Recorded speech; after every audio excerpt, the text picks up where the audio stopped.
All right, good morning, everybody. Happy Monday.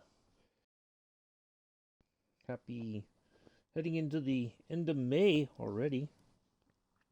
One more week, and that's one more full week, and that's it. Where'd the time go? Next thing you know, it'll be June. Anyway, I'm your host and pilot, Uncle B, as always. Today, we've got a lot to do today. We got a 1,254 nautical mile flight departing from Casablanca, and we're heading to Dakar. Our cruising altitude today will be about 12,000 feet. We'll be kind of along the coast here for most of the flight. A little bit inland here and there, but generally the coast should be almost within sight most of the way. So hopefully it'll be a bit scenic. We are departing from runway 17 left. That's our departure route. Right there, the orange part. And we have some of the legs are pretty lengthy distance. And then from here, once we get to this point right here, we should start descending and get ready to line up here for our RNAV approach into. Now we're not going to let the autopilot fly the approach. We're going to hand fly it in. Once we're around about there, or maybe a little bit before that, I'll take over and hand fly it the rest of the way. We do have I've done some homework because I was trying to figure out why. I did a couple of practice takeoffs from 17 left up here in Casablanca, and I could not figure out why at a certain point the power was just like it was lagging. And I'll go over what I learned. The video, if you go to YouTube and look up, just search PMDG DC-6, there's like a bunch of videos that Robert, who's the head of PMDG, he did all these videos explaining all the systems. If you look at the tablet that we have now versus the one back then, it's like completely different. So, yeah, that's the tricky part. But it's all the same. But I'll go over the stuff that I learned so that if you're flying it and you're just like, why, if you haven't watched the videos, I'll kind of give you a brief rundown of things. But I do recommend if you want to know more, go watch his videos. Even if the tablet looks different, the layout and everything looks different from when he did the video. So yeah. So yeah, pretty long flight today. It's I think the way that I have it set up, it's just under 5 hours, but we may get there a little bit quicker once we get to our cruising altitude and set the cruise power and all that good stuff. So we'll see how that goes. But yeah, that's our flight for today. Friday, we're gonna take an F-14 from, where is it? Oceana. Yep, Oceana Naval Air Station. And we're going to go down to Pensacola. The flight being that we found an F-14 from VF-103, the last Jolly Rogers Tomcat Squadron, before they went to the Super Hornets.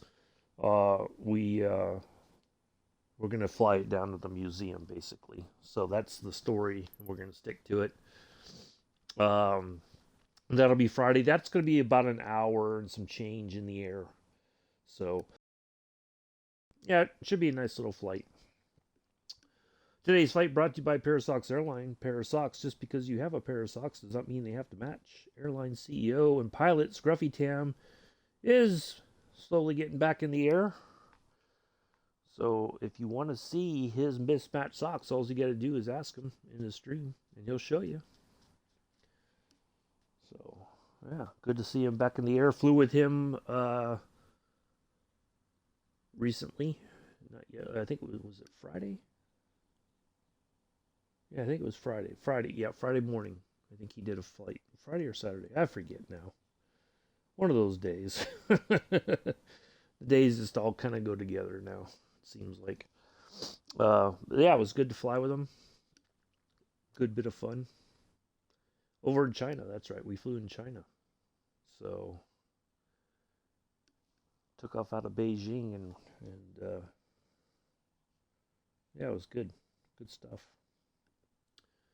So anyway, yeah, really enjoyed that. And let's see what else. Yeah, we got quite a bit to talk about. We got story time, of course. We got a couple stories to tell about my time at Fort Sam Houston as a medic, or as I went through medic training, the shenanigans with the the cadre that we had to endure. And so we'll talk about that, and we'll talk about. So yeah, still no PMDG 737 for the Xbox. It may be this week. It may be the following week. I think there's still some issues that are still trying. They're still trying to iron out. But it is in Microsoft's hands at the moment, and I think they're still doing their testing before they put it in the marketplace. But it's still there's still stuff to iron out apparently, but it's getting there. Who knows? I'm not really bothered one way or the other about it now. Anyway, that's a whole nother story for another time. Um, so yeah, we'll get going here in about 9 minutes. We'll spawn in, get the aircraft started up. I'll go over some of the things that I learned yesterday. That if you're flying this and you're kind of like or maybe maybe you already know these things. It's all good. Either way, it's all fine by me. So, so yeah, grab your snacks. Go to the loo one more time if you need to. Uh, Take your power nap. You got 8 minute. You got an 8 minute power nap. Say hello now, please. If you got a few minutes, say hello in the chat so that because once I get going on this, it's going to be kind of difficult. I'm going to try to pay attention to the chat, but this is why I start 15 minutes early so we have time to say hello and give you a greeting of the day that's appropriate. So, I'm going to step away for just a moment, and I will be right back. And we'll hopefully by the time I get back, we're gonna get this thing going and get in the air and get this trip done. So I'll be right back.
All right. Real quick, just for your ocular proof. There it is, Southeast Asia. We are on the Southeast Asia server. If you're going to load in, uh, go ahead and get yourself set up now. And I guess nobody wants to talk. Is it because it's Monday morning? Maybe this is too much too soon.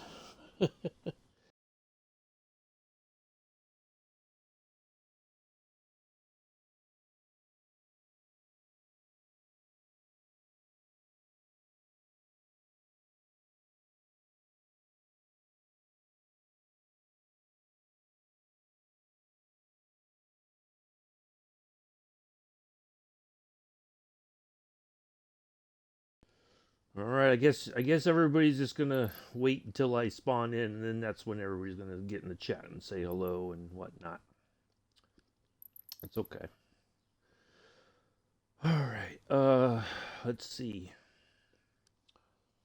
A few more minutes, and we'll get started.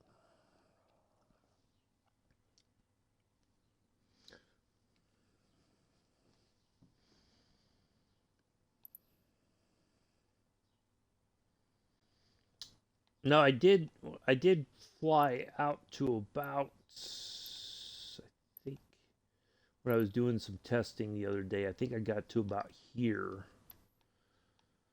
Um, it looks mountainous, but it's not.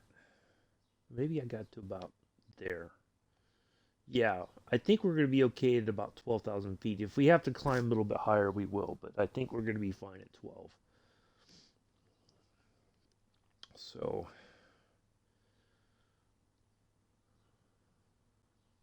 actually, you know what? Let's just go to 13. The heck with it, just to be on the safe side. It did say they wanted us to go to 16, but I think 13 is reasonable. So, but we'll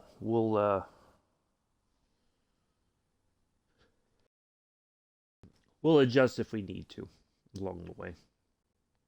But yeah, I think 13 will be fine. But yeah, I'll go over a bunch of stuff here. The stuff that I learned kind of the other day to see. Interesting. We went up a little bit higher to cut like 9 minutes off the flight. I guess because while you're climbing and descending,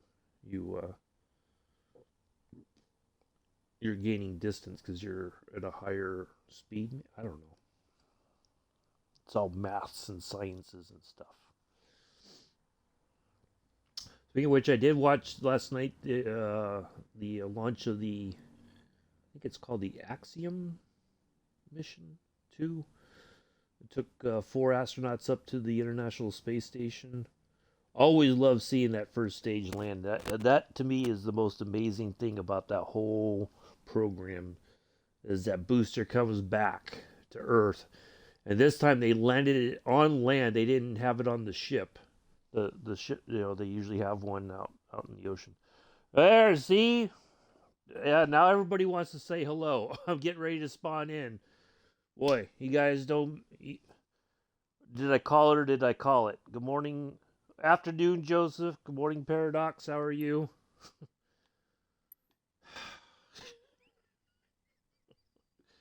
Man.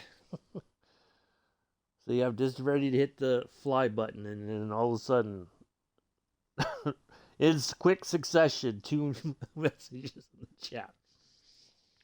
Anyway, let's go in here and get this thing going, and I'll go over what I've learned.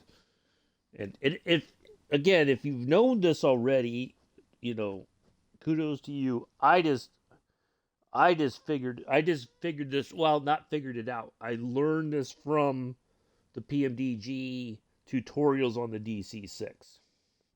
So I'll go everything once we spawn in here, and we'll get things set up. You just bought the DCs. Well, then hopefully, Paradox, you learned something today from what I'm about to do. It'll save you a lot of time and grief. Now, this is what I know so far. This isn't everything that I know. Well, I guess it kind of is in the interim. But anyway. All right, let's get in here and get things started. Oh. All right, so first off, we got to get over here to our tablet, okay? And we want to go to our fuel and load manager. Now, the trick is, this is what I've learned, right?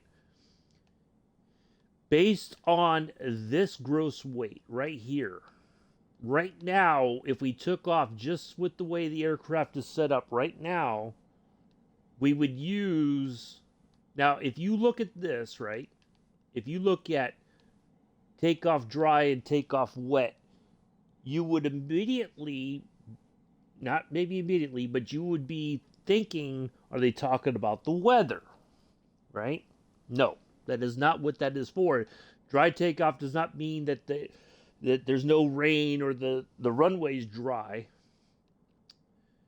If we use this, if we don't do anything with the weight of the aircraft, and we leave it at 77,000 and some change in the gross weight right here, the dry takeoff setting. This did this to me yesterday.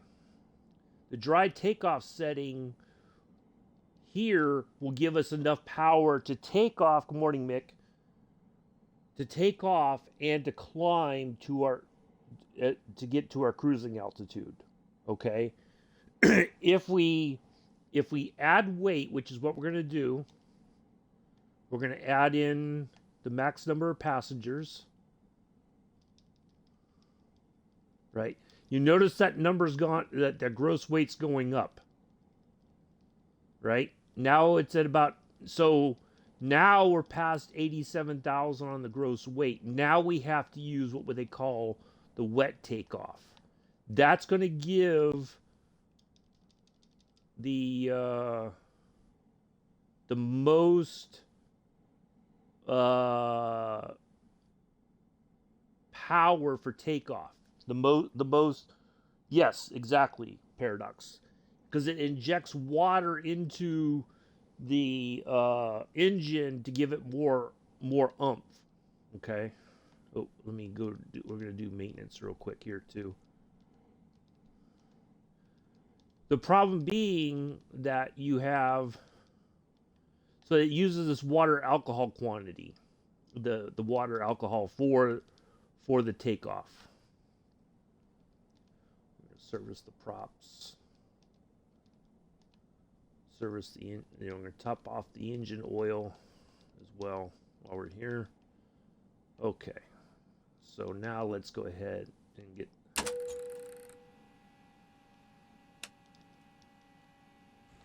I like to put the red lights on. We like to have a little red.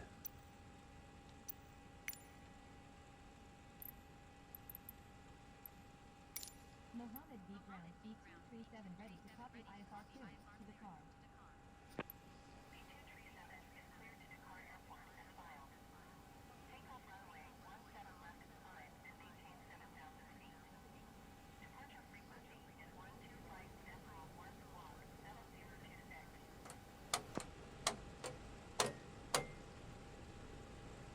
Oops. B237 cleared to Dakar Airport as filed. Takeoff runway 17 left 5 and maintain 7,000 feet. It's not. Oh, I know why. 125 decimal 1 squawk 7026.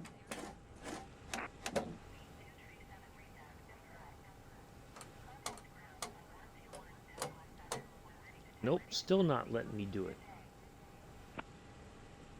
Okay.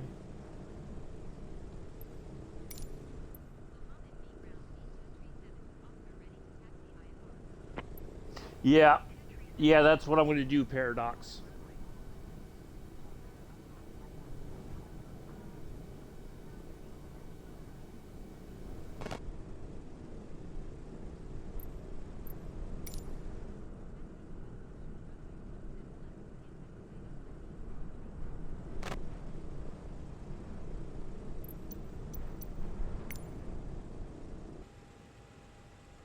Why is it not letting me set the...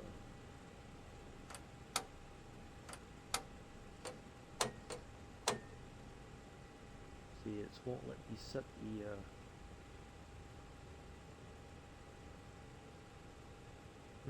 Okay. guess I have to set it the other way. All right. Let's see. What else do I need? Oh, gotta get this set up here.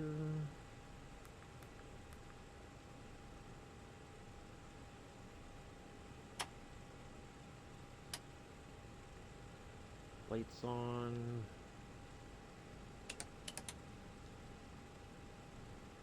That.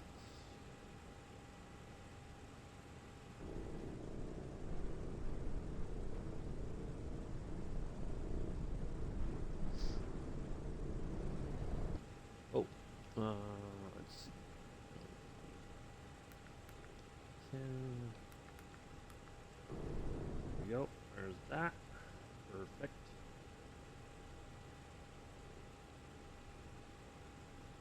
All right. So if we look again, our weight right now is at 90. We'll just say 100,000, right? We're just going to round it up to about 100,000. Yeah, I just do it. I just use the AFE out of convenience so that we're not spending time. Yeah, see, it won't let me reset, or it won't let me set the.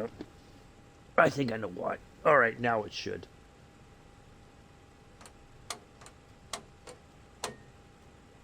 Yep, I know why. Okay. So we'll set that for takeoff, and the lights turned off. All right. Okie doke. Let's go ahead and taxi on over to our runway. Oops, we gotta get.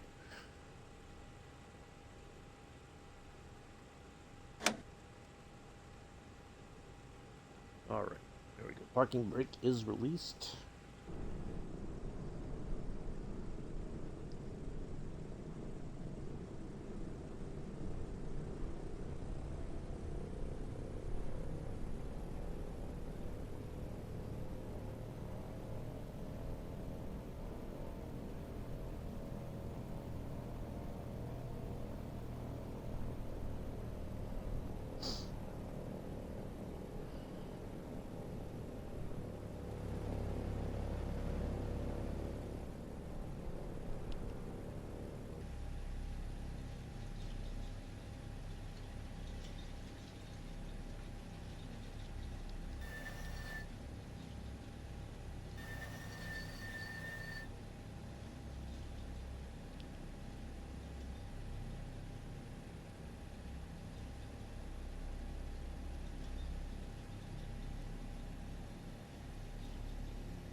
Steering a little wide there.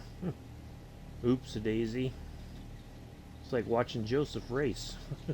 Always going wide at the corners and nearly taking somebody out.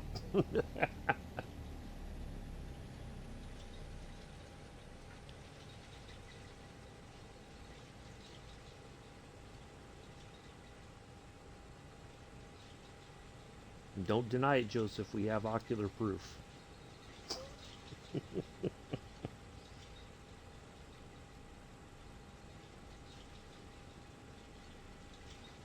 You're a good boy, Joseph. Keep doing what you want.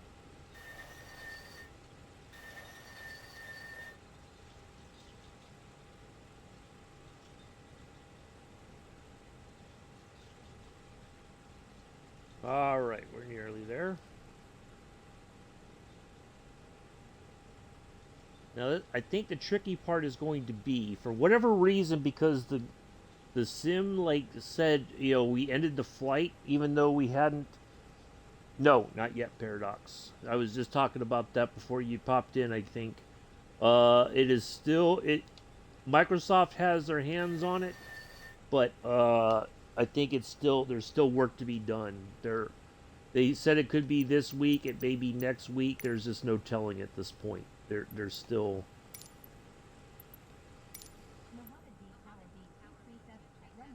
Double check our altimeter.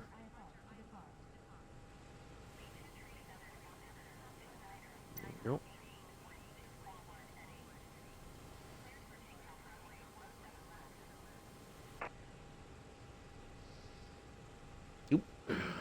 Yeah, see, my co-pilot is not suddenly decided to stop talking. I don't know why. Alright. But no, I'm not going to be buying it when it does finally arrive. I've already made that decision. Yeah, they're not getting my money. I already spent enough on with this plane alone, and I'm still waiting on them to release a livery pack. That's the only thing they're getting out of me. So nope.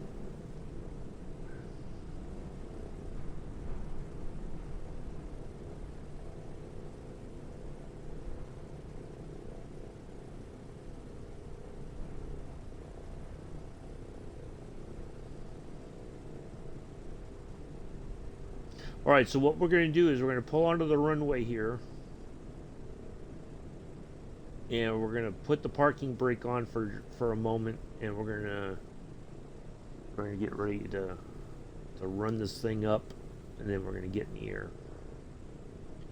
I don't know why. This is another thing that happened last night as well. I don't know why, but it's pointing the wrong direction for the GPS. It should be pointing the direction of our runway.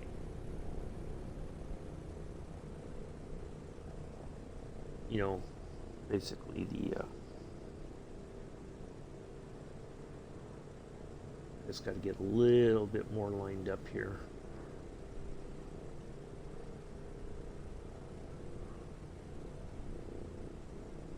All right, right about there's good, I think. Yep. All right. Okay, parking brake set. Perfect. We have our 20 degrees of flap set for takeoff. Everything else. So, this is what we're going to do. We're going to go right over to here. We're going to select wet takeoff. Oh, I got to do one other thing too. Almost forgot. We got to turn on the auto. That's the feather test. There we go. Auto feather. All right, let's do this. Water injection. Now watch the switches up top will so it's injecting the water and alcohol into the engine. The flight engineer is going to power us up to 30 inches of manifold pressure. You can see the throttle's moving, right?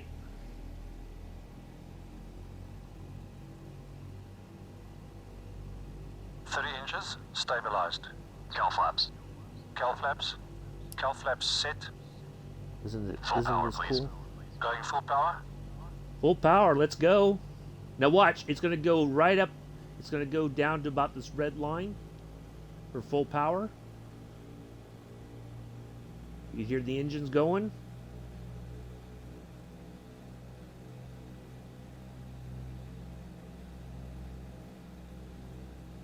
Full power set. All right, let's go. Now, the cool thing is, I've not used anything for the throttle. I've not moved the throttle at all on my flight stick. And when we get in the air here in a moment, so we're cruising down the runway here.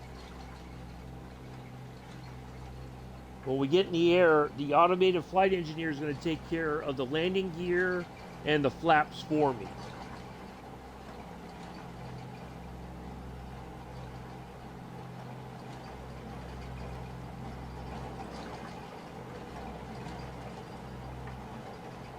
Here we go. Just like that, we are in the air. Positive rate, gear up. Gear selected up.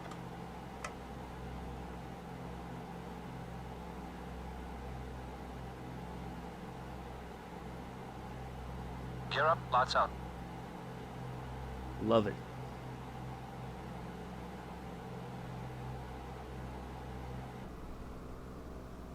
We'll raise the flaps here in a moment. I'm a little bit off the Now this is going to be the tricky part, right? Because I'm trying to fly and my autopilot is not. Flaps up. Flaps going up. See? Oh my God. See, this is the problem. If I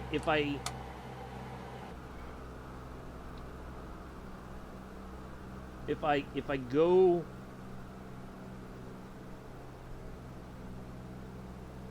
if I use the see, it's like now it wants to lose altitude. Come on. All right, there we go. Woo!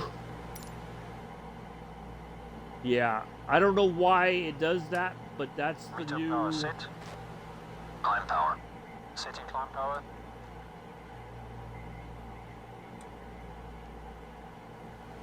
All right, now we got the autopilot. Woo! If you're watching the commercial, you missed it. We almost crashed there on takeoff because I have to use this After takeoff checklist, please. cursor to After takeoff checks complete. to get onto the radio because my co-pilot is not answering the radio like it should. Even though I have it selected that they're supposed to be talking to ATC while I'm flying. So I don't know why that is, but we're in the air and we're on our way. Although that could have ended very badly.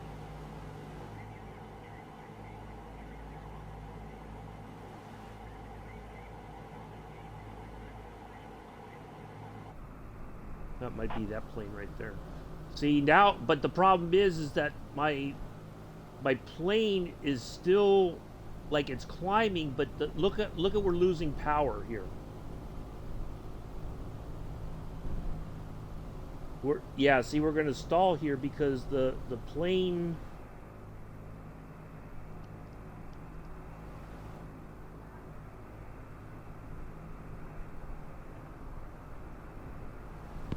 See, now it's just gotten all crazy, like the. All right, there we go. Now it's going. See, now it's going to go right back up to like.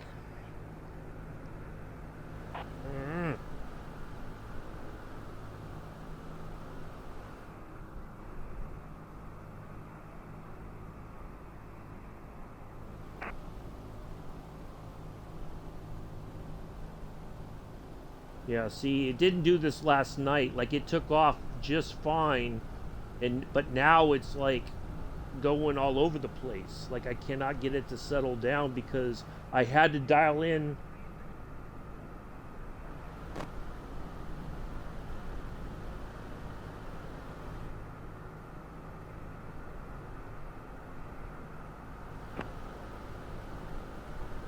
Okay, I think I got it now.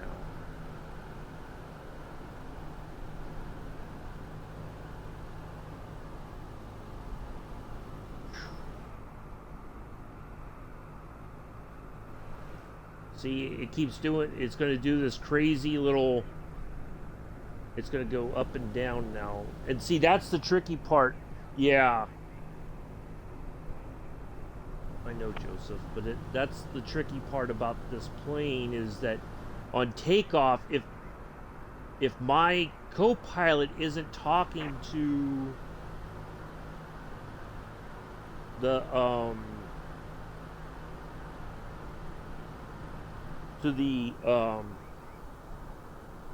all right, now I think we're about where we need to be. Because our speed is staying about constant. Well, it was.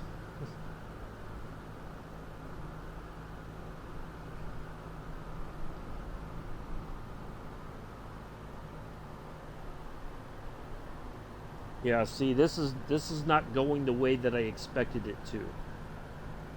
It's So the climb power is set, which is the important part. But we need it to kind of just settle down and just climb at a steady rate, or as close to steady as possible.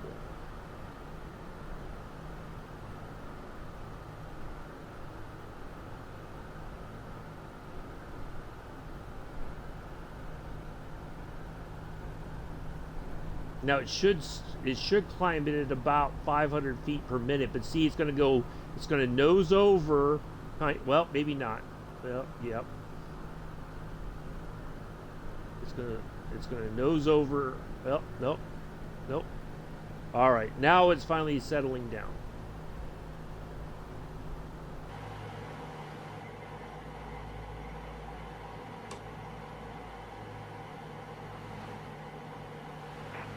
So I'll make sure all of our stuff is on. Yep. All right, now we're finally getting there. Yeah, that well, I've flown without it. The problem is because if you have it off, it doesn't give you credit for the landing. That's the thing. It doesn't say that you landed somewhere. All right, now it's going like it's supposed to. It's finally, things are kind of settling down a little bit here. Well, maybe.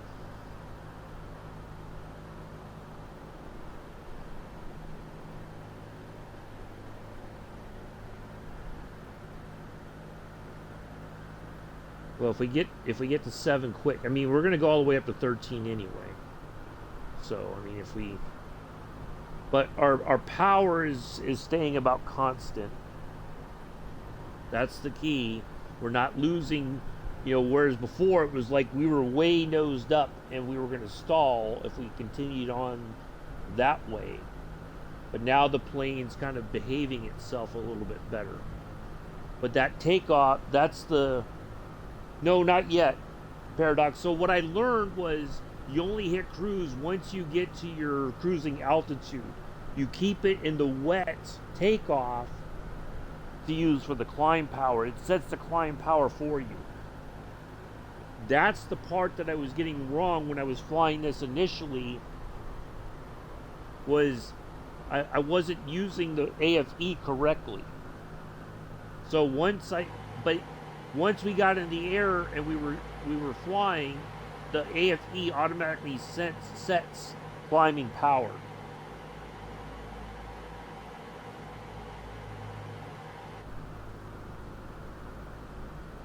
So yeah, now so generally it's supposed to be at about 500. It's supposed to be right about where it is for the. Okay, so we're just going to continue to climb. I really wish I didn't have to acknowledge the ATC, because before when I did it, it was like it stayed at a constant 500 feet per minute. So, but once we get to 12 or 13, probably as we get close to 12, we'll go to 13, and then we'll stay there for the rest of the flight until we get ready to descend into the car. So, but yeah, I'm not adjusting. The flight engineer will constantly adjust the throttles. Let me turn down the volume in my ear so I can hear myself talk. The flight engineer will continue to adjust those until we get to our cruising altitude. It'll adjust as you want about 2,400 RPM, that number down there, and it wants roughly the manifold pressure where it is right now is where it needs to be. Oh boy, we are way off of our course here.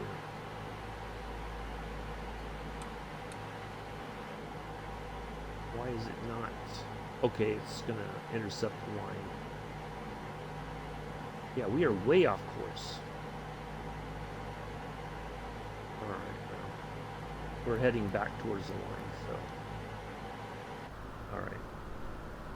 Alright, so we're at a good constant climbing rate we're not losing too much speed, so we're getting up there to where we need to be a little bit smoother than before when I tried to do this all on my own.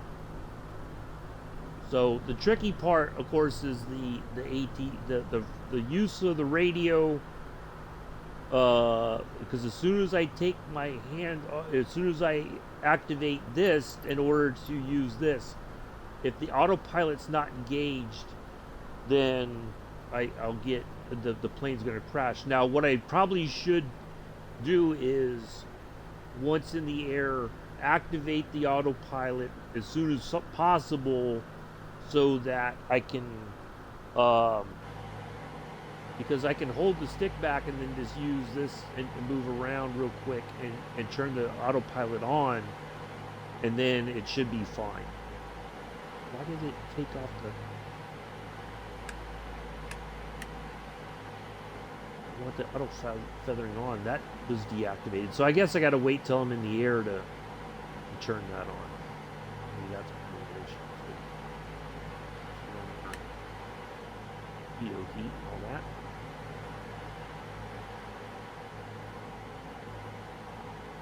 So yeah, it's so some lessons learned. It's all good, you know.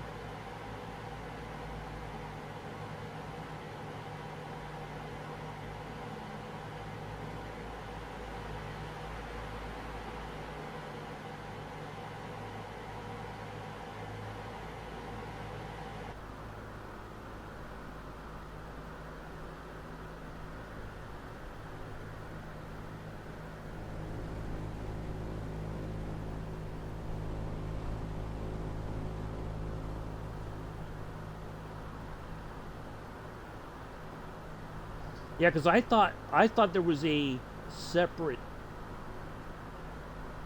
thing for the climb power. I thought there was like a... Now, if you look at the video when Robert did the video when the DC-6 was released initially, the tablet screen, this screen here for the AFE looks way different than it is right now.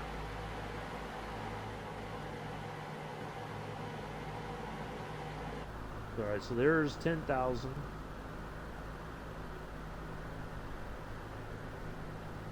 Yeah, we're climbing it at a pretty good rate here. Just update the altimeter.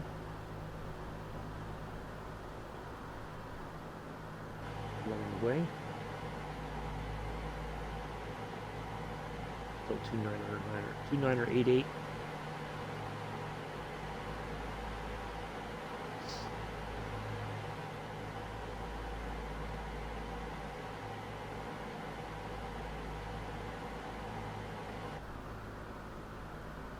We're getting near 11,000 feet.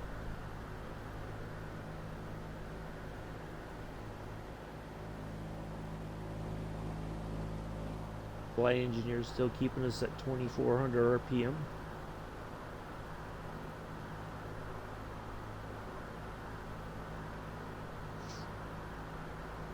Whew. All right, passing 11.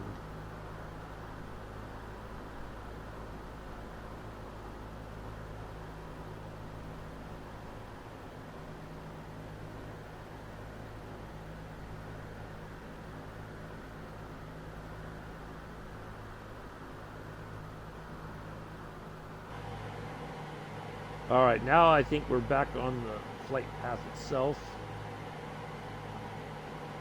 Well, almost there. We should turn a little bit to the left here in a moment. It is. It's just the way that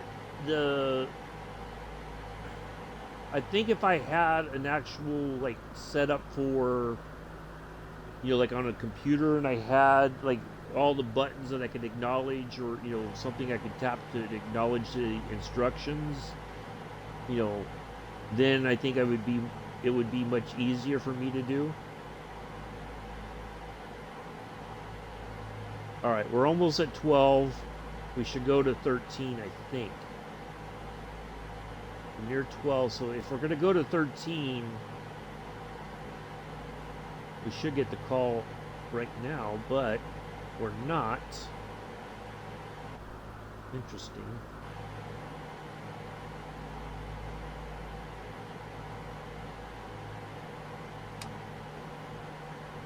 Alright, I'm gonna level this off at 12. It's still climbing, that's the problem. See, I switched on the altitude hold mode, and it's still climbing.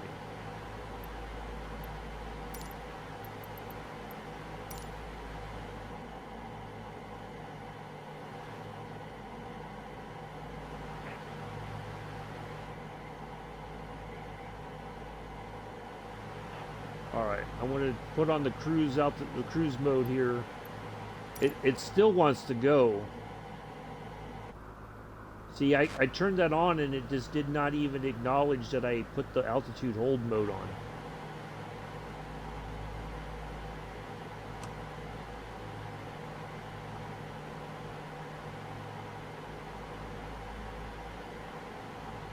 That's the crazy part.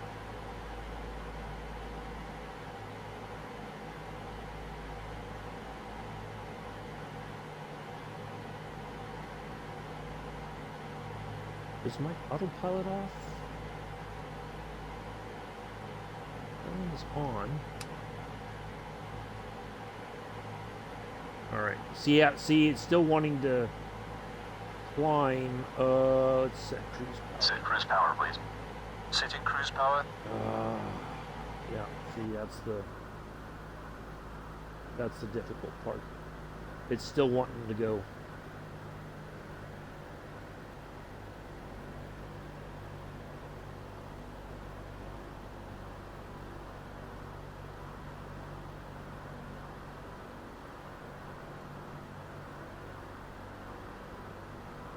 Yeah, I think so. Now that I have it set to cruise, maybe it'll kind of settle down here.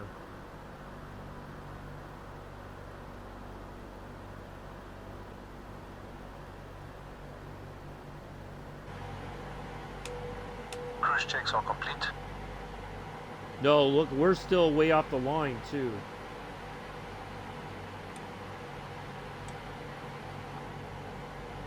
Why is it not wanting to? Something's not right.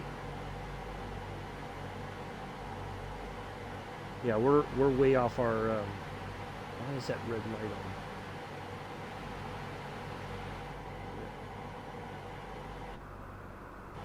Yep. See, it's still wanting to go. All right.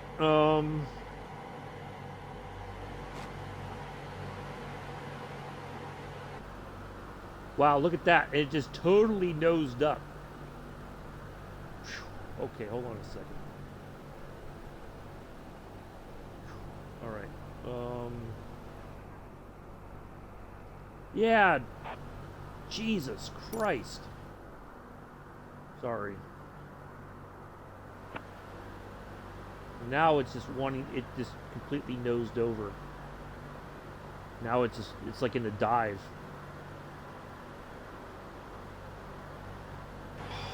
Why is this not wanting to work?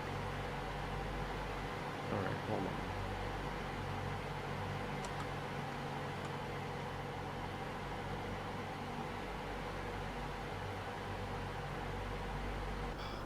God, see, it just did it again. It just totally... Oh my God, we're gonna stall. What is this plane doing to me today? It was fine yesterday. I don't get it. See, now it just went nosed way over. Oh my God. What is going on with this thing today? Like, I cannot get this thing to level off now.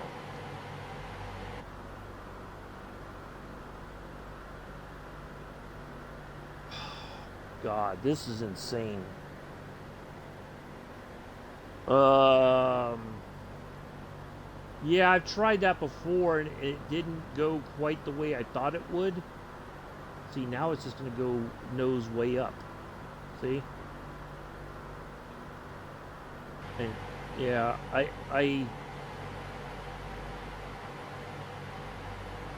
Set cruise power, please. Setting cruise power. see this. There's a red light here for some reason. Okay, the gyro pilot's on. I don't know. Like the other day, this was fine. It didn't give me this kind of trouble. Like honestly, it's just I don't get it.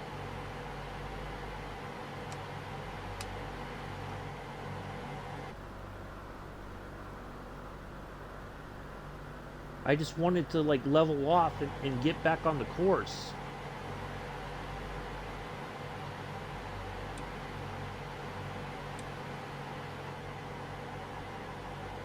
I don't understand why it's doing this.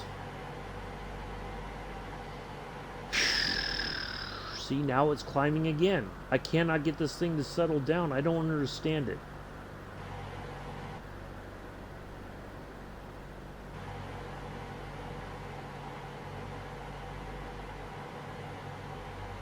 This doesn't make any sense at all to me.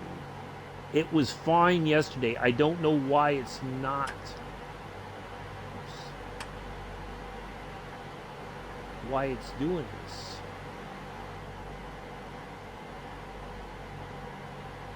Like it's not following the line. It's just got like it's a mind of its own.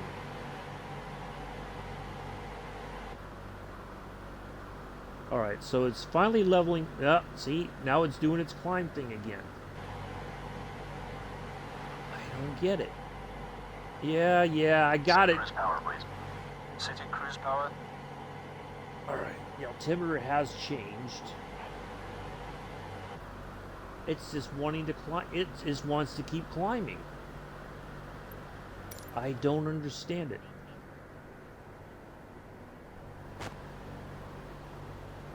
See, now it's going to nose over.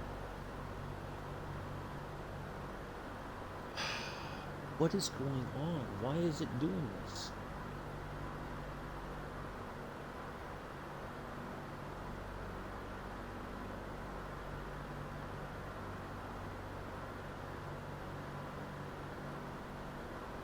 I can't get it to settle down. I don't know. See, it's just doing this up and down thing. I don't get it.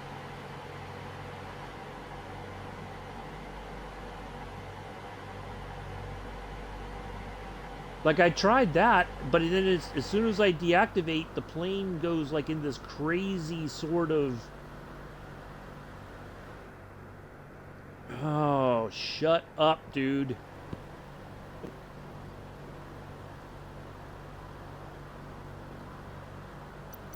All right, this is I don't get this. I honestly, this is not how it was supposed to go. Yesterday when I flew a little bit here on this route, everything was fine. There was no issues whatsoever. It followed everything correctly. I don't think I've done anything different than I did the other day. It just seems that the well, nope. Okay, those are both deactivated. Yeah, I just don't get it. Like it will...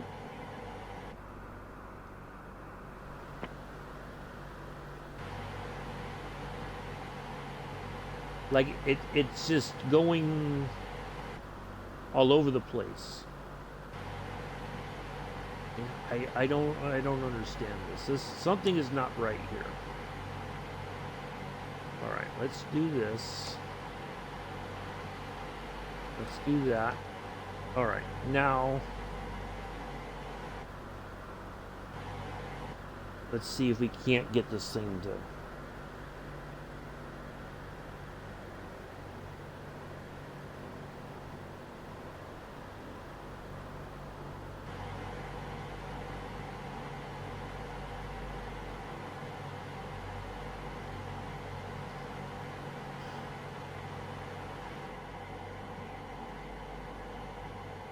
I would like to get to 13,000 feet so you would shut the hell up, dude. How about that? Oh my god, this, I don't understand why today all of a sudden it's like it's just got a mind of its own. Like it's just not wanting to cooperate. I did this off stream yesterday and it was fine. This isn't, something's not right here. I don't get it why it's not. The autopilot is acting all kinds of goofy.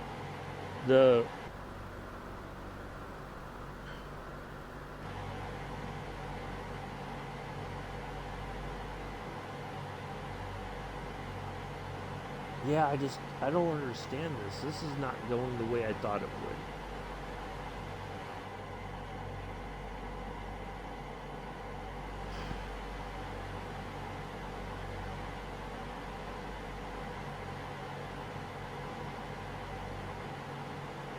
Might as well just stick at 14. But I can't even figure that if the altitude hold mode is going to work this time.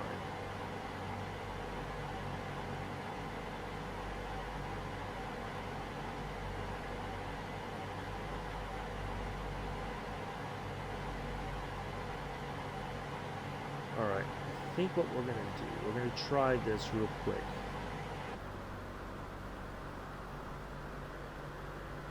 We're just going to try to stay in a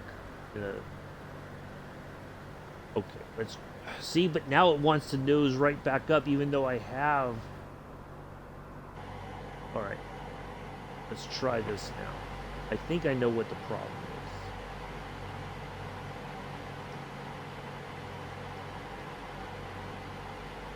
Oh, put that there first.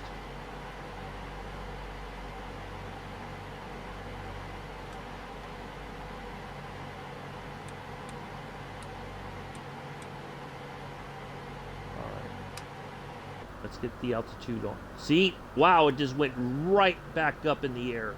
Like, look at that. It just totally nosed up. And now it's going to nose right over.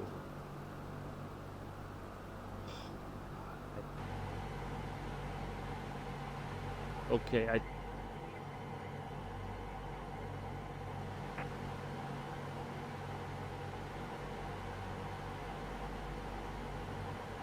Alright, I think it's going to get back on the line here. There we go. Alright. I think I finally got that part solved. Now the altitude problem is the next thing to solve.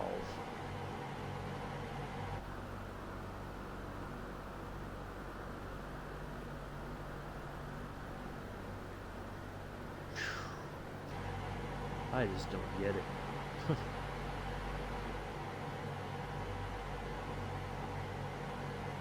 Alright, we're back on the track here, it looks like, finally. Hopefully for good this time.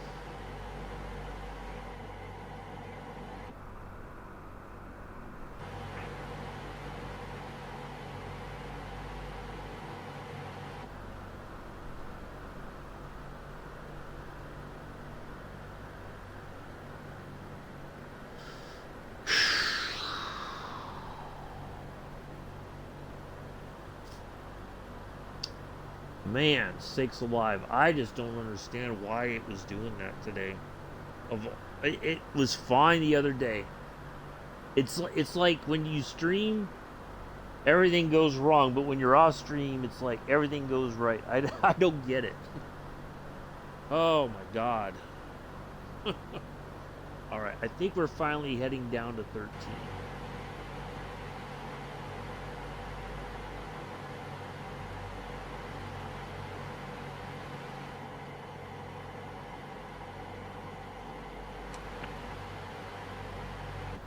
Let's see if we can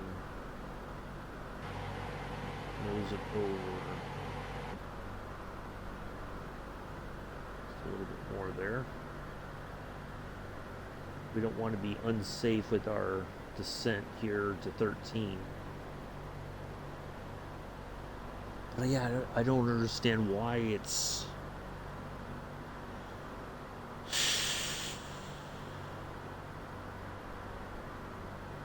why it did that.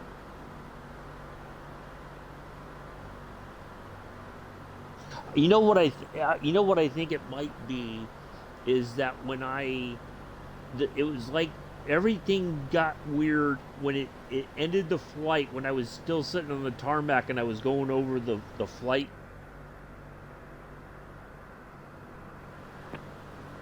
The EFB, the flight tablet here. I think that's what it is. It's like the system just had its own agenda. Set cruise power, please.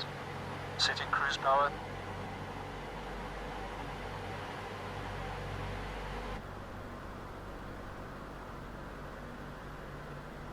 I think that's what it was, for some reason. Like it did not like that I sat there. What I should have done was hit the startup button, because then it wouldn't. It's like it.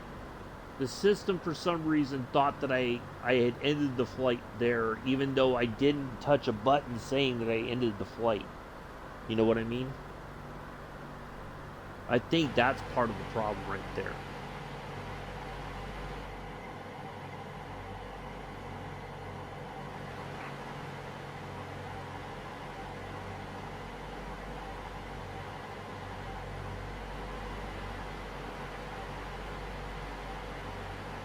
I think that's what it was.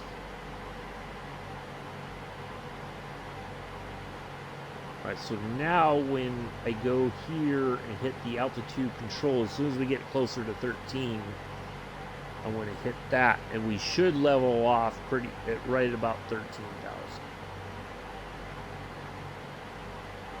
Should being the key word.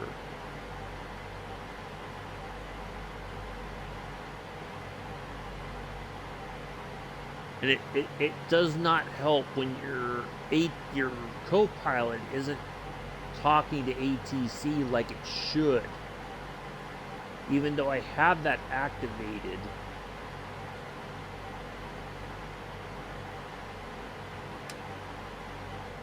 Alright, so now, okay, there we go. Now we're leveling off. Now we're right roughly where we should be. So now we should not get any more calls from ATC about descend or climb or whatever. We're right within that window where we need to be for 13,000 feet. Finally. Okay. My goodness. You know what I'm going to do? I shouldn't do it this way, but I'm just going to put 50% fuel. We're gonna kind of cheat. I know that's not right, but we burnt so much fuel with all that stupidity happening that it's just I'm just going to do it that way. I know that's not the right answer, but it is the answer. So, all right, now things are finally where they need to be.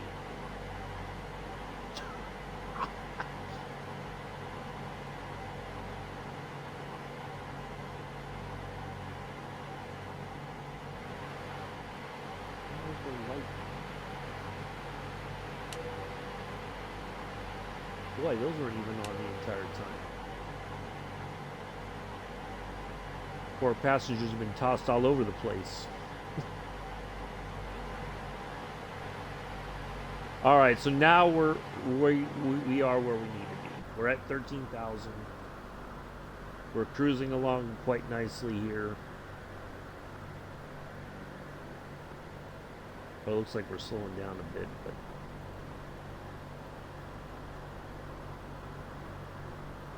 Oh man, yeah. I don't get why that happened. That is a mystery to me. Why all of a sudden on stream the plane was just it's like it had a mind of its own.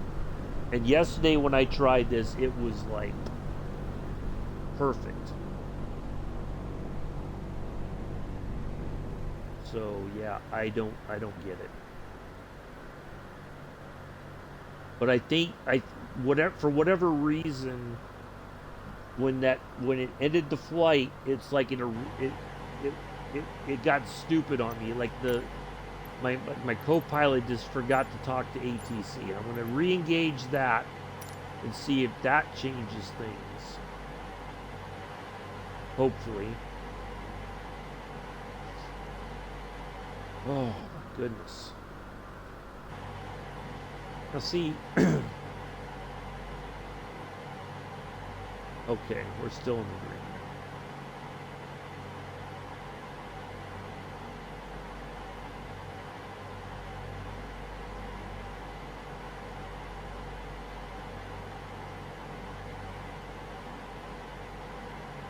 All right.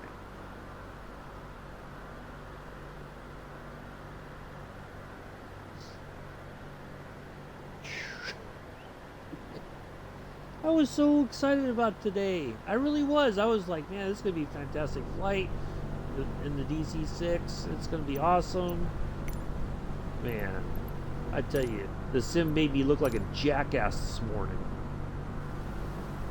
Or maybe it's just my own doing. Maybe I just made myself look like a jackass. Because I thought the systems were going to work as intended, but for some reason, it's got its own idea.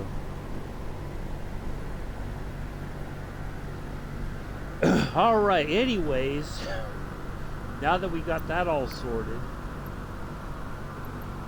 I really wish we could get up. I can't wait for the delivery back to this thing, honestly.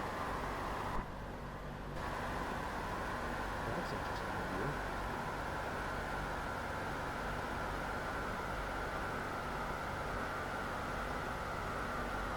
You can just sit here and look at the engines spinning and the props spinning and hear the engines, huh?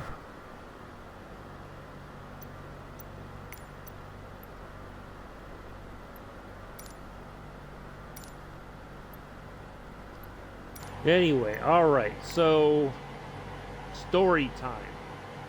Finally, now that we got that all sorted. So here, there's two incidences that happened when I was at Fort Sam, going through medic training. The first incident was and they're kind of very similar. Now in the military, boy, this is really loud in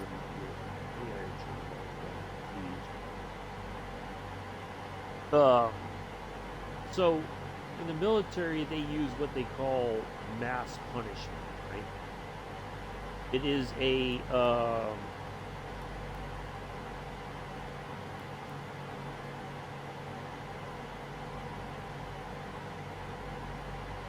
basically what it is you have a if somebody screws up, right? And this is usually used in like initial training, right? If a person isn't acting within the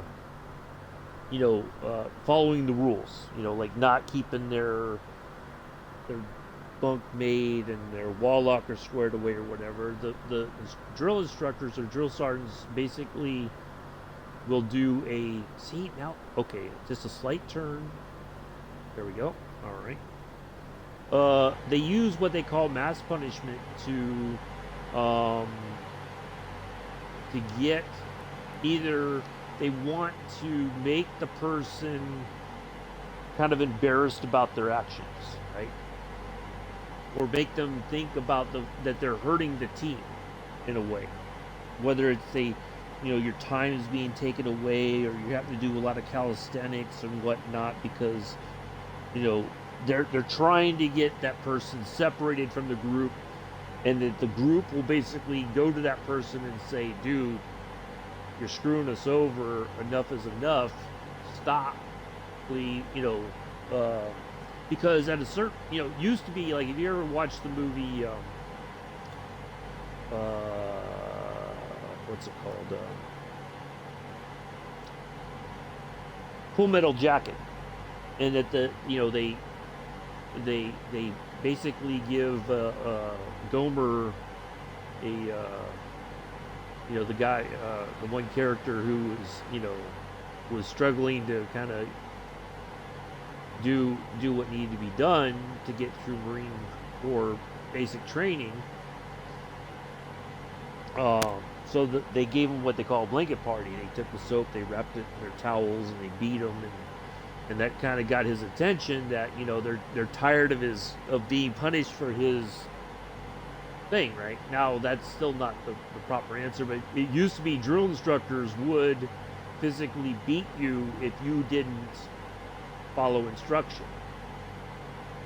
Right, and usually that one corrective incident where a private would be beaten by a drill sergeant,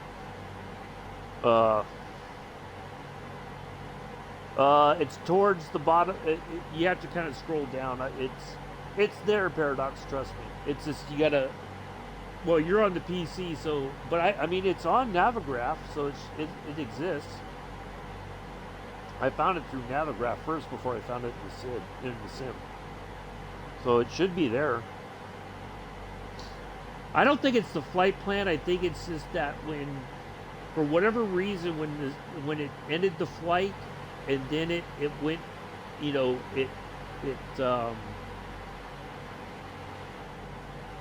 it's fine. It's sorted now. I think I got it all figured out. It was just one of those weird things where the sim had its own agenda.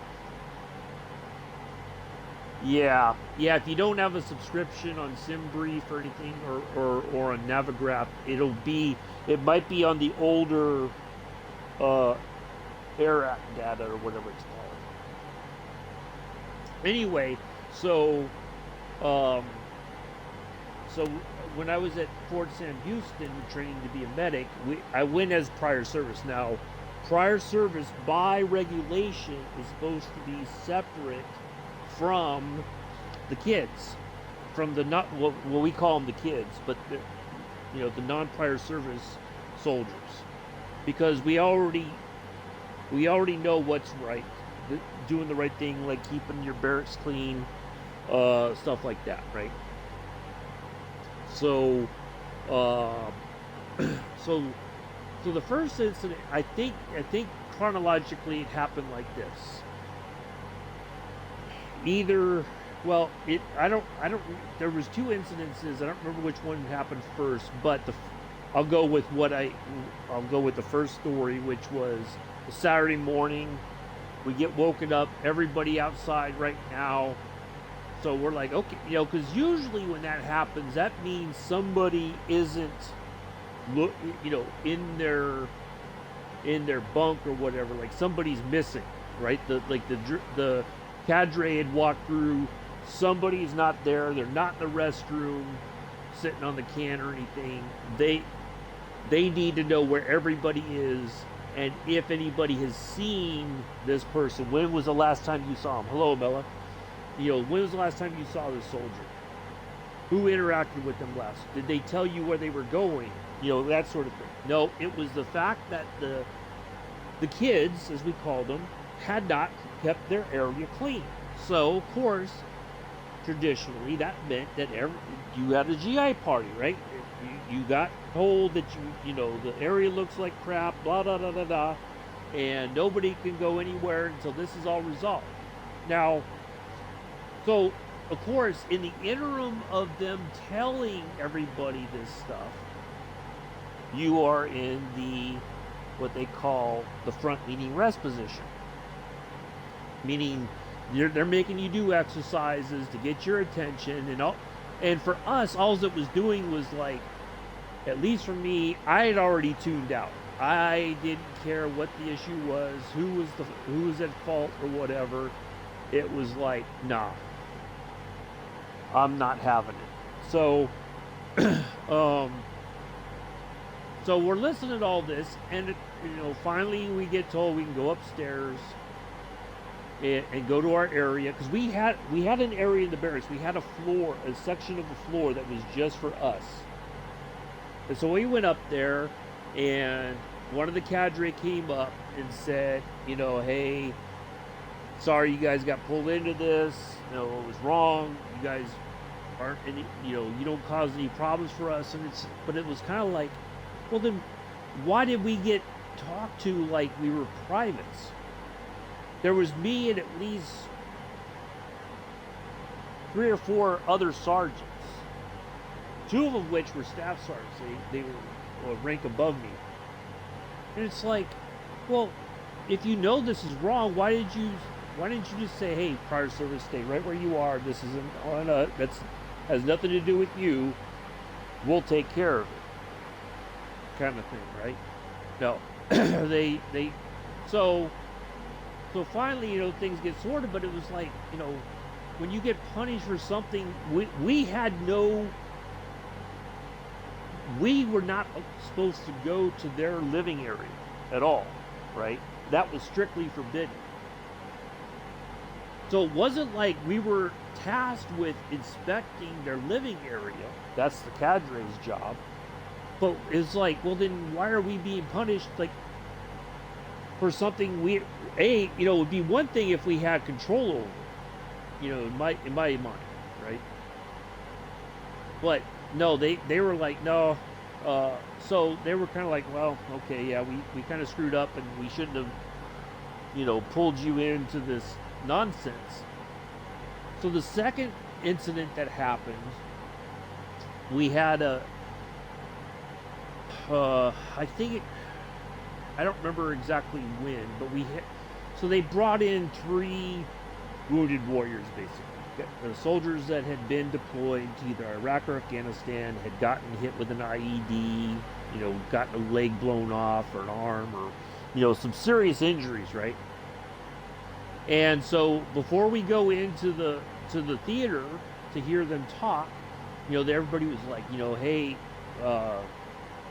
give them some proper respect. They're here to talk to you because you're going through medical training, and they're going to tell you what the medics did for them that might have saved their life or whatever, so you hear firsthand what you are getting yourself into here. Cool, right? So, of course, prior service, we all knew that as soon as they came out on the stage, we were going to stand up and honor them, you know, applaud, whatever, right? Do the right thing.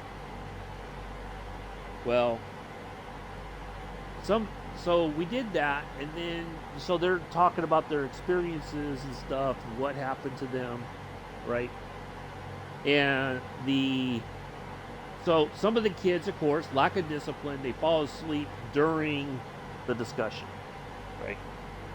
You know, kind of like how Joseph does during a long stream. He'll take his power nap and then suddenly pop into the chat and go like, LOL, you know. You're like, what are you laughing about? Anyway, so of course, we go outside, and front leaning reposition, boo. The cadre is pissed because the kids had disrespected the wounded warriors. So me and the other prior service were like, you know, we didn't do nothing wrong. Again, we did what was the right thing. We stood up. We didn't fall asleep. You know, all the stuff. Oh, nice. Go ahead and send them on Discord. I'll have a look at them later. And so we after a minute or two, we're like, nope. We got up. And they were like, what are you doing? With all due respect, Sergeant, we didn't do nothing wrong. Why are this punishing us because the kids are acting out of acting up? That's not, we have no control over that. Again, that's on you. Quit punishing us because they're not doing the right thing. Punish them, not us. They were like, well, but still, look. If we were giving you grief the entire time and not doing the right thing, that's one thing. But we haven't been, right? We've done. Heck, they're at one point when we got there, they were short-staffed, so we were just kind of helping out, even though we didn't. That wasn't our responsibility, you know. But it was like, well, we'll do the right thing again and help out, and whatever we can do to try to make things a little bit easier for them because they were short-staffed. Hey, we'll do it. No, it was like. it was like damned if you do, damned if you don't. And yeah, it was the most insane 4 months of training I think I'd ever experienced, because one minute they're like, well, you're NCOs, you need to act like it. Okay, well, if I act like it, then you yell at me that I'm overstepping my boundaries. I'm also a student. But yeah, it was just, oh. And they never, well, of course they're never going to apologize, because as far as they were concerned, they didn't do nothing wrong to us. But it was like, it was difficult, because it's like one of those moments where you're like, why am I being punished for something I didn't do, or something I don't have control over?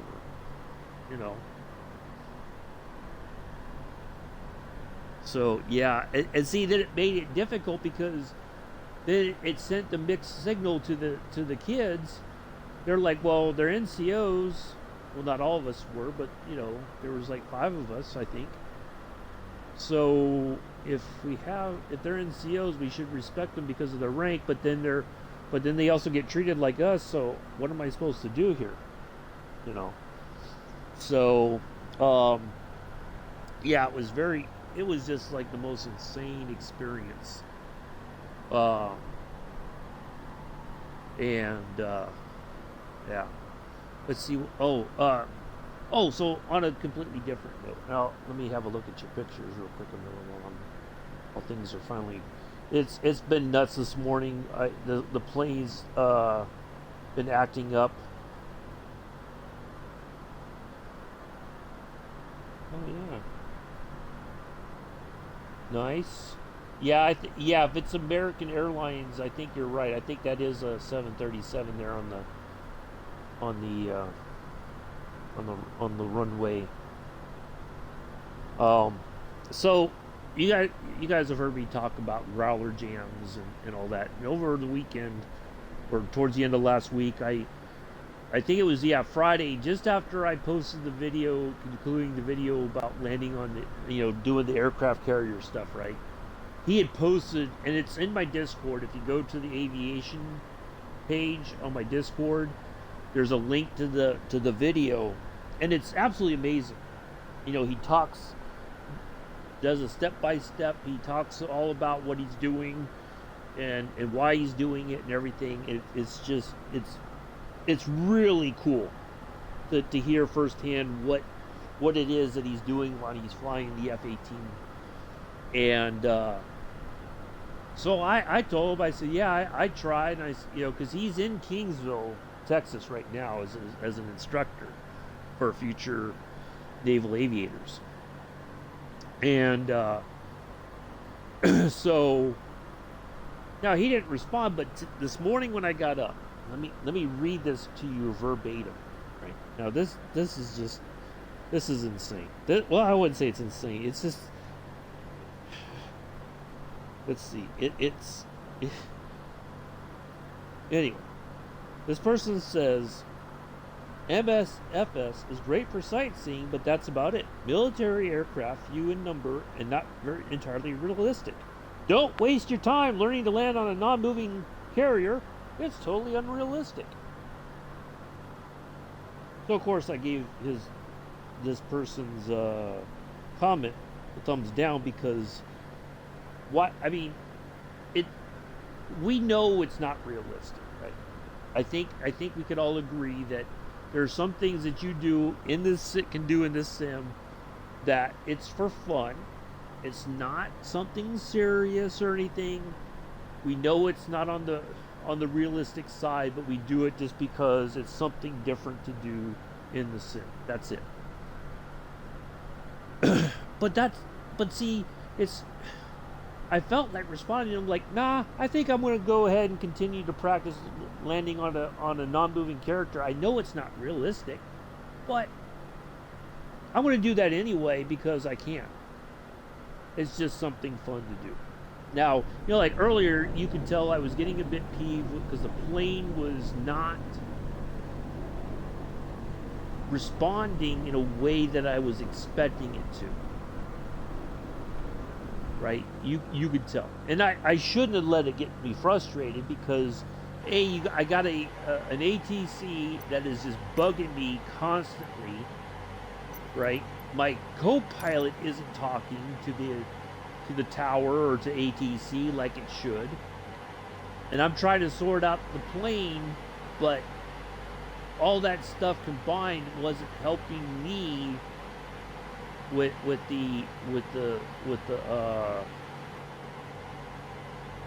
what was going on, right? And I apologize if I got a little tense and people got a little on edge about that.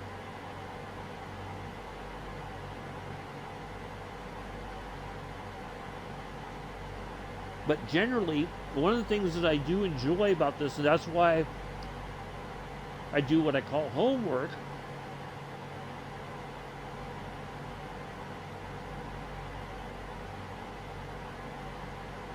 Exactly, Paradox. That's true too. And if you look at the training wing 2 that's in Kingsville, and they talk about all the stuff like they got to do in order to go to Kingsville or to the place in Mississippi, the other training air wing for jets. They have to do they have to be at the top of their class when they graduate from the very basic flight school in order to go to jets. So it's not easy. But the fact that somebody would say, well, no, don't even waste your time, it's not realistic. Well, I know it's not realistic. It's just something fun to do, because otherwise I don't have, like one person commented, well, you should play DCS. Yes, I know DCS is the preferred combat simulator. You can take off and land on carriers, you can fly in an F-14, and it's fantastic and all that. I'm not worried about, I don't want to play a combat simulator necessarily, right? I just want to be able to fly an aircraft if I want, and land, if I can land it on a carrier because it's a carrier-based plane, then that's what I'm going to do. Or whatever, right? It's not. But this person was. It's again. It's one of those things like, oh well, you should do what I expect you to do now in the sim. And I wanted to respond to him, but I'm like, it's not. There's no point in it, right?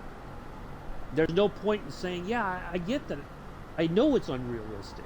I know a carrier is supposed to be moving because you have to have the wind across the deck for the planes when they land to help them. If they miss the wires, they need that extra lift to get back up in the air. I understand that concept, but it's just, and I also try to do stuff in the sim that's going to be fun for everybody. If we have a bit of a laugh and we forget about our troubles for a few minutes, what's wrong with that? If I can do that, then I think I've done a pretty good job overall on the channel, right? Even on the times where I've got, things can get a little bit tense because there's things that, like what happened earlier, that make absolutely no sense whatsoever.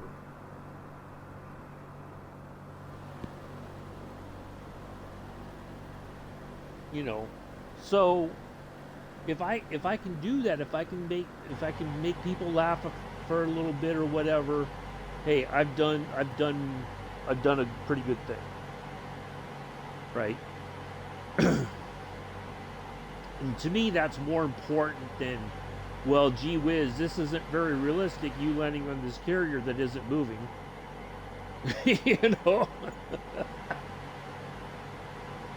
So, but yeah, it's just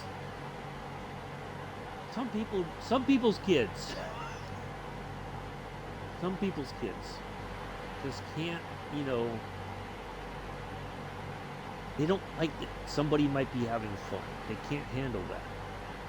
I mean, I know I might give Joseph grief, for instance, because he's driving a train like excessively speeding and then barely get the train stopped in time, or he blows through the half the station before he finally brings the train to a stop, right? But hey, that's on him. That's not on me. That's on him to deal with, right? That's his deal, not mine. Do I think he could be better at it? Yeah, but if he's having fun, who cares, right? Who can be, you know? Can you say you're really bothered by it? Yeah, but does it going to change anything? Is Joseph suddenly going to wake up one day and say, "Oh my goodness, Rob doesn't like how I drive the train. I better do better"? No, he's going to be like, "I'm going to go on here and do my thing, and that's okay." Right? That's just how it is. So, yeah, I just don't.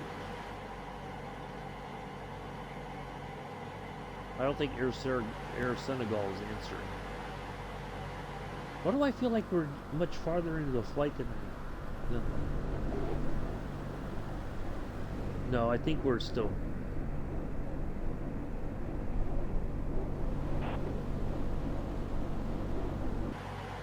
See, somebody's not following instructions. Alright, where are we at on the flight plan? Okay, let me have a look at, exactly, and that's okay. That's okay. That's the way it should be, is that everybody enjoys it in their, you know, within the way that they want to. So there's that. So I think I know where we are roughly. I think we're almost halfway there.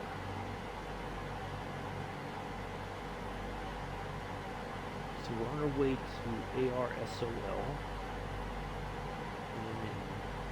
And 223 nautical miles is SMR. So there's SMR.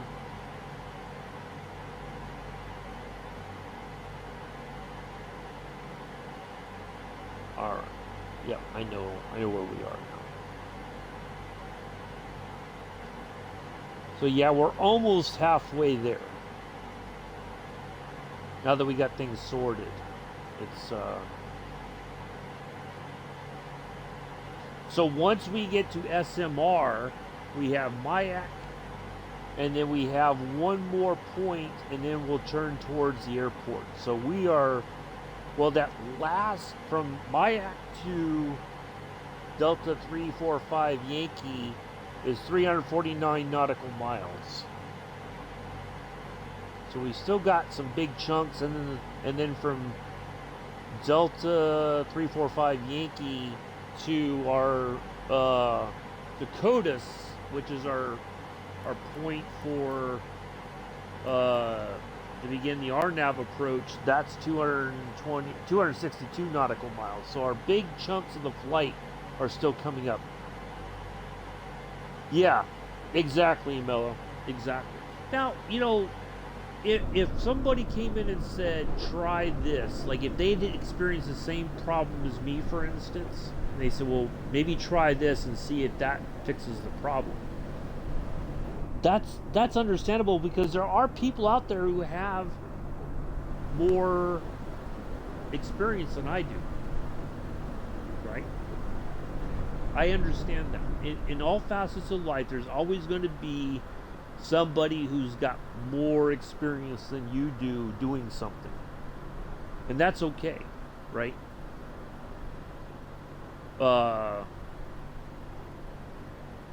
That's just life.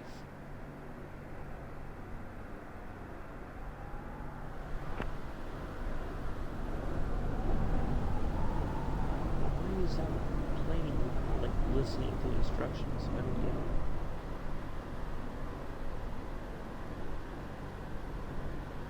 Guess we're going to overturn, and we have to turn back to the left to correct to get back on the line. There it comes. Maybe. Yep, there it goes.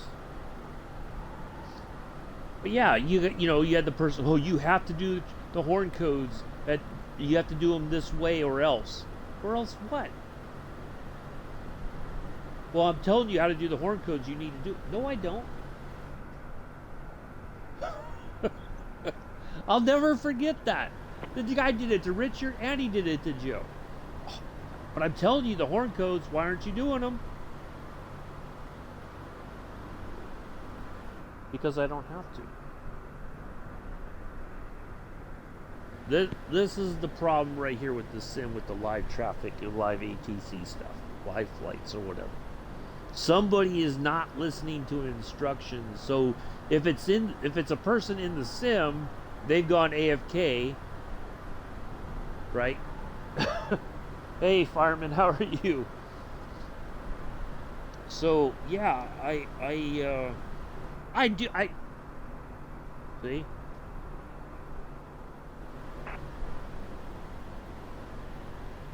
Somebody's not paying attention.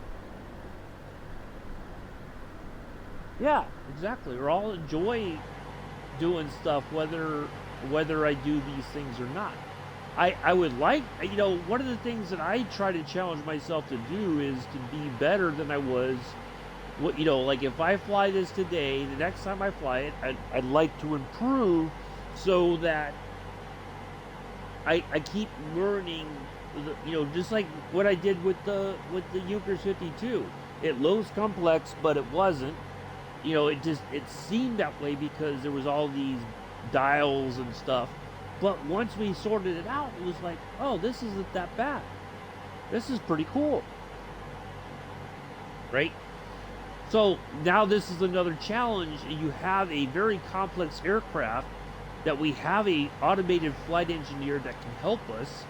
But if the automated flight engineer decides, well, I got my own agenda today for whatever reason, I have to figure that out.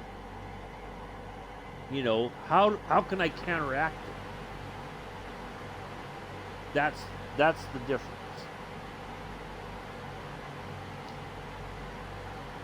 So, does it mean it's going to be perfect? Nope. Do I expect to ever be perfect at it? Nope. That's okay. As long as I learn something from it that I can apply next time, that's all that matters. So just like when we're on mixed farm, we learned some expensive lessons. But we learned from that, and now we know what not to do next time. Now we're finally we're making money again. We're putting money in the virtual bank so that we can buy more equipment or better equipment or whatever. It's okay. It's a simulator, but it's frustrating when you make mistakes. But it's like, well, it's okay to make them in a simulator because we can learn from it. It's not really the only thing it's costing us is time. At the end of the day, if you really think about it. A friend of mine has had. Well, what I learned, I think part of the problem is Paradox is you have to. Okay, yeah. So once you turn on the autopilot, you do the gyro here, the little switch right here, if I can find it, the gyro pilot, and then the other one, the mechanical, right? And then you have to go like localizer, back to gyro, back to localizer, and that should make it work. But it's weird because the other day when I was testing it out, I didn't do that and it followed the line just fine. Or at least it seemed like it did. I don't know. But it's okay. We got it sorted now. I should have remembered that to try to just go localizer, back to gyro, back to localizer, and it should have picked up the line right away.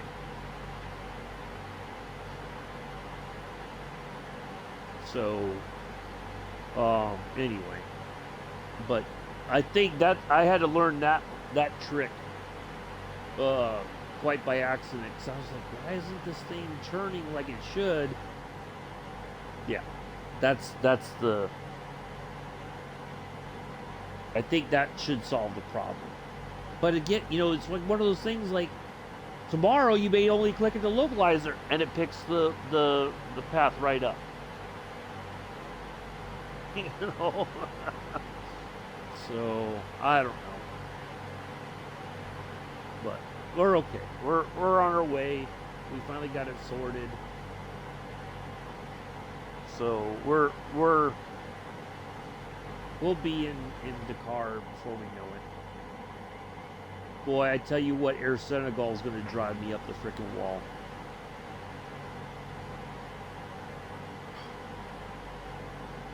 You would think. I mean, that's. I don't know if is it one of the. Is it an AI plane that's not following instructions? Is it a. I don't know. What is it? But they've been telling it to go to 36,000 feet for like the longest time. I think they ought to launch the Alert 5 aircraft and take it down, because obviously something's not right. I think the aircraft is no longer under under the pilot's control or something. I don't know. Like, something's not right. I think we just ought to take it down. Heck with it.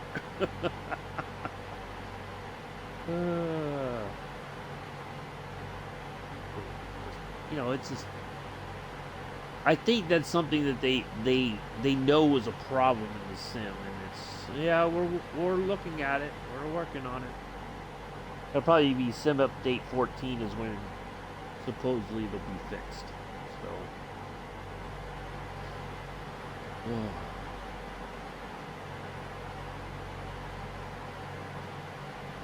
Should we unlock the window at 13,000 feet? What do you think? What do you think will happen if we open the window right now? Anybody want to hazard a guess here? I know Joseph will be like, I don't know, but let's find out. Open the window, I dare you.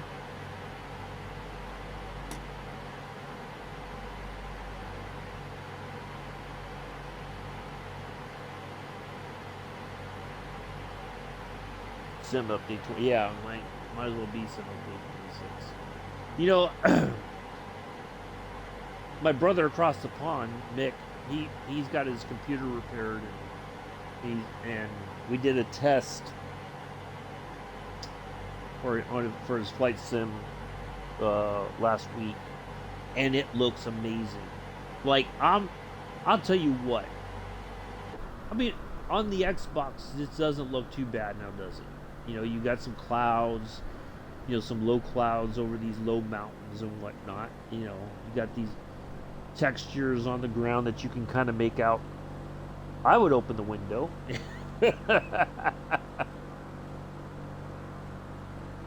Yeah, well, Joseph, no.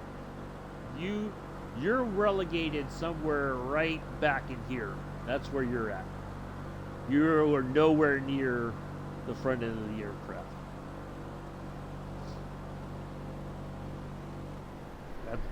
You're back here for ballast. You're balancing the plane right now. You're back here shifting around to make sure we don't lose altitude or whatever. Anyway, so, but no, mix, like, we took off, we did a flight from Heathrow to Manchester, right? His Heathrow airport in the sim, on his version of the sim, looks amazing. I loaded in and did a flight because we had some issues with the, you know, descending to certain altitudes, and I think what I did was no, Bella, no. we don't want to trust him with that either, because he'll eat all the stuff that he wants to eat first, and then whatever's left over, and it won't be hardly much of anything.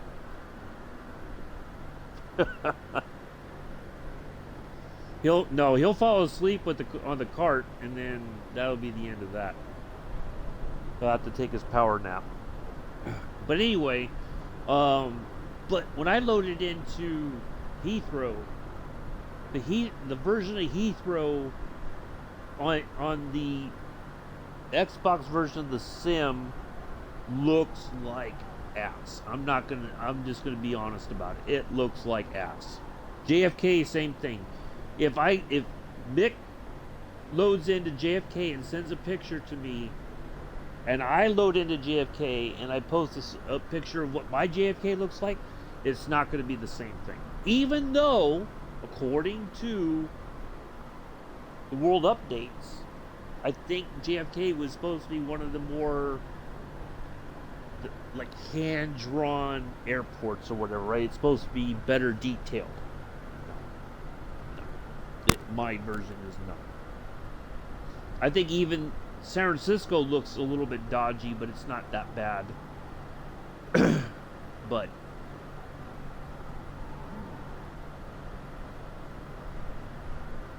yeah, it's just a bit weird. But I'm happy that he's got his stuff sorted and he's got a better graphics card and all that stuff, because everything looks amazing.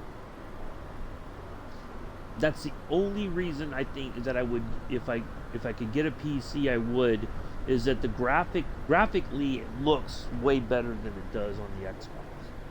But for what this gives, to be honest, it's not that bad. You know, you have some detail in these hills. You know, you got the texture. You know, you got the coastline up there, the water, all these low clouds. It doesn't look half bad. Ooh, an 800. Yeah, and there was no stutter, so I'm really excited. Once we set aside the time, and we're gonna do the next leg of the Iron Maiden tour. That was what he was working on.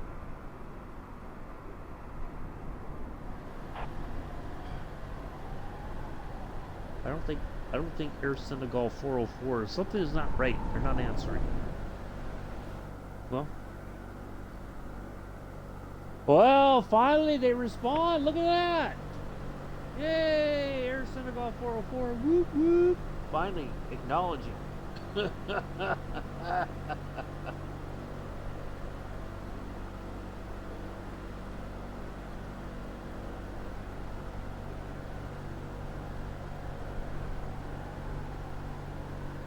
Joseph telling people to behave. That's pretty rich, Joseph. I think if it's in the sim, if it's a sim pilot, maybe they don't know how to descend to 360. I don't know.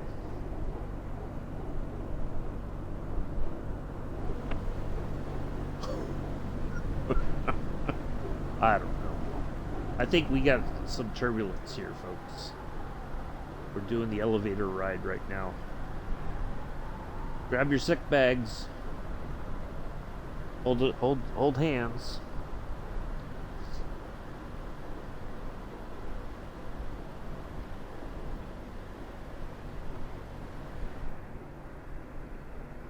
Yeah, somebody doesn't know what's what. I don't know. Ooh, look at that! Ooh wee! Elevator ride, folks. Oh, look at this.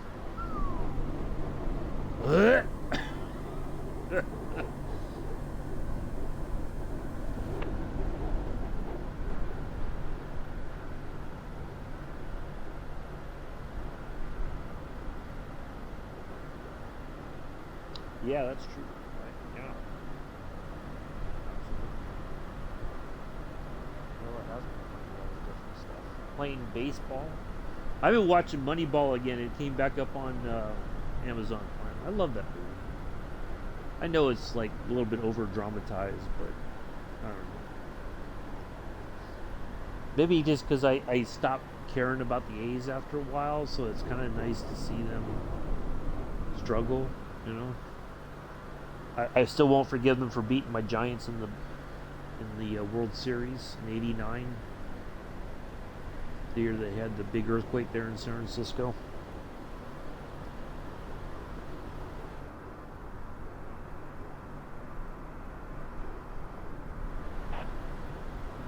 How high could they be that they can't get to what are they flying in?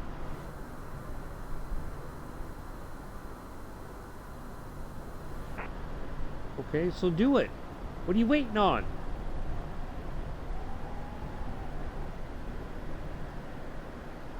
I mean, if you're at what, 38,000 feet, that's only 2,000 feet to drop. Come on.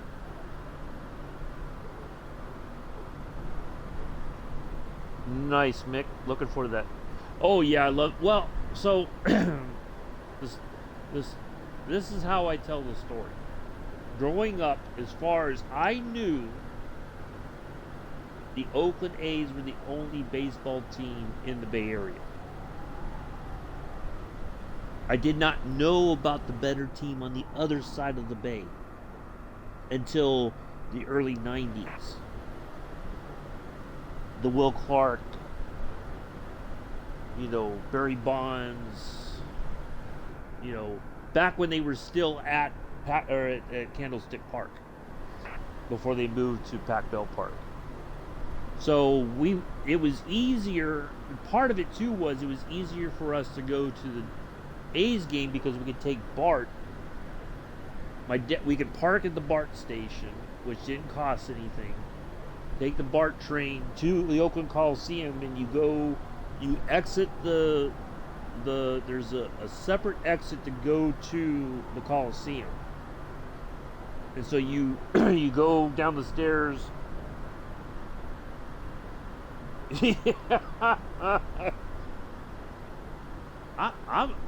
I'll tell you what, Nick. I'm gonna stop. Hold on a second. I gotta respond to this. I'm so intrigued. I'm gonna sit at the big computer tonight to watch this screen because I want to see things in bigger detail than sitting at my little 13-inch laptop. I'm putting it on the big screen, so to speak. I want to see all the bits and bobs in this game. Oh, Joseph, you'll knock out 5 minutes after Mick starts the stream. You go, and then about 4 hours later, when Mick's ready to wrap up, you go, LOL. Come on, Joseph. We know what you do. It's okay. Don't be embarrassed. It's all good. We know how you operate. What does this message say? Message says, oops. Oh, we got a course change coming up.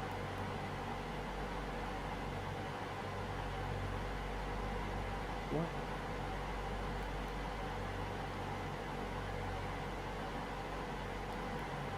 I don't know. We still got 153 nautical miles to go.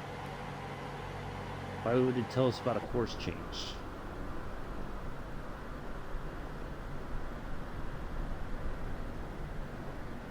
Exactly.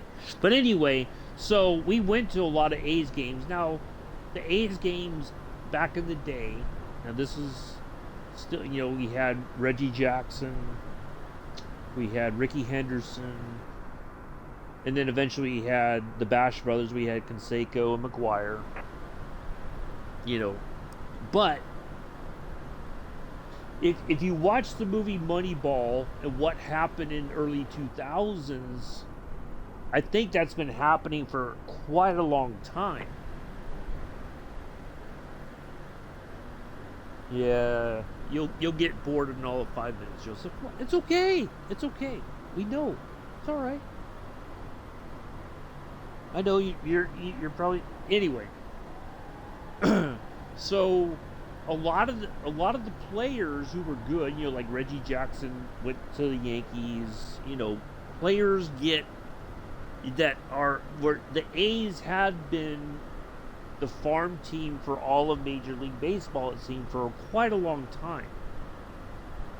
Especially, I think, after they won the '89 World Series. Now, that was Billy Beane was still playing baseball in '89, and I think after he just wasn't having any success, that's when he decided to become a scout, and then later on became a general manager.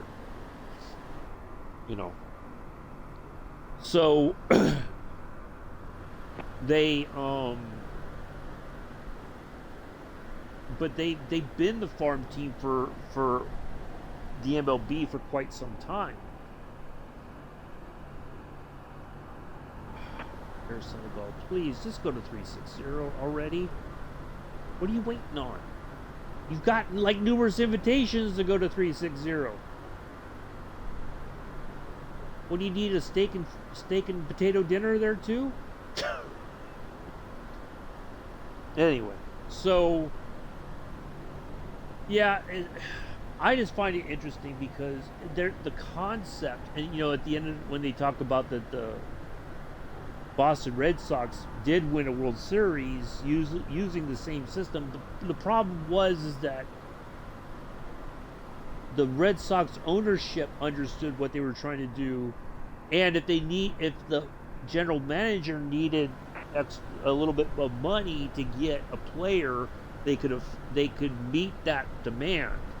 Whereas the owner of the Oakland A's at the time, and I don't know if it's still the same owner now, but they could not meet that. When Billy goes and says, can you just get me a little bit of money? I'm not asking for tens of millions of dollars, just a little bit, something to to get us there. And the owner's like, no, can't do it. If the owner, I think everything would have been different if the owner of the A's had been able to give Billy what he needed early on. I think that's where their success would have been much quicker. But then you also had Art Howe, who was refusing to play the team the way that Billy had got them together. If he he wanted Hatterberg at first, and Art Howe's like, no, I'm going to put Pena because Pena is legitimately a first baseman. If Art Howe hadn't been so stubborn, they might have been in first place a majority of that season. Now, it doesn't mean that they would have won the last game of the season still, but they would have been much more successful, and I think people would have been taking notice, of what was going on. That was the key. It wasn't until they got on that streak that suddenly everybody's like, well, maybe there's something to this. But even then, and Billy was right, because they didn't win the last game of the season, people dismissed them, right? They were just like, they don't know what they're doing.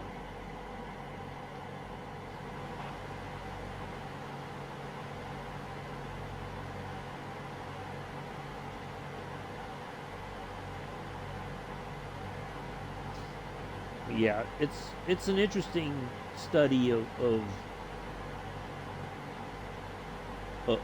baseball, I think, and what they were trying to do, and the fact that a short time later the Red Sox were able to do it. And I think, well, they are, but they've been a mess for quite some time, Bella. I think, quite honestly, after what happened, in the early 2000s with what Billy Beane was trying to do,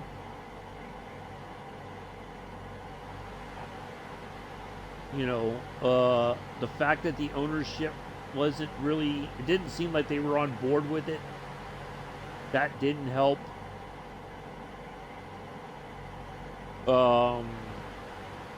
Yeah, there was just a lot of stuff that didn't work, But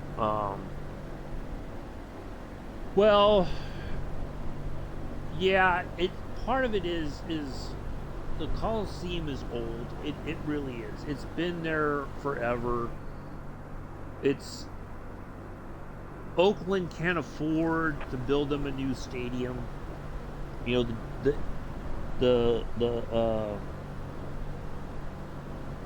Raiders went to Vegas, so they'll probably go to Vegas as well.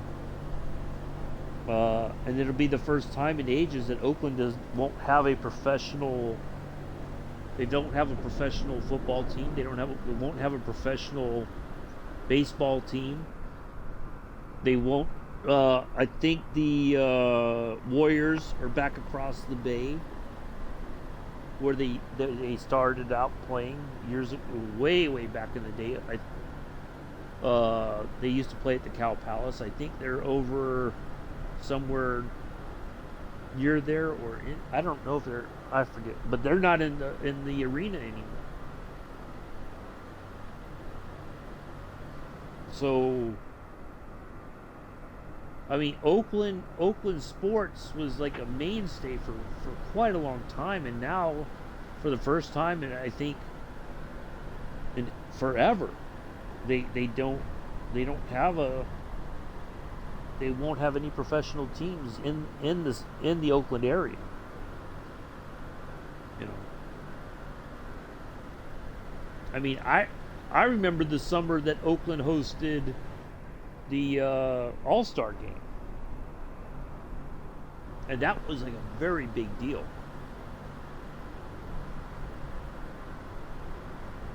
But yeah, and part of it too is when Al Davis came back from Los Angeles when they moved the Raiders back up to Oakland, and they put in all these skyboxes and all that. It totally ruined the Coliseum. They used to have this huge grass area, right? And it was like the cheapest way to go watch a baseball game, because you could just go out there and sit on the grass and watch the A's play, and it didn't really cost you all that much to go to watch a game. You didn't have to have a seat, so yeah, it was fantastic. But yeah, when they built it just totally ruined the Coliseum, I think.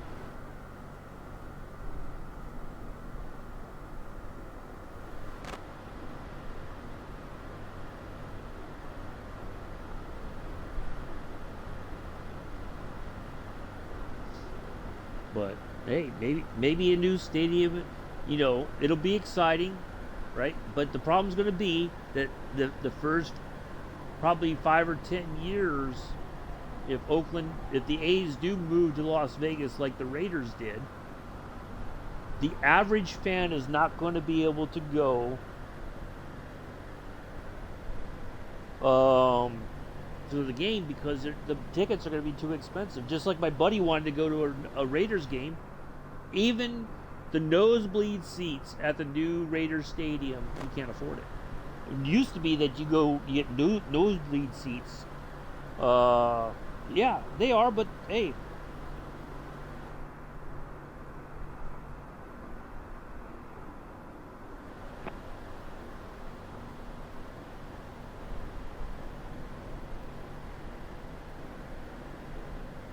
Vegas is happy to have them because they can afford to build them a new stadium.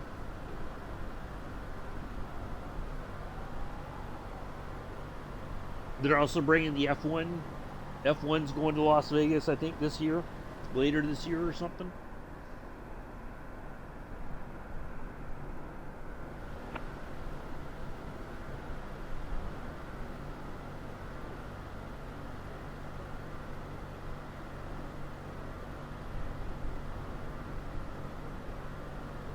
I mean, Las Vegas can afford it.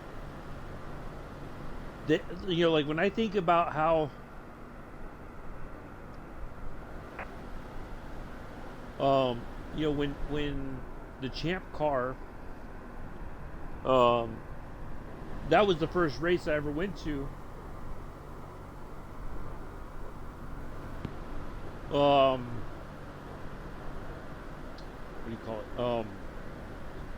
The Yeah, I went to Champ. The first race I ever went to in person was the Champ car race at Laguna Seca, and then in order to make things a bit more exciting, they said, "Well, we're going to race on the streets of San Jose."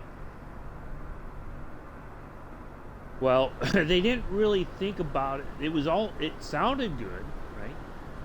If you look at it on paper, as I like to say, it sounds amazing, right? Oh, a street race in downtown San Jose, it's going to be, yeah. Exactly. Exactly. That's the problem. But they're going to learn that the hard way, but they're going to struggle the first 10 years. They're not going to be able to fill the seats. I mean, you're going to have season ticket holders, and that's about it. The average person cannot afford it otherwise. But anyway, so now the people who put on the San Jose Grand Prix, you would think, right? The longest running street race in, it was Champ Car, Indy Car, whatever you want to call it.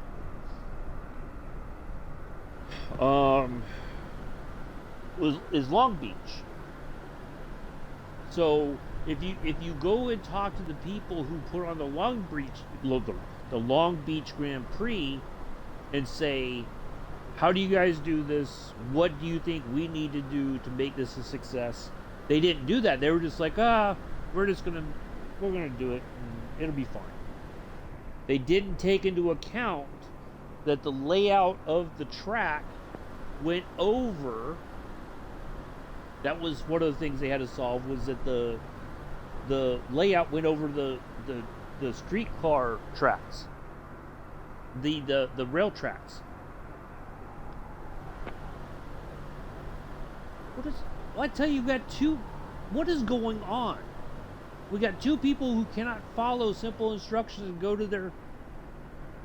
How many times has Royal Air Maroc been told to go to 2,600 feet and then told to go to 17,000? What is going on here?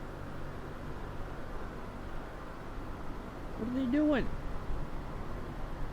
So, but it was a good idea. I think I went 2 years, and then that was it.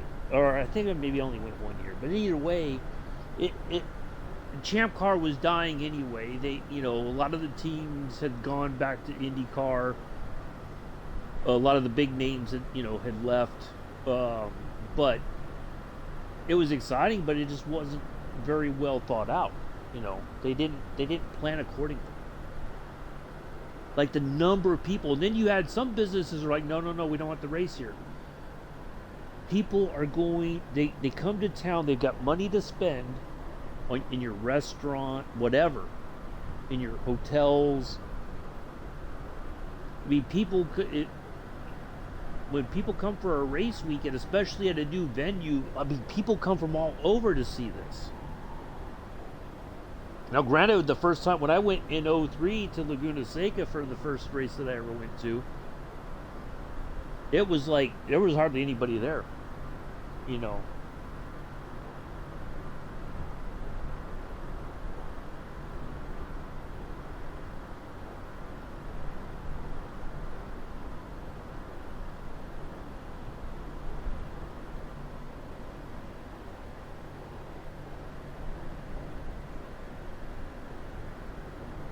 Yeah, it was great, but yeah, it was just poorly executed, to be honest.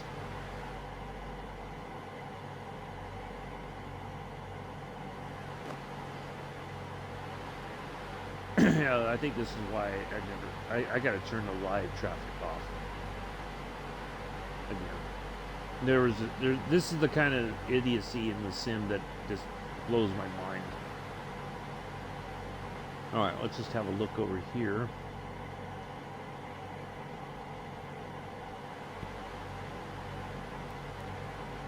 Got 94 nautical miles. Just under 94 too.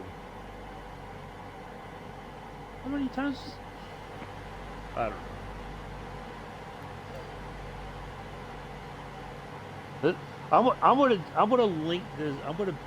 Once I get this downloaded to YouTube, I'm gonna go on the forums and be like, does this make any sense? Come on, you guys, this has been a known issue with the AI traffic. How come this is still a problem?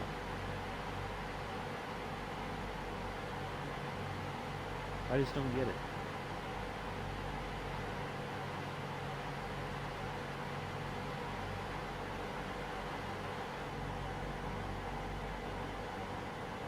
Yes, I am. Well, I'll be honest, I've not watched it.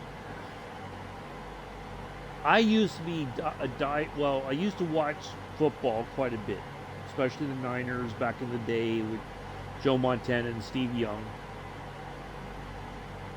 I'd get up every Sunday morning just for like the pregame show, right? And then I'm sitting there on the couch just yelling at the TV because the ref is an idiot. Kind of like what Mick does when him and Pulse are playing FIFA.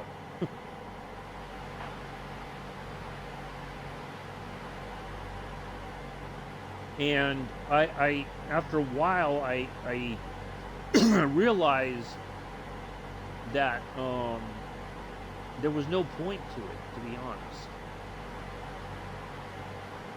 You know, the NFL, much like FIFA, isn't concerned about refs or whatever who are, you know, basically above reproach. Above reproach. They're experts in their field. They know the call. If they're making a bad call, they know that they're making a bad call. And it's the same now in baseball. When an umpire has blown a call,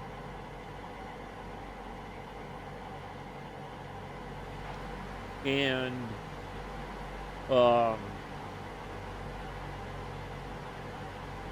it costs, like a no-hitter or something, or heaven forbid, a perfect game for a pitcher. They, even though afterwards they're like, yeah, I screwed that up, they can't change the outcome. They can't go back and say, well, we're taking this thing away from out of the thing and awarding. They can't do that. So they blow calls. It's just like what you have, 18 games in an NFL season, and if a team just they get refs who are just terrible, for lack of a better term, that ruins your whole season. Right? Your season, all it takes is that one game where the refs blow the calls and there's no recovering from it.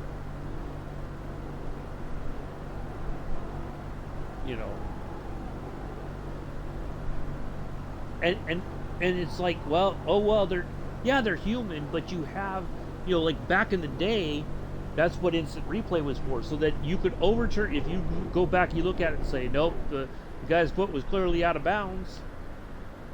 Nope, now it's like, no, his foot was inbounds. Are you sure? Yep, okay, I believe you. And then when they put it on the Jumbotron, when they show, it's like, no, clearly his foot was out of bounds. Oh, well, sorry.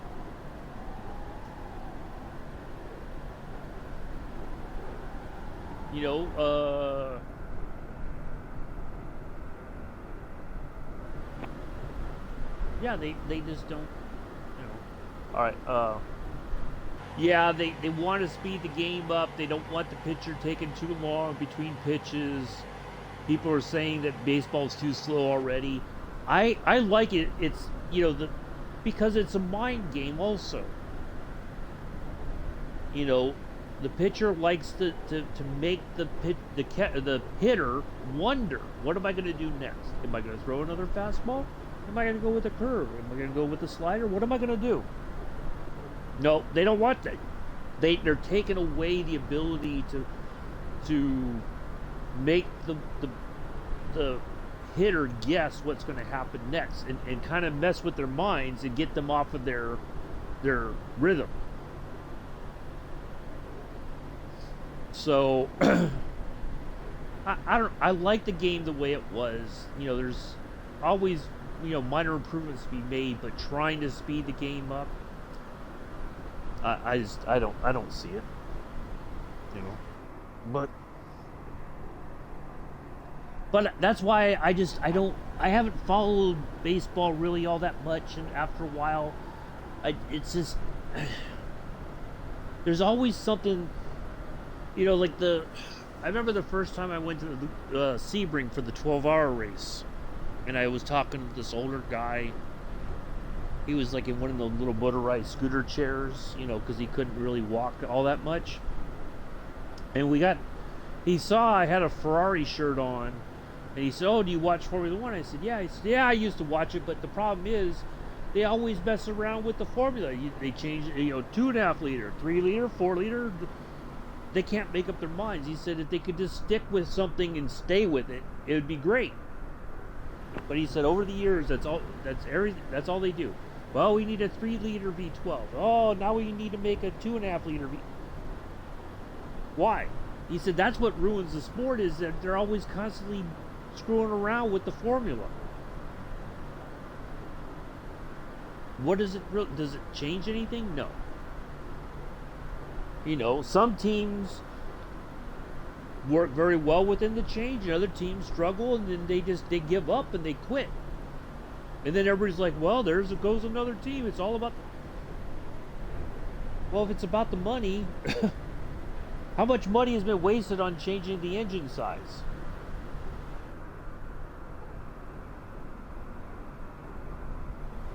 Oh, finally, I'm out of Casablanca airspace.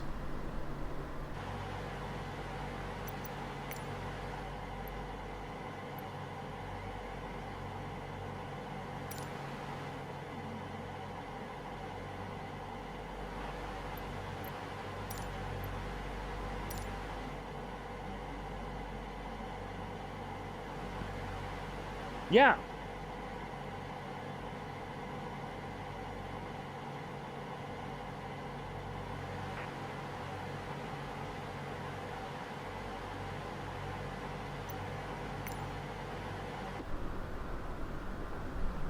That's exactly it. But they don't think that. They do it because they're under the impression that if they just find the right formula, then more people will be drawn to the sport.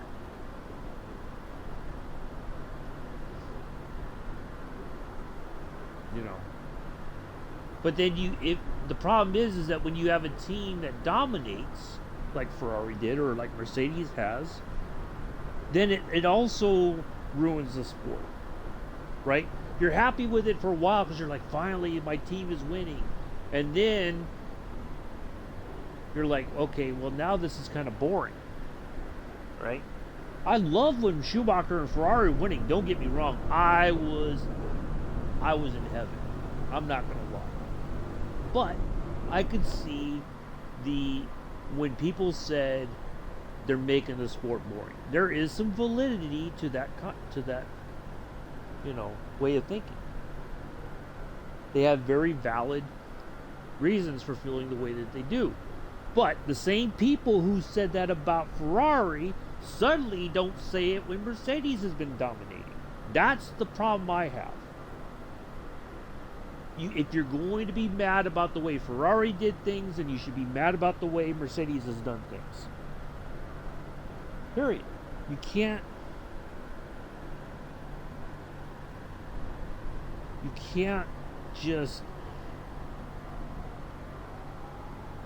pretend that you're okay with one but not the other. So if you're going to be critical of Ferrari, then you should be critical of Mercedes. End of story. That's all. I think that should be fair. But everybody, all of a sudden, but it's Mercedes. Shh. Don't say anything. Don't say anything.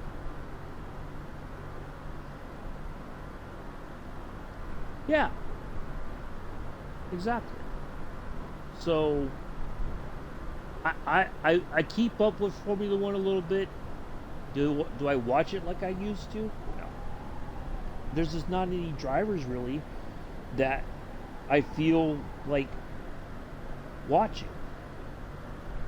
The last driver that I really like the last two drivers I like to watch are no longer in the sport: Kimi Räikkönen and Sebastian Vettel.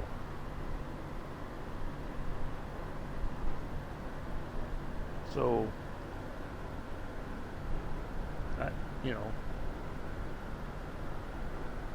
So I don't care that much. Am I glad that Red Bull's sticking it to Mercedes? Yeah. Does it are the way that they're going about it the right way? Probably not. But there was going to come a point where Mercedes was not going to win anymore. They weren't going to dominate. And now I think that time has come. And I don't think there's a way for them to rebound from it. I think they've tried, but the new rules, right now suit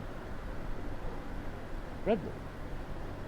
It always, that's the thing that always gets me is whenever they change something, there's a team that adapts to that change very well, and there's other teams that do not. Just like when they, in 05, for the 05 season, they said, well, we're not going to allow tire changes unless it's like from wets to dry or dry to wet. Or if you've really flat spotted your tires, that's the only thing for safety reasons. But otherwise, I mean, Renault basically ruled the championship that year. There was nothing Ferrari could do.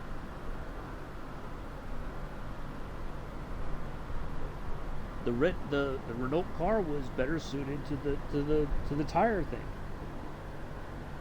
You know, Ferrari couldn't deal with it. That's just the way it is. And it just may be that Alonso's driving style suited the tire thing better than Schumacher's driving style did. I mean, there's all kinds of different things to look at regarding that. But I was not. I mean, initially I thought, okay, well, there was going to come a time. I had to realize that there was going to come a point where Schumacher was not going to win championships anymore, and the 05 season was the beginning of the end. You know, and so at first I thought, okay, Alonso's it. Alonso's the new era. Well, know how that turned out. You know how I feel about that. Ooh, look at this.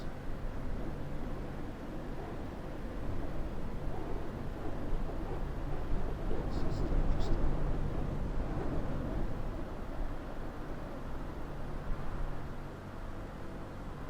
I wonder what it is that causes this major difference in the color of the soil or rock, or why does this look like this is sulfur or something? This is really interesting. Yeah, yeah. I've just like I don't watch football, but I kind of keep an eye on what's happening. And so when my buddy in Vegas talks about football, or I can ask him about it because I know he likes football. Just like Mick likes talking about the space stuff. You know.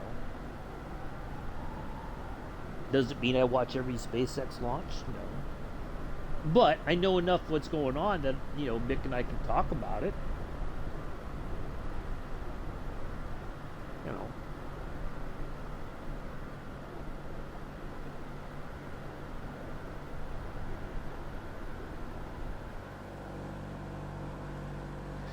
So for a quick recap, for those of you who are just joining or whatever,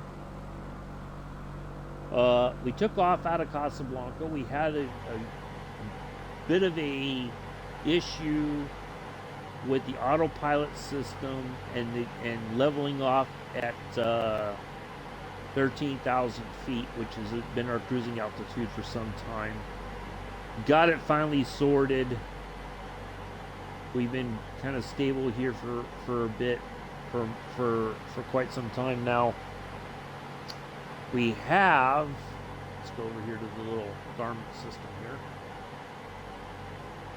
Pull up the flight plan. So we are on our way to SMR, Sierra Mike Romeo, which is a VOR TME, I think. Boosters, yes. I love that Vic. I tell you, that is like my favorite part about, I'll watch the launch if I can catch the liftoff. But I don't care about anything. Well, I shouldn't say I don't care.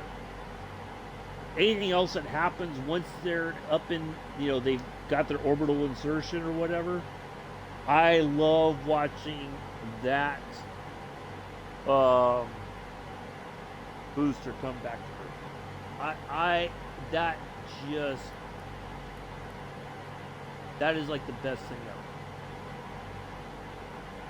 All right, so we got 33 nautical miles to get to SMR. And then we have a whopping 195 nautical miles to get to Mayak. And then we have 350 nautical miles to go to Delta 345 Yankee. And then we'll have another long trip to get to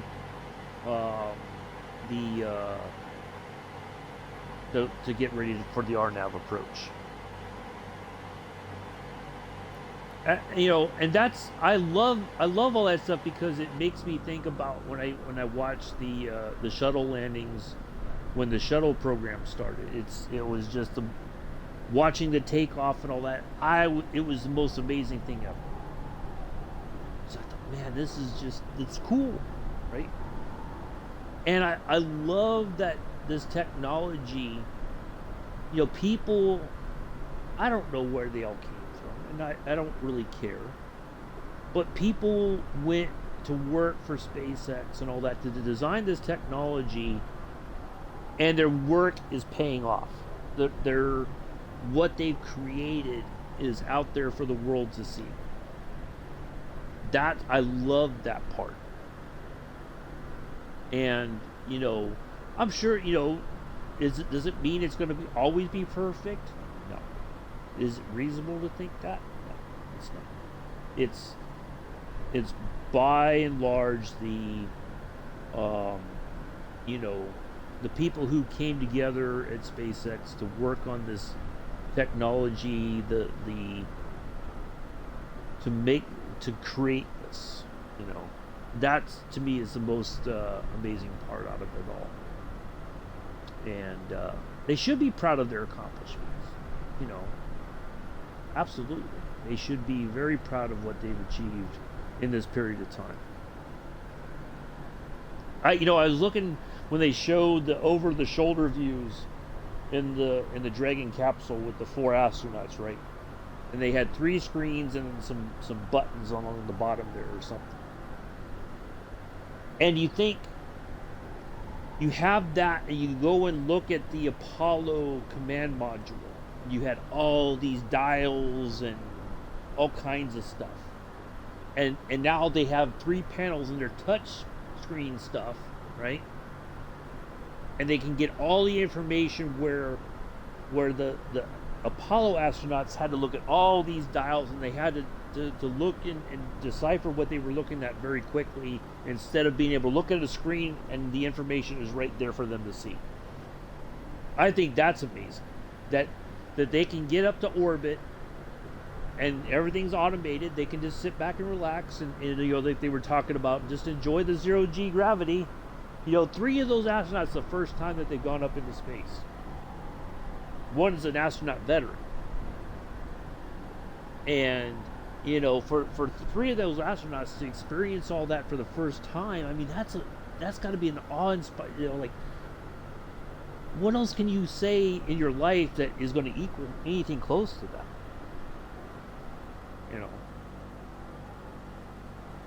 But I think it's just absolutely fantastic. All that technology.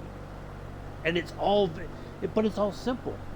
In a way, all the information that they need is right there on those screens. Where, when you're looking at all these different dials and everything, you're like, okay, what does this mean? Is everything okay? Well, I think so. Well, it looks like it's okay, but well, how do I know if it's okay?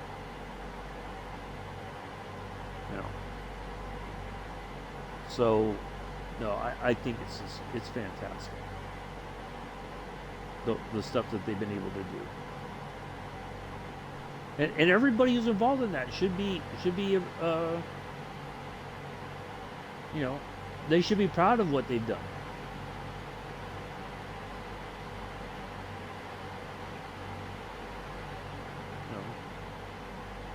They should be absolutely proud of what they've done. Yeah, like they're, like they have like a little stuffed animal that they were tossing around with the 0G, and one astronaut took the pen, the stylus that's on a little cord, and let it hover and playing. It's amazing. But yeah, what other thing are you going to do in your life that's going to give you that sort of experience? Like, and they're going to live on the International Space Station for however long that they're up there for. You know. But yeah, it's really cool stuff, I think. And it's great to see a space program running again and doing stuff that for the longest time it just like we gave up on. You know, NASA was a shell of its former self, and now all of a sudden it's like NASA's back. No, SpaceX is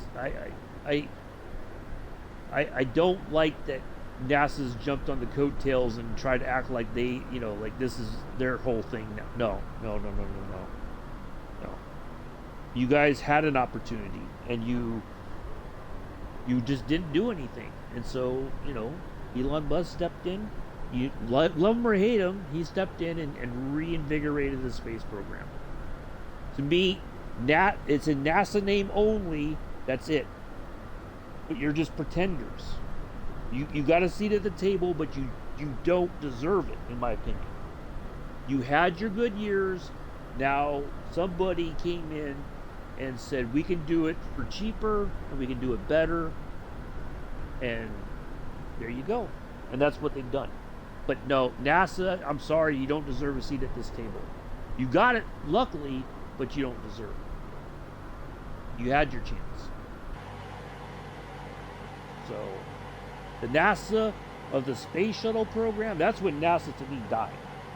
This new NASA, no, don't care for it. Whatever this is, it's not, to me, it's not really NASA. You know? So, no, they died a long time ago. As soon as that shuttle program was over.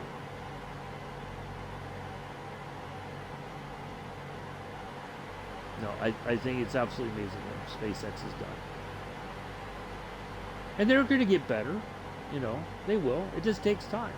Doesn't mean, you know, they're going to learn, you know, like that launch, it was a success, you know, people are calling it a successful failure.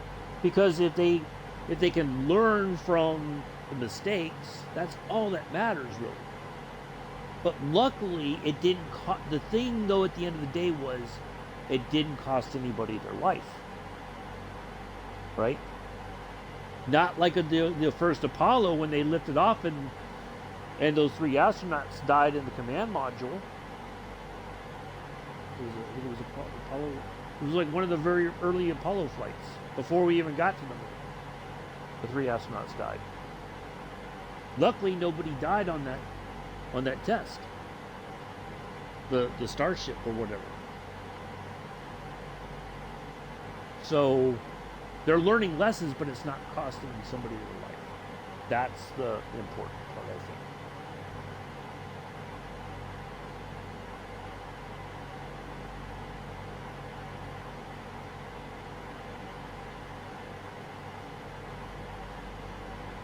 And as long as they can reuse those boosters and it doesn't cause any accidents, hey, more power to them.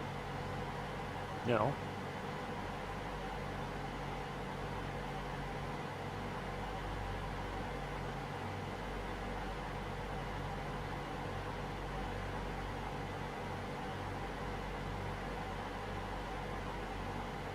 But I don't know. I like that stuff. I'm absolutely amazed. I'm always in awe when every time I see that booster set down. I'm just like, I can't believe that I just watched that happen, because it just doesn't seem possible. But there it is. There, the rocket's fire. Beep, it sets right down, and it's like, ta-da, we're here. You know, and it's not like the thing topples over all of a sudden either. Right? It sets down and just, there you go. I'd be more worried that if it suddenly just like, you know, just toppled over and then.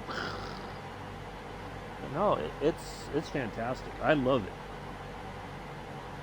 That is my favorite part about the whole stream when they stream that stuff, is watching that thing land. Yeah, it'll get there. It will get there eventually.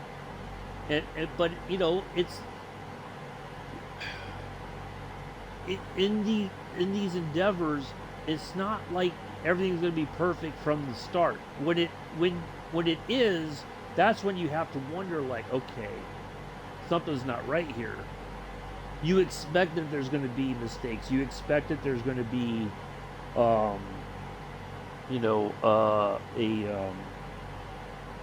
failures. But that's the best way to learn, right?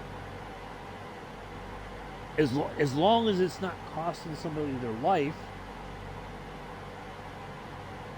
every time that they make a mistake, is it really that bad? You know. So I don't know.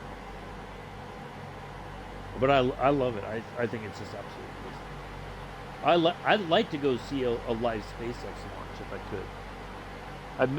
I always wanted to go see a shuttle launch in person, but I didn't get the opportunity. But I would like to go to see a SpaceX launch. I think that would be fantastic.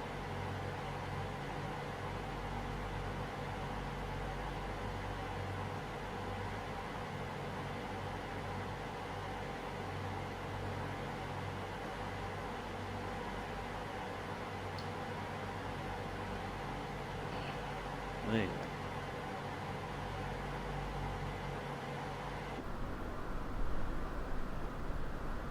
All right, we are on our, let's see, we have a whopping 186 nautical miles to our next nav point there. And then we have a massive 350 nautical miles.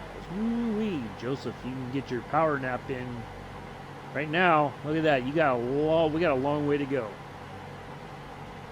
We still got plenty of flying left to do. You might as well get your power in nap now. You'll be rested for later on with mixed streams. Eat your lunch.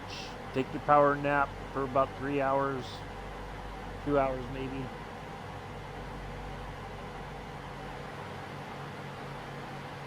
Turn off your phone. Take a power nap. Wake up and have your tea.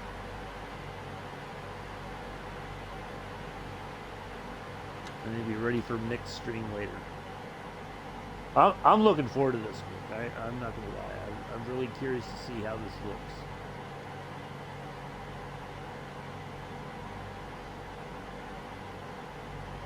Now, I don't know if I asked this, and I'm going to ask this somewhat jokingly, but somewhat serious. So, if for instance, let's just play the what if game. If Pulse had Space Engineer on his PS5, is there a multiplayer kind of like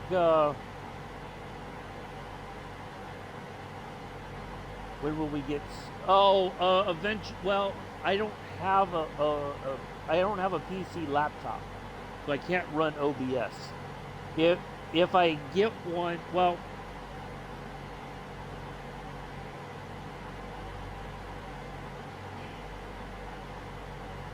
if I make the jump to the PC, and that's still a big if at this point.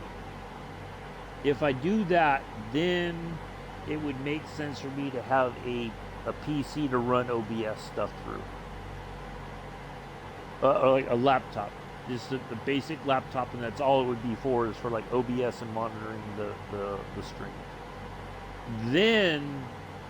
Then I could add. Now, I probably won't do the fart sounds of the flesh or anything like that. We'll find something fun, though, for the sounds. We'll do something interesting. But, yeah, it's just, I'm just waiting for some things to fall into place. I think at this point, I unfortunately am going to rule out going to Houston for Flight Sim Expo.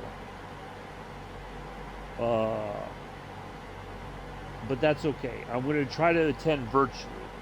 But what I may still do is just the timing may have to change.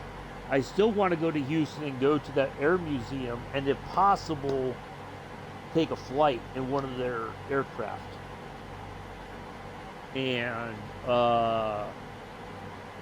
and then also go to the Space Center there in Houston to do a tour there, and then go on to California to visit family. But Flight Sim Expo, I think, is out of reach. Now, I've been thinking, you know, the difficult part is, like, when I watch streamers who do flight sim streaming on a fairly consistent basis, just like what happened today early on in the flight with the flight, you know, the autopilot system not working like we expected it to. You know, I was watching Sergeant Staff the other day, and he was flying, and he had new, like, his stream, the stream, or his sim kept crashing for some reason.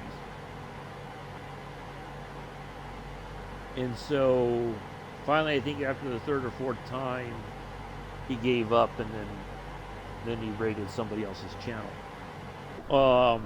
But that's what worries me the most about getting the sim on the PC is there seems to be issues that happen that don't make sense, and even though if you have a really decent PC system that normally would handle the sim, you know, but at the same time, I think within the next sim update or two, I think it's going to put more of a, what's the word I'm looking for? It's really going to tax the Xbox system. So, do I give up and say, well, it was fun while it lasted, or do I say, well, if I can afford a halfway decent gaming PC, and it looks, the sim looks, no, I was, what I was asking,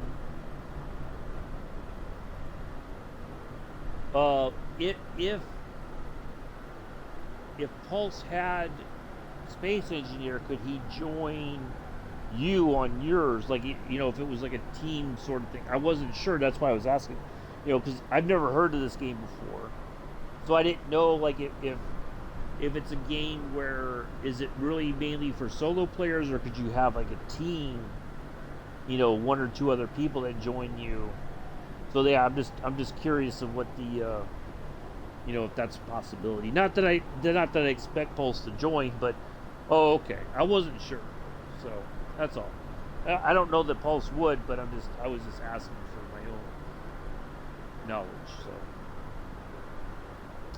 if you know, if it's really meant for a single player, or if you have a, you know, if you had people who could join and help out with the you know, the additional duties or whatever that need to be done to make the mission successful, I guess. I don't know. Anyway, so yeah, I'm at that crossroads again. It's just a matter of, do I take that leap? But the problem will be, I think, well, not the problem. The issue's going to be, for me, there's no way I can, the way I'm set up right now, I can't do it on the PC the way I'm doing it on the Xbox right now. I would have to get a desk. I would have to mount the flight, you know, the yoke and throttle. I would have to get I would really have to get a yoke and throttle system, not the system that I have right now. It just wouldn't work. I mean, it kind of does, but it wouldn't. I would need something where, because this works for me right now in the way that I can use that flight stick, and it's way better than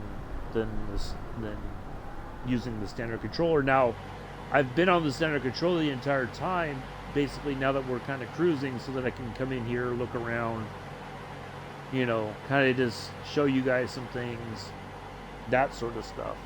But yeah, it's so, but then it would be kind of like what Mick had to do, put it all together, test it, kind of keep testing it to make sure that everything works the way I hope it will, then get back into streaming. But I don't know how long that would take. I'd have to wait for the computer to get here. I'd have to get the desk built, put all the bits together, you know. So, figuring out where would I have all that stuff here in my apartment. That's the other thing. So, I don't know. I think it's yeah, I'm waiting for yeah, it does. And that's the thing, is I'd like to get, if I do it that way, I'd have to download all the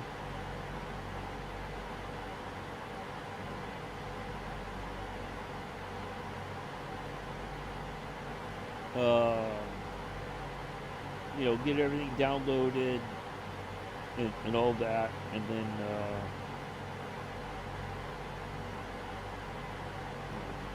what can you do? So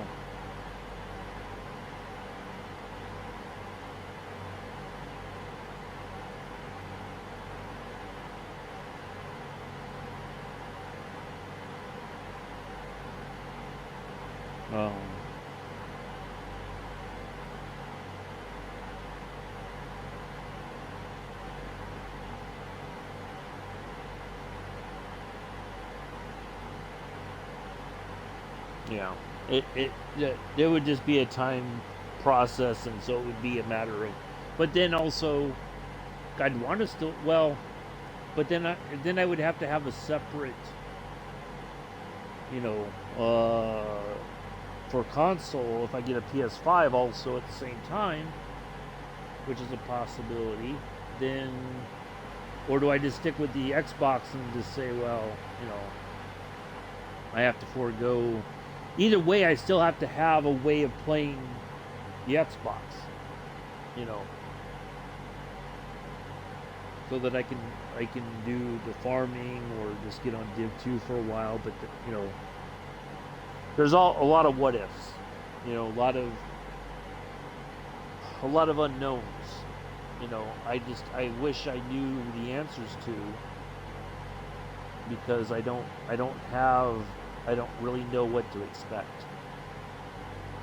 If I had a crystal ball and knew some outcomes, then I think I would be able to say I can do this, and these are the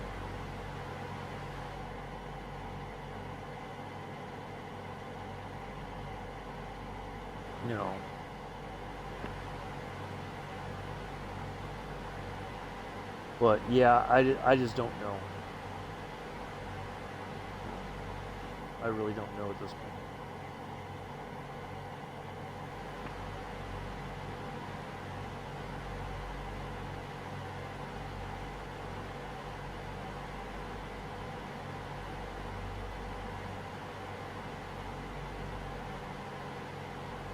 There's a lot of unknowns. That's the difficult part.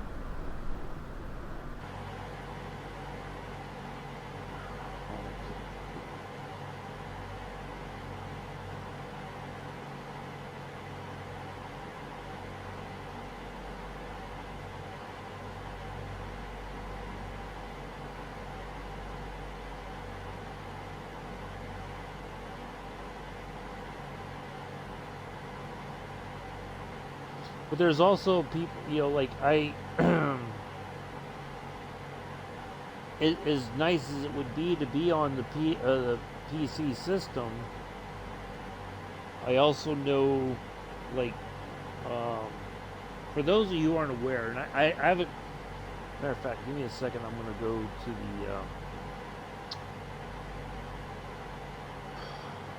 the flight sim forums, because I think hopefully by now somebody has let's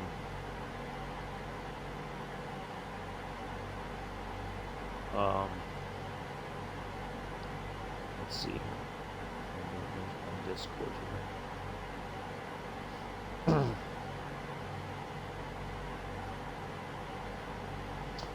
Milviz, which is the developer for the 310R, I think it's a Cessna plane. But anyway, they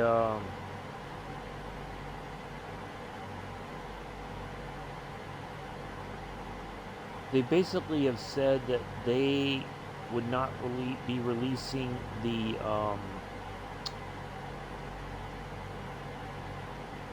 Corsair on the Xbox.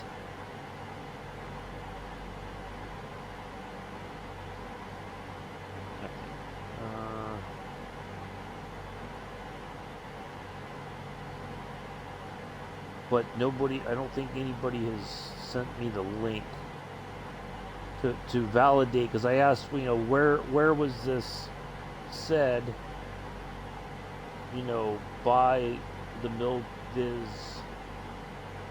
developer to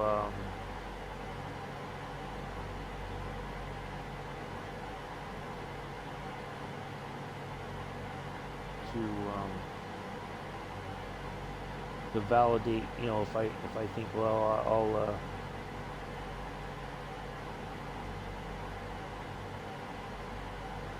yeah, he still hasn't found it, so but yeah, you know, there's what I call in photography they call it gear acquisition syndrome, and you know, every time there's a new camera out, like, ooh, I gotta have this or whatever, right? It's a you know, that notion of you have to have the newest thing, right? So if I do make the jump, I think I'd have to be very careful not to just buy all this stuff that we haven't had access to, you know, for the longest time on the Xbox, and that there are developers who had a very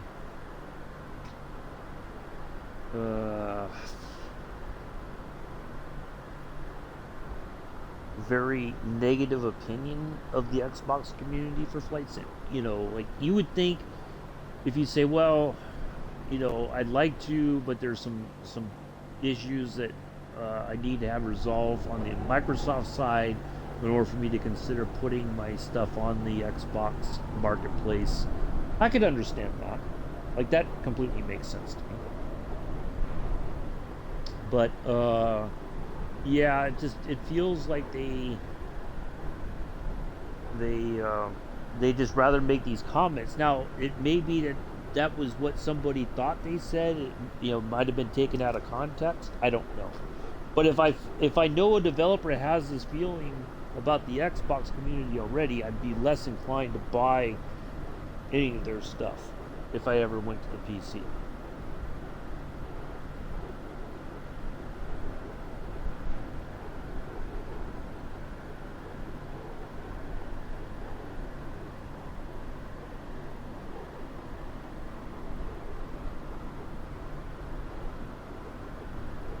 Now, the good thing is, if I do go to the PC, I can buy, I should be able to buy liveries for the PMDG 730 or the DC-6 directly from them, or I can find free liveries somewhere. So there's pros and cons to the whole thing, you know. But the one thing I will say that is kind of making me consider the PC more and more is, and somebody brought this up the other day, last Thursday, when we were waiting for the marketplace update to get released. Is there, like, let's say today PMDG releases an update for the DC-6, right? The people who bought it through PMDG's website can go directly to them and get the download the update right away. They don't have to wait until Thursday. Now, because I bought it in the in-sim marketplace, I would have to wait for the update. Now, like, there's an update for the Spitfire that's been out. Does that mean it's going to be here this week? No. It may be another 2 or 3 weeks before it makes its way to the marketplace in the sim for download for the update.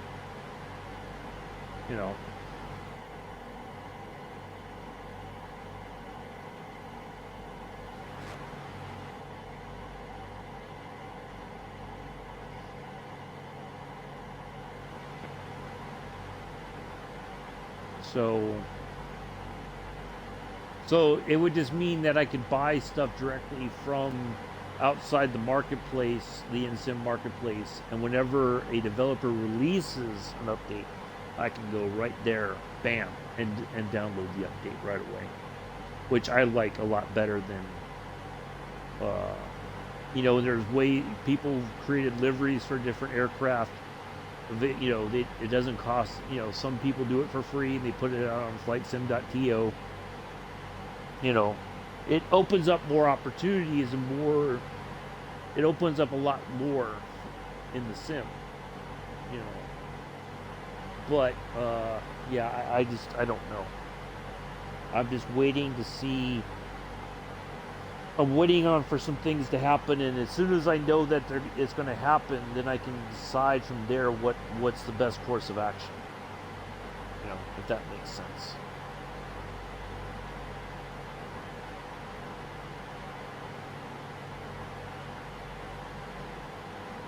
But I feel confident with the idea of taking things to a better level on the PC side. I know it's not going to be perfect. I get that part.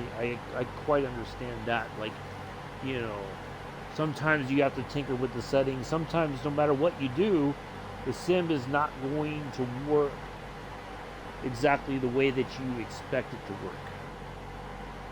That's the other thing too.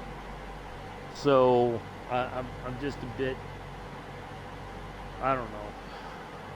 I don't know how to describe it.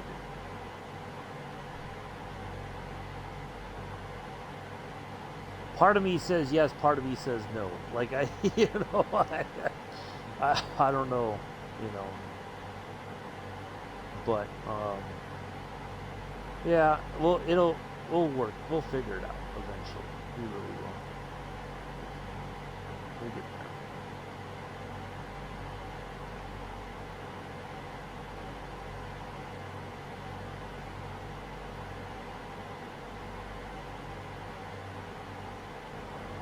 I hope this is a good sign.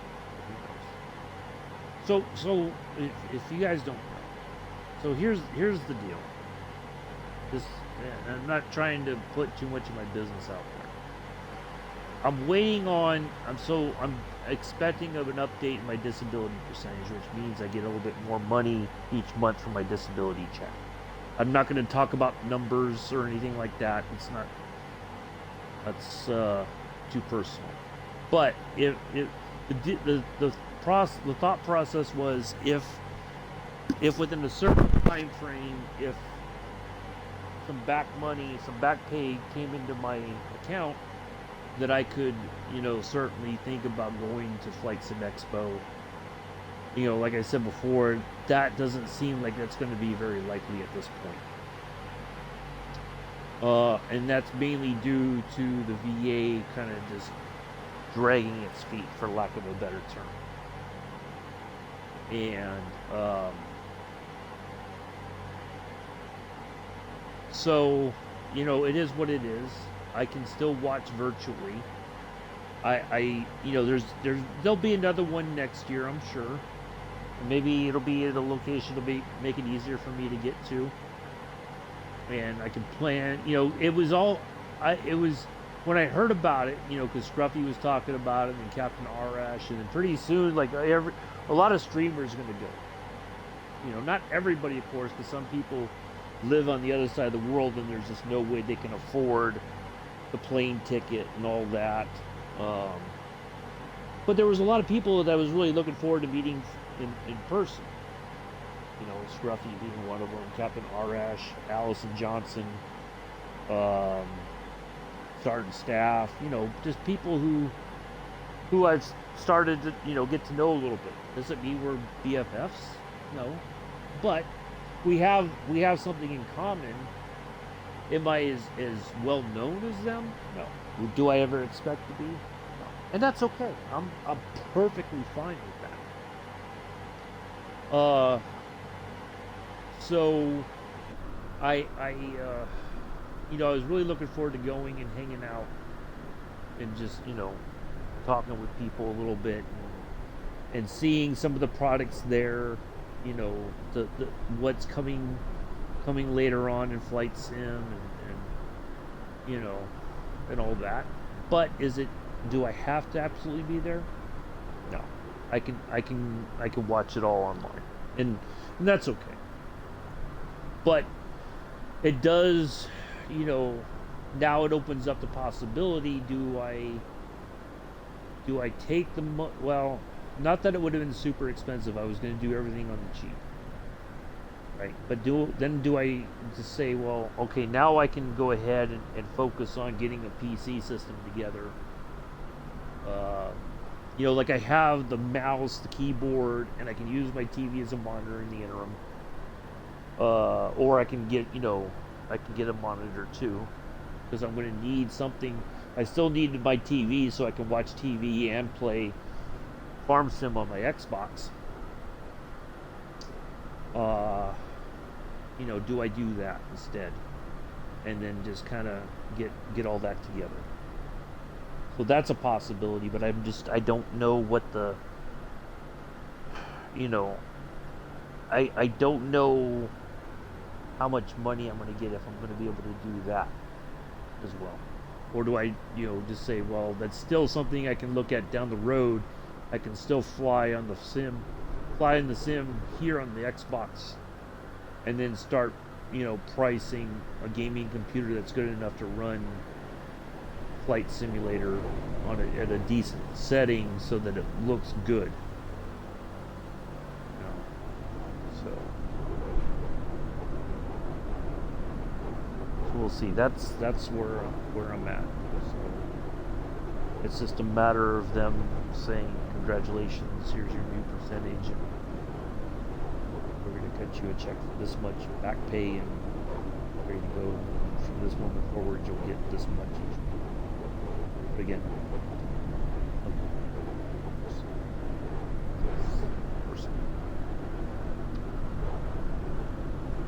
yeah, so we'll see.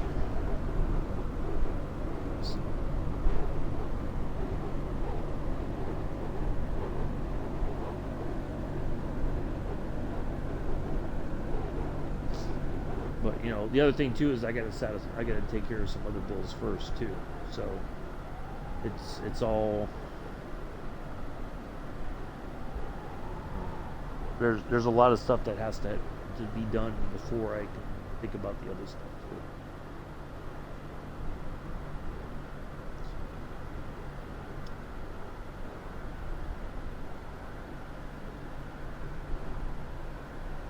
So we'll see. But, whatever happens, that's just how it's supposed to be. That's the way I look at it.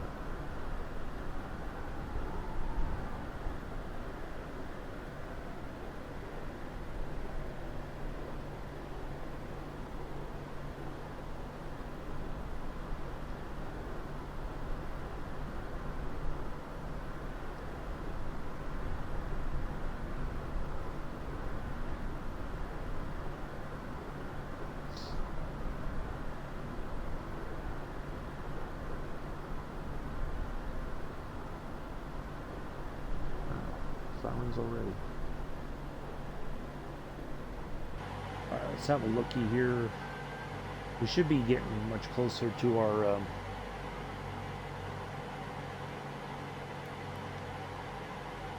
yep, 81 nautical miles.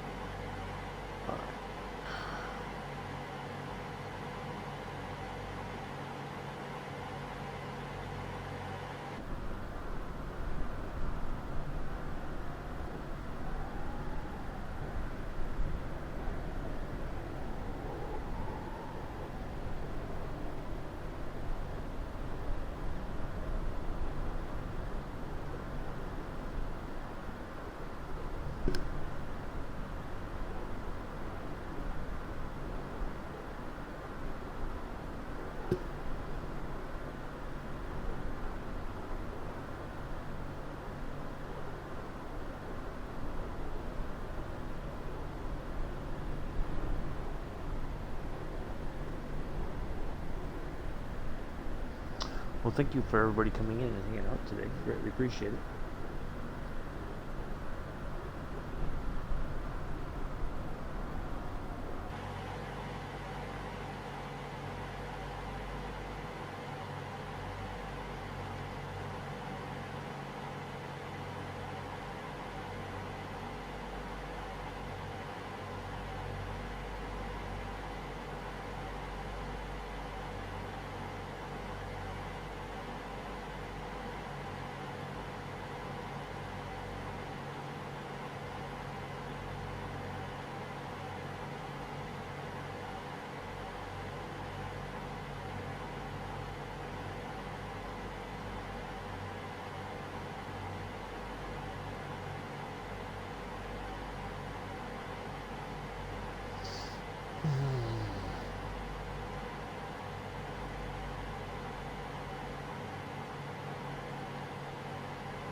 I think I'm going to step away for just a moment. I'll be right back.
Wake up!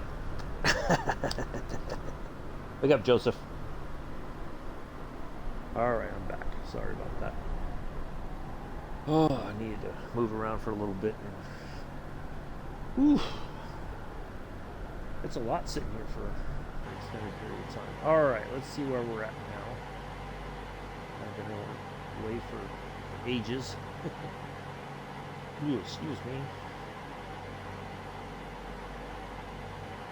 Alright.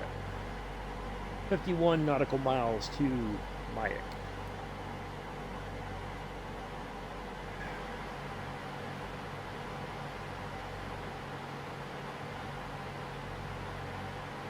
Thank you, Joseph. What, Nick? What? What's that for? Are you pulling a Joseph on me, Nick? With the,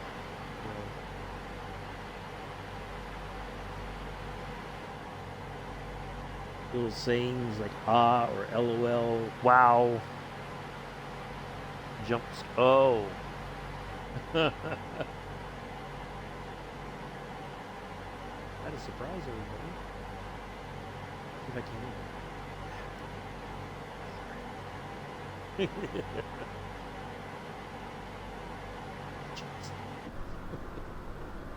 Everybody be like, oh, creepy.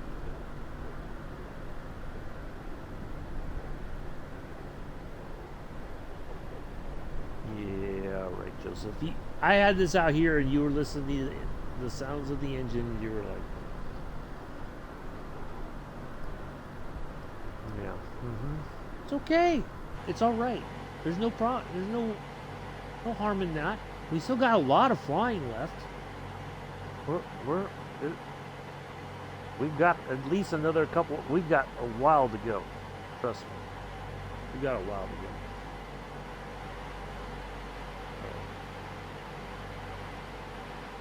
Take your power naps. It's okay, Joseph.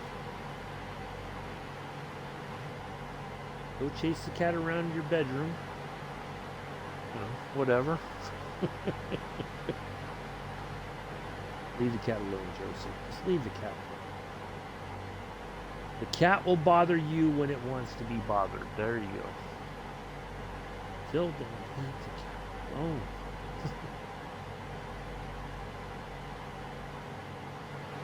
Oh, I kind of feel like we're gonna. You know what I should have done is I should have just put 100% fuel. So I think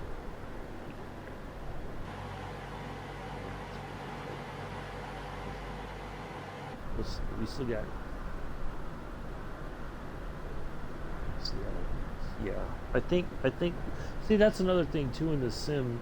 The fuel thing isn't like very accurate as far as, you know, if you have 50% fuel load in the plane, are you going to make it the entire way on half a load of gas or a load of fuel?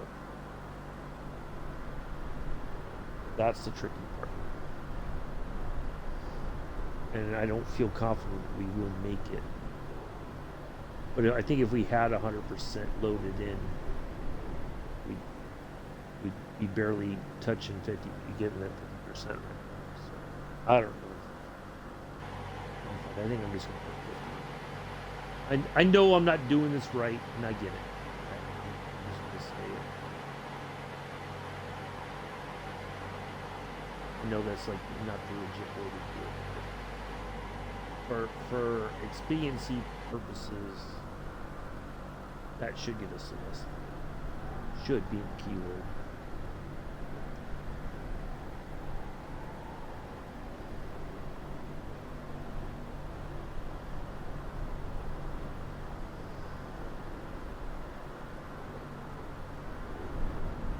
I think we burned a lot of fuel on the takeoff using the water injector, because we really cranked up the power on the engine, so I think it burned more fuel right away. The only thing I don't like on here, and I think I could probably set it better when I'm on the PC side when that time comes, is that I can I don't have a way of,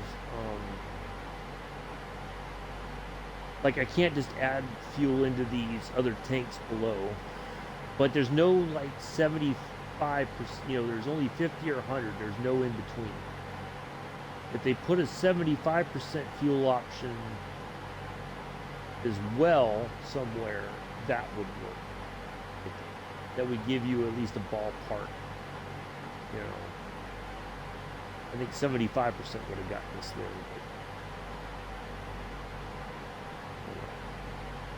Let's look at our maintenance. We're going to have to do maintenance once we get to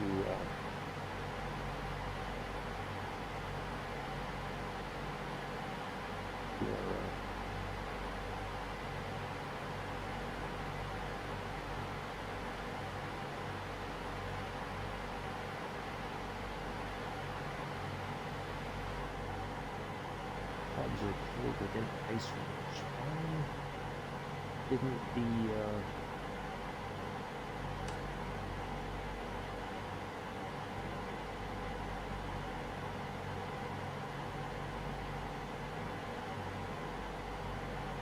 see? Oop. Yeah, see, it won't let me turn that on either. I wonder if we'll put on the. There we go. Let's put those on.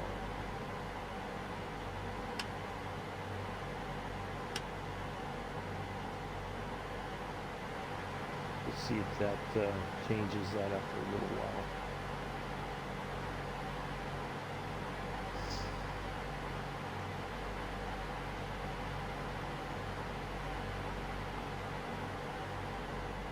I didn't think the air would be that cold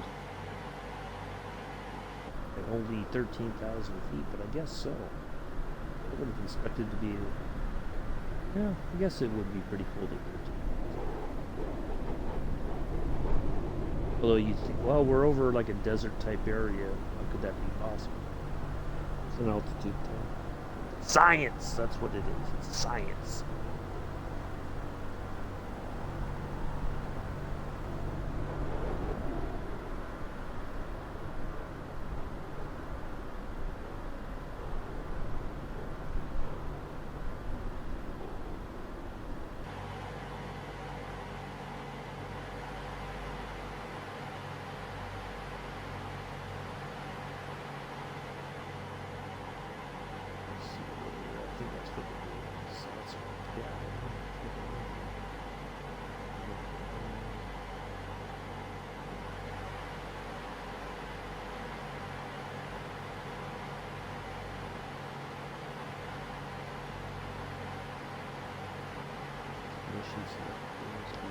Okay, that's ignitions.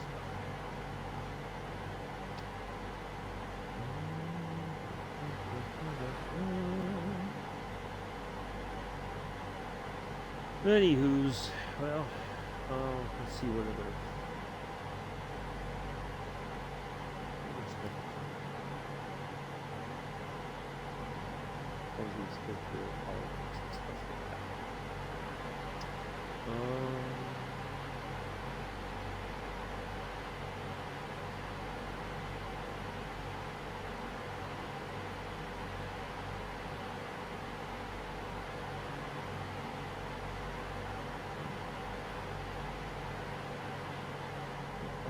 Stuff to look at. Let's look at our dials down here just to kind of look at the dial stuff. Ooh, look at all that dials. Alright, so we are at 35 inches of manifold pressure, looks like. Yep. We are at 22, yeah, 2200 RPMs. Fuel is flowing good. Fuel flow right there. And everything else looks good.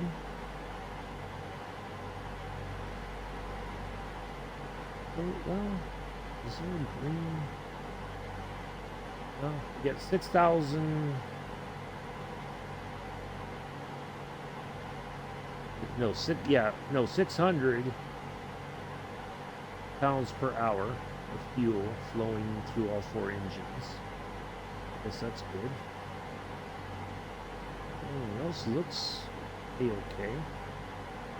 Near as I can figure it.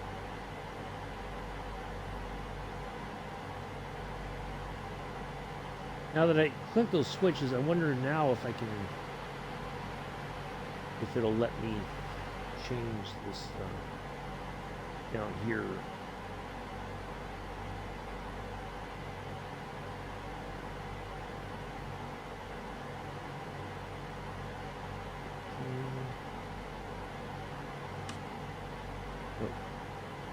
No, it actually brings it back. Is that on a lock, maybe?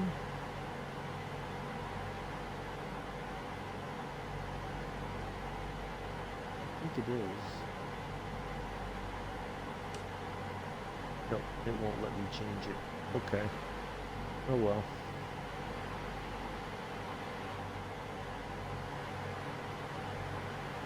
Let's go look at engine stressors. Yeah, I don't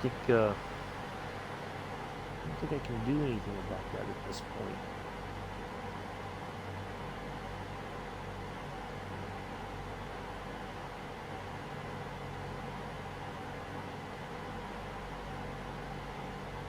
Cabin heat. We don't want cabin heat. We want. Oops. Let's see. I'm gonna have to do one of these.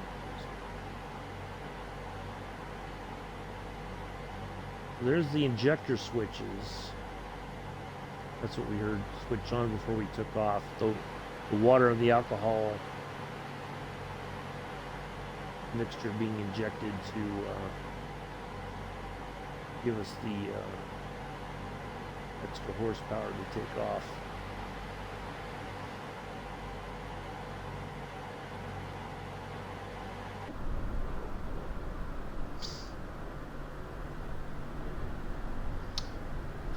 Alright, well, we still got quite a bit of ways to go.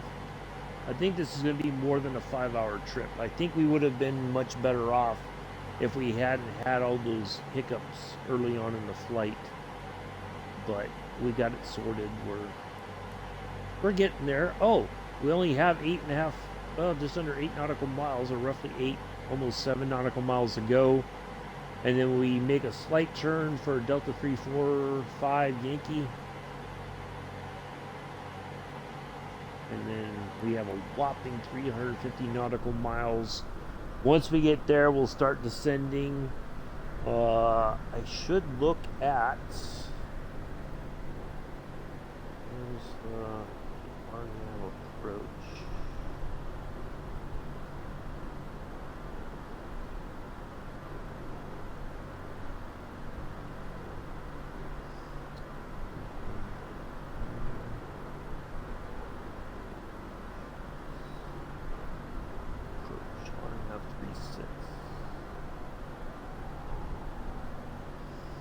See what our altitude is supposed to be at. 2,100 feet by the time we get to CODIS. So we're gonna start dropping altitude.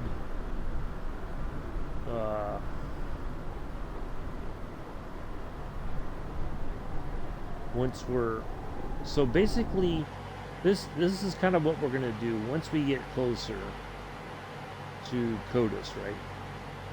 We're going to go into the descent mode right here in flight, and that's going to reduce the power. And then I'm going to start we're going to do like a 500 foot per minute drop, and we're just going to do that. What I'll probably do is I'll do it in intervals again. We'll go from 3,000 to 10,000, and then we'll just keep adjusting as we go on.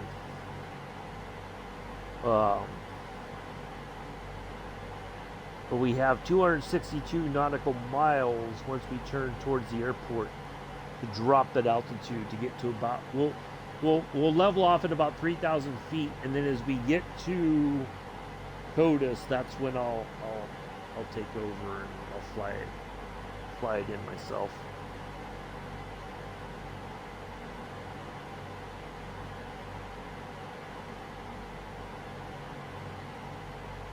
All right, here we go. Big 300 some odd nautical miles. Oof. Big leg, big leg. We got a lot of distance to cover here. The coast is well to our right there.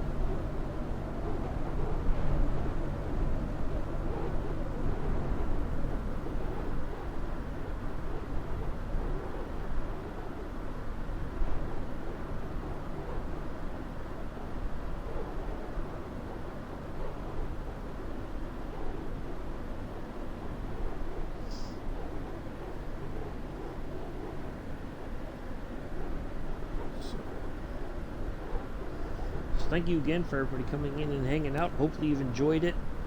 Hopefully you learned my fiasco earlier.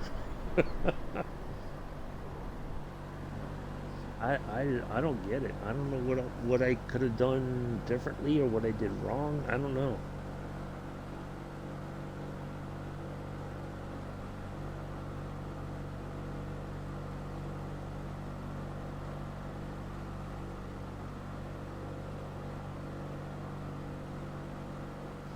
But we're on our way.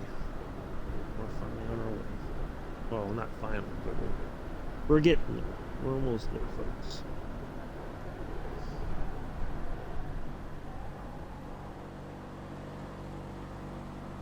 So Friday, 6:45 Eastern, 11:45 UK. I'll be in the F-14 Tomcat, the Bravo model, departing from Oceana into Pensacola.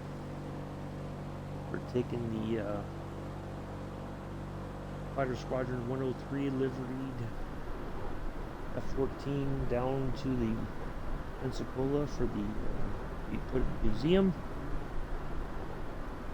Last Jolly Rogers squadron, F-14 squadron, before they became a F-18 Strike Fighter Squadron. Jolly Roger's name will still live on. Gone.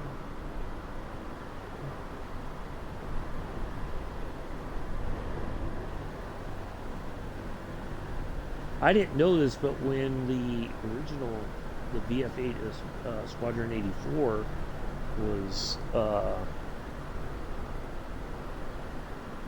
disestablished, as they like to call it,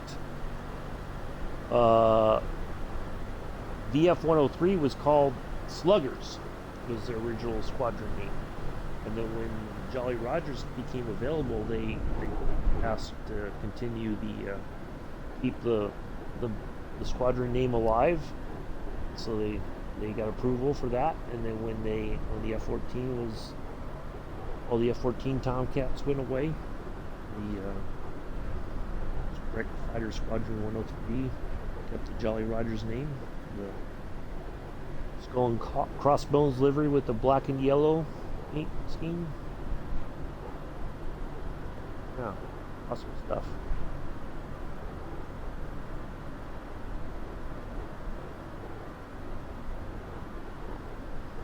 Yeah, that's what we'll do Friday. It'll be a short little, it won't take very long to do. So we'll get that done, and then I guess we'll be back on the farm on Friday. Mick?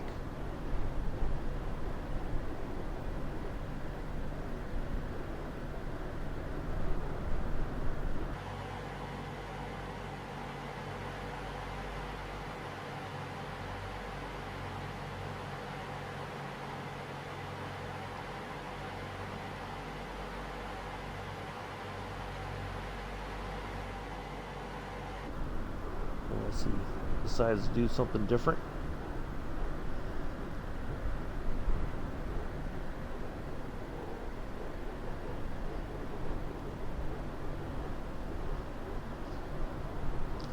That, and then eventually we'll do a flight with him. I'll be his co-pilot, his virtual co-pilot,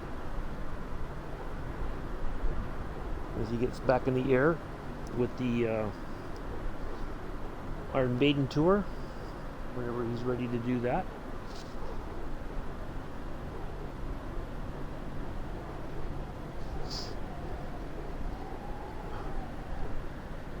Looking forward to that.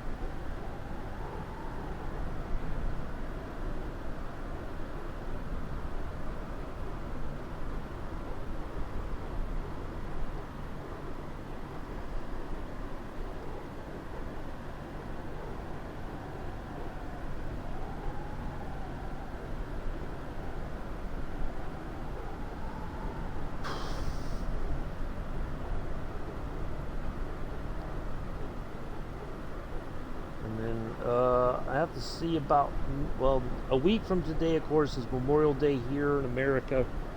I may do a flight, but I'm not 100% sure what it will be just yet.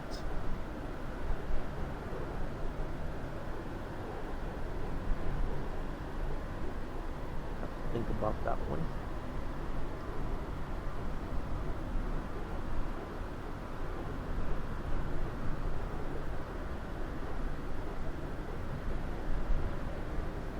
I do believe I have a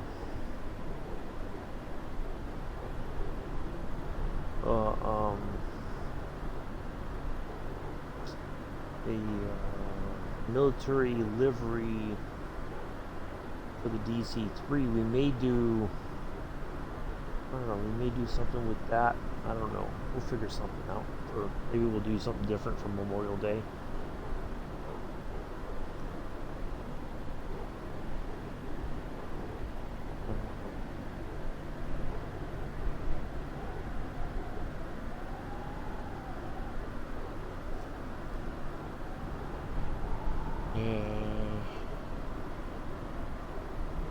Trying to think what else we could do. Maybe we just won't do a stream, because I know most people have that Monday off, and most people go out of town, go on vacation for a couple days. It's usually a 3-day weekend, so a lot of people it might be a very quiet stream. I don't know. Maybe I just won't do it. I don't know.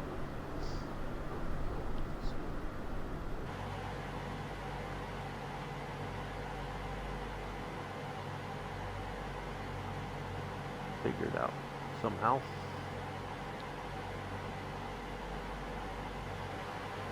Maybe we'll do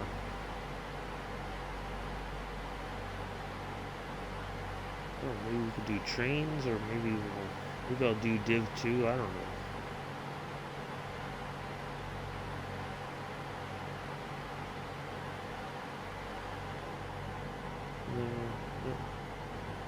I don't know. I'll think about it. I got a week to think about it.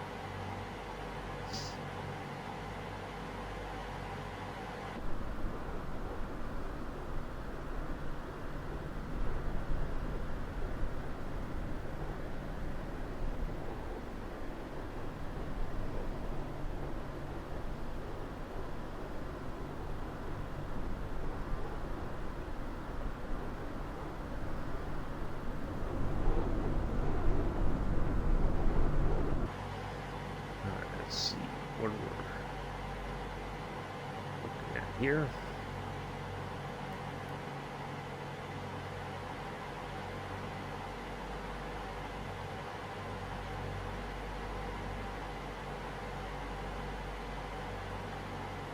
Now, the tricky part, I think, is going to be whether or not the plane turns towards CODIS or not. That's going to be the I don't know. I wonder if I'm going to have to, like, once we get to Delta 345 Yankee, if I need to activate the approach. I think I would have to, in order for it to take in the system.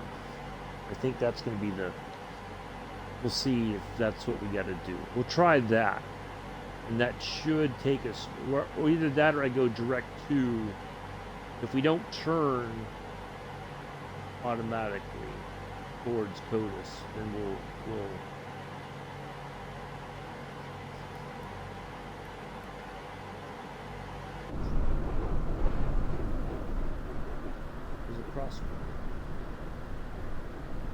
Um, yeah. Then we'll see what we gotta do. We'll see if it follows it.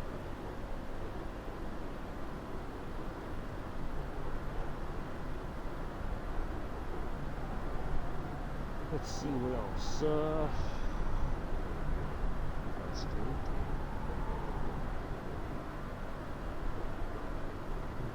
Guess there's not much else to talk about. It's gone quiet in the chat. I think everybody's falling asleep now.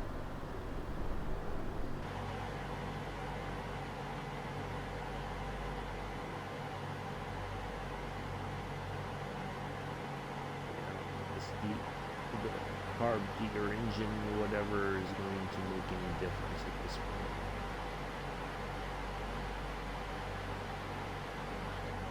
I would think that's something that the AFE would also take care of.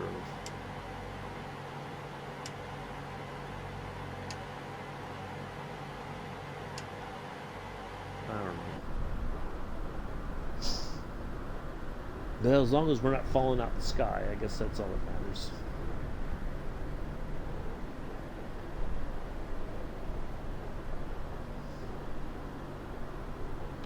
Let's see. I don't know what else to talk about. I'm trying to think what other stories to eat up some of the time.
Ooh, maybe I know what to do for Memorial Day.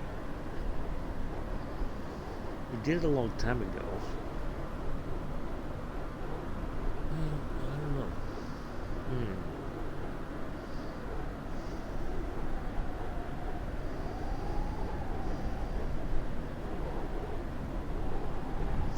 don't know, I'll think about it.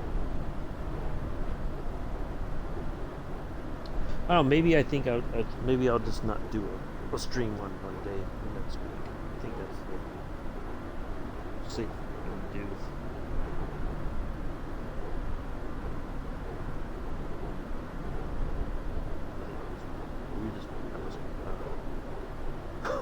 Devil child. I didn't know you had to pick up Joseph, Mick. I'm kidding, Joseph. You're a good boy.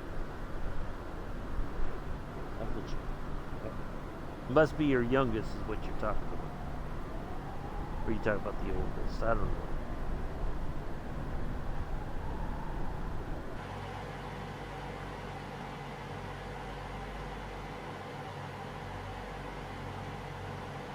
Well, you not missed much. We're still cruising. We got a long ways to go still to get to our nav point there before the youngest. I kind of figured that's the case.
Glad to hear it, Joseph.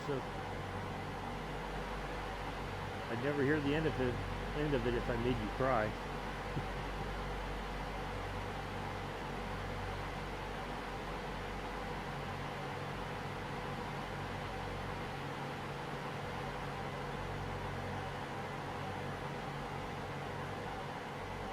Shoot. Sometimes I make you laugh and I still never hear the end of it.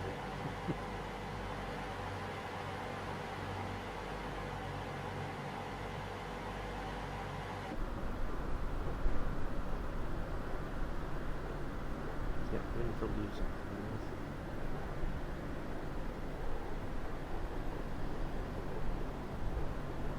So, did the quote-unquote devil child get in trouble at school or something, Nick, or what happened? Well, no, I guess it's about the normal time that you would pick them up from school.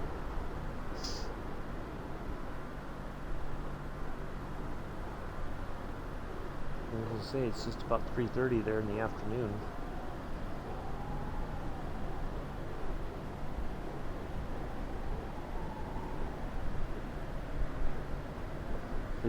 My parents said they had to pick up the devil child. Well, it wouldn't have been me that they were talking about first off, but secondly, it would have meant somebody was misbehaving at school.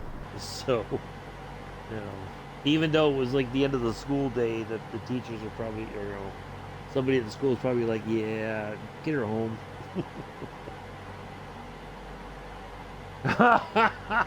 Of course, Mick. Of course.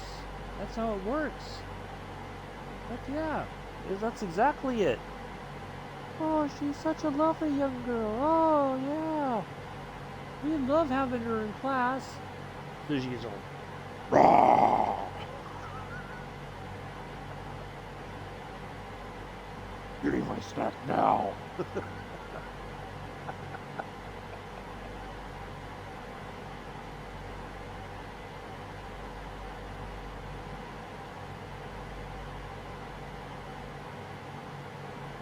Where's the computer? Leave me alone.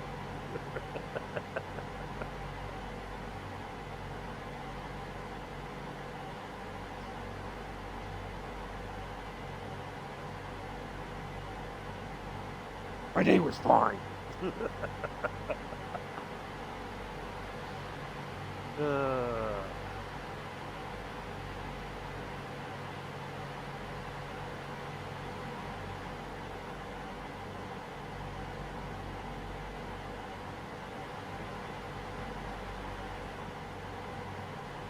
Is that pretty much how it goes, Mick? Is that a pretty fair assessment?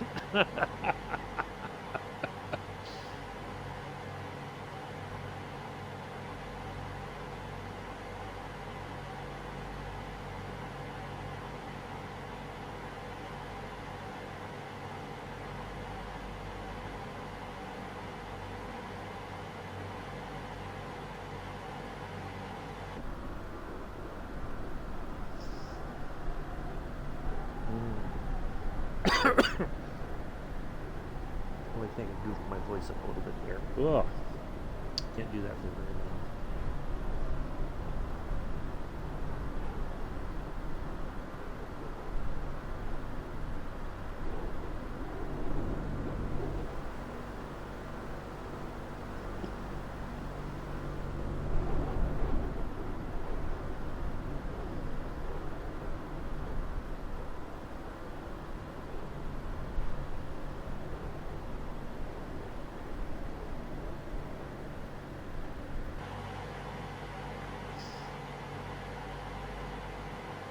That's the same way and she gets confused. Yeah. Yeah, or it's not, you can't do that. No, that's not fair. Life isn't fair. At least you have to figure it out.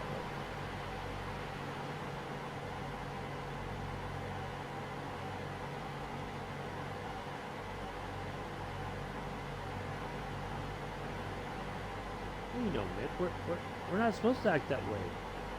That's the thing, right? We're not supposed to act that way. If we do, then we're in trouble. Oh, I know what it's going to be. 279 nautical miles. Forget it.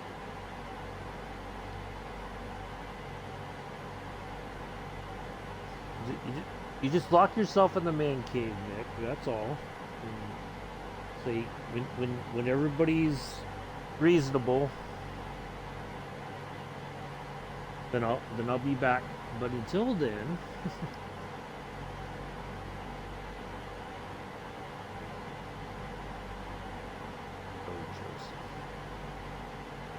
oh Joseph,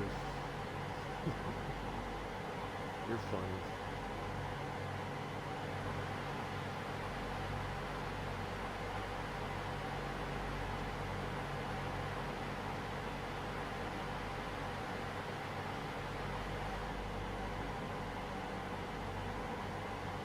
I'm gonna find that one team that that Vic and Pulse played against last night in FIFA.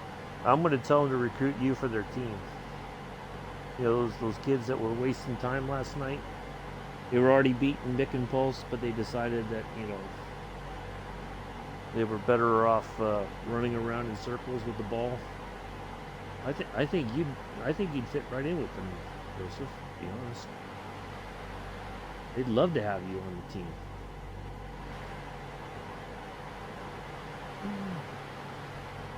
Just want to be able to look.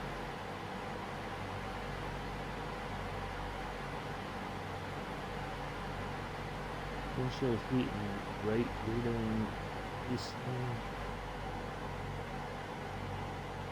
thing. Yeah, I know, Nick. I don't doubt it. That's why you're thinking about, getting yourself a cabin in the Swiss Alps. You could have your lattes in peace and quiet, have your stroop waffles whenever you want. So you guys, I'll be back in about 5 years.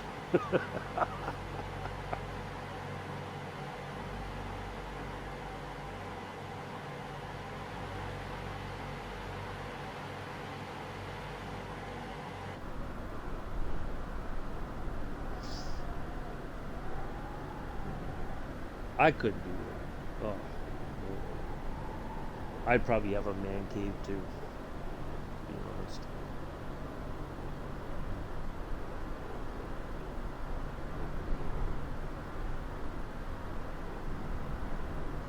Right now, somewhere, Bex is rolling her eyes.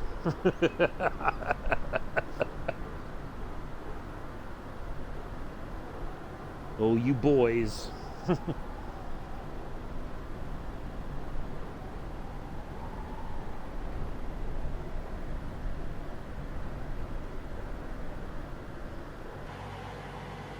I'd be like, I'm not joking. I'm serious. What's the plan? Give me a time frame. I need to know, so your mom and I can make plans. If you're not gonna give me a time frame, I'm going to give you one. You may not like it, but it is what it is.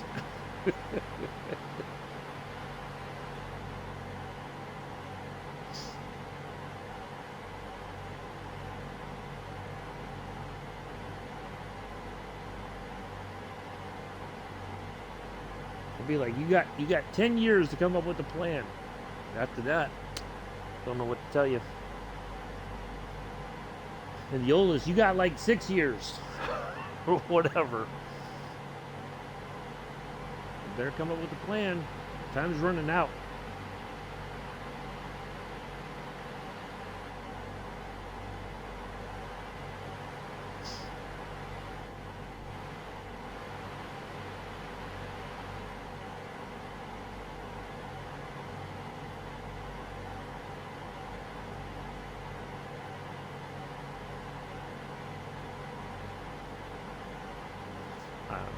It's easy, of course, to say, oh, I would give them an ultimatum, but in all honesty, it's not as simple as that. I don't think.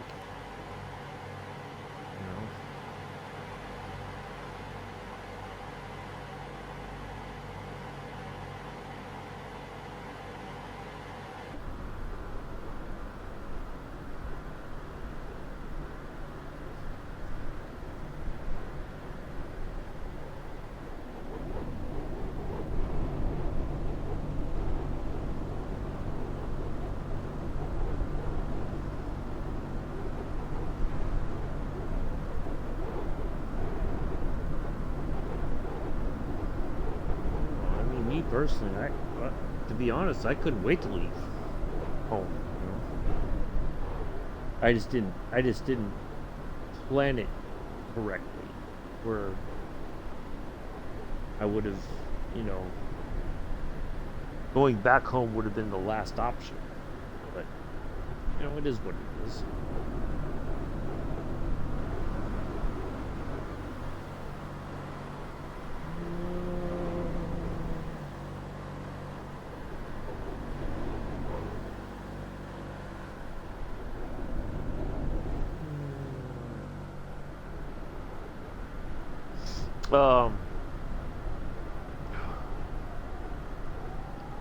Yeah, I think that's,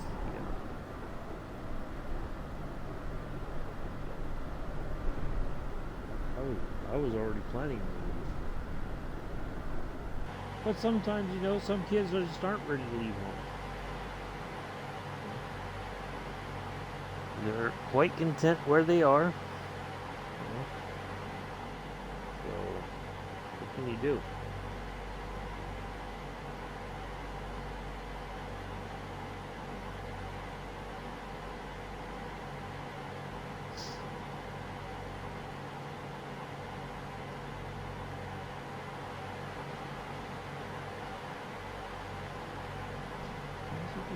Pressure at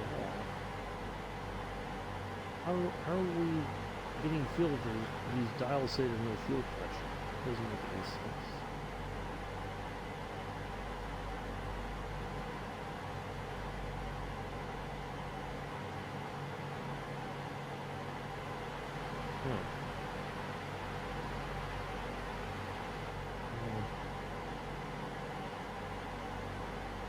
Yeah, some kids just never leave home.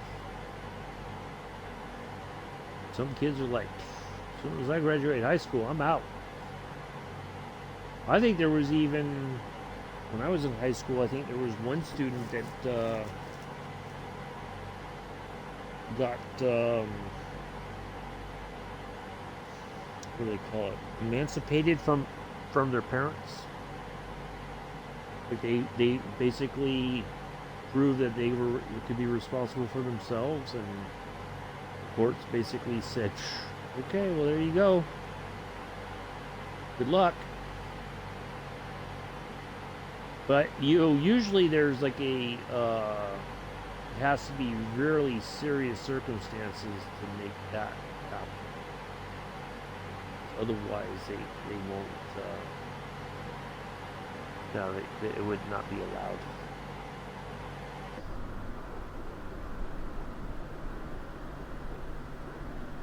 But there's got to be like both parents are just incapable of taking care of a child at any age. But I think at least here in the States, yeah, if you can prove that you're better off taking care of yourself than having your parents take care of you, then the courts, if there's no other legal guardian, or other adult that within the family that can take care of you, then they basically allow you to separate yourself from your parents.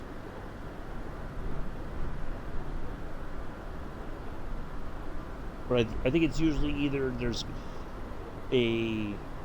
got to be a substance abuse problem or other issues that it's just not a safe environment for you to be in, and you're at an age where going into a foster home or something wouldn't be very practical either.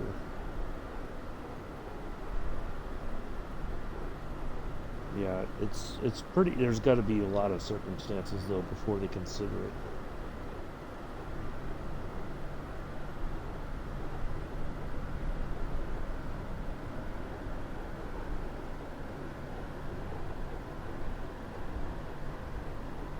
But I think if that criteria is not met, then the courts will be like, yeah, no, you're staying right where you are.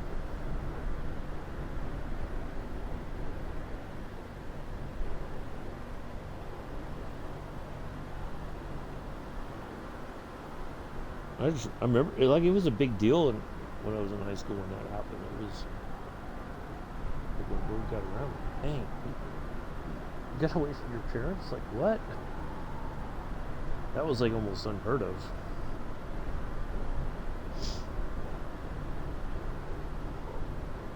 I think some kids don't realize, and I know Umbrella will agree with me as well, that, you don't really know how good you got it until you're not home. And then you realize how much you rely on your parents,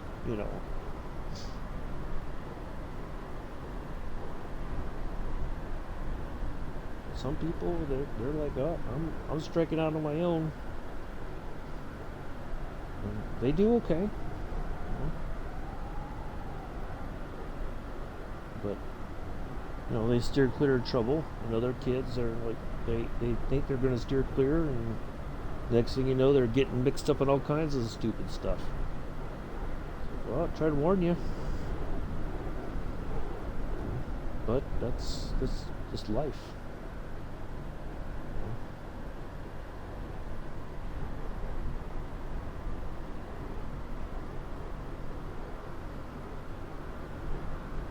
You got a roof over your head, a warm place to sleep, warm, dry place to sleep, food on the table. You're pretty fortunate. A lot of people that don't have that. Go tell your parents you love them, Joseph. Mom, love you. Just yell it out. Mom, love you.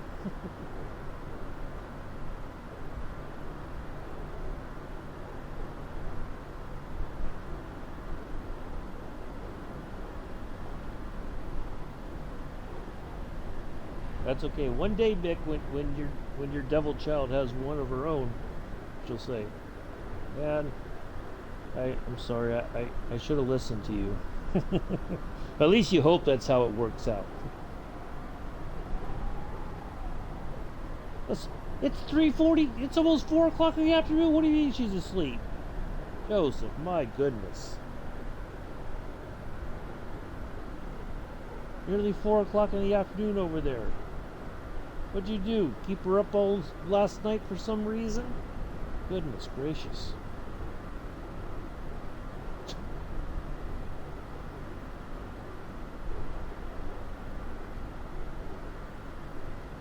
I better be sick if I'm asleep at this time.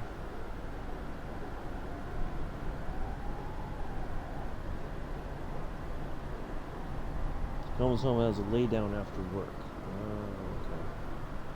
But when she wakes up, just say, "Mom, I love you." That's all you gotta say. There you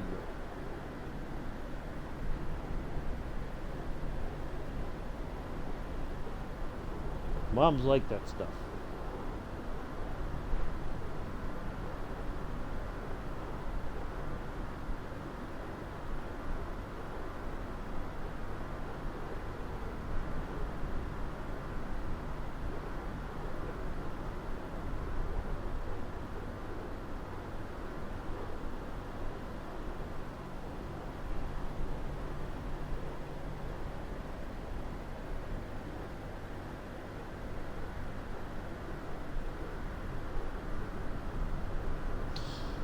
Well, welcome in everybody. If you're just joining us, missed some shenanigans in the very beginning with the autopilot system. Got it sorted. We are unofficially, unprofessionally, in a professional way. We are farmers. I'm gonna get in trouble for that one. Oop, not that one. This one. We are 227 nautical miles from Delta 345 Yankee, and then we're going to turn in CODIS and get ready to land this thing. Okay, Joseph, I'll trust you that you're telling the truth.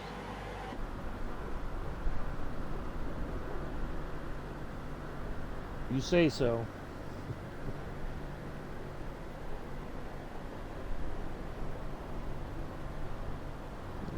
Some kids don't know how good they got it.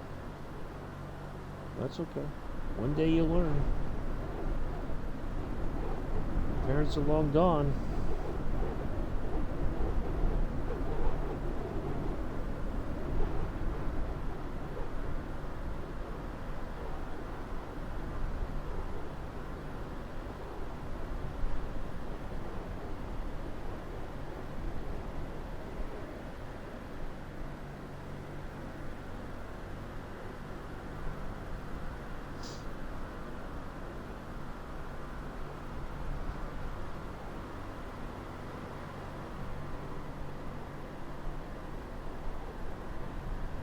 But that kids change when they have kids of their own. That's when they realize, like, oh man, was I really that bad?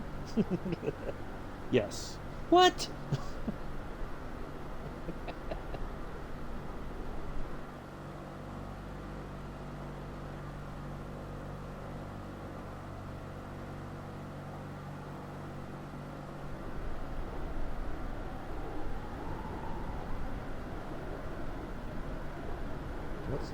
That's the hardest lesson learned. You get kids of your own. You're like, oh, I'll never be like my parents. Yeah, okay. Just you wait. When you have kids of your own, trust me, you'll start understanding why things happen the way they do.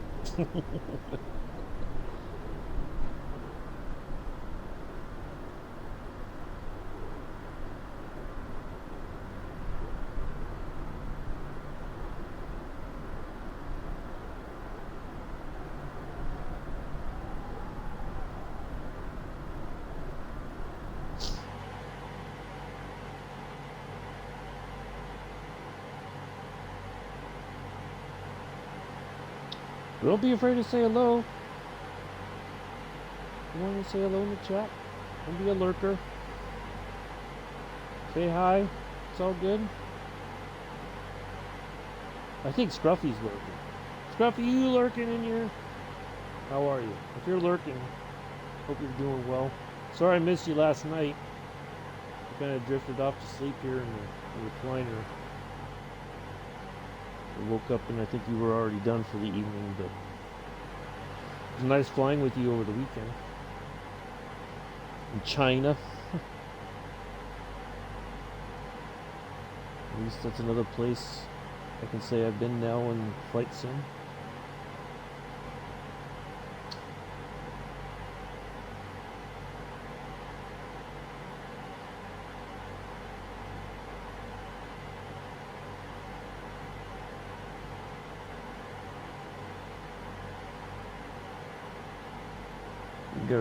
Oh, the amount of socks I'm going to get out of this flight today. Woo wee!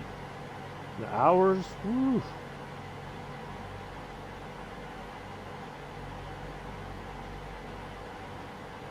Miles in the bank. Socks in the drawer. Here we go. Socks in the drawer.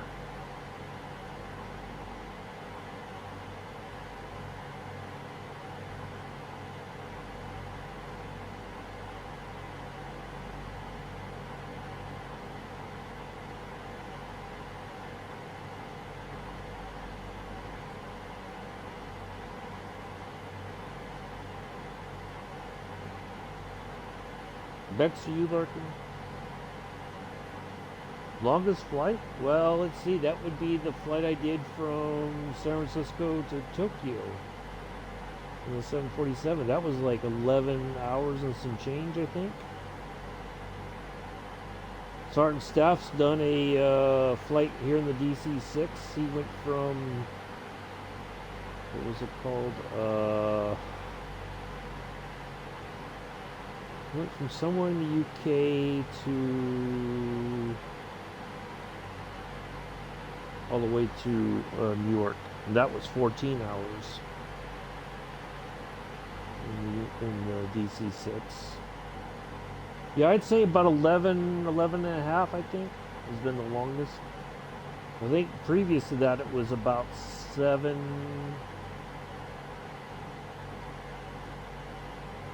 or 8 hours was the longest before that. But I did the flight from JFK to Frankfurt.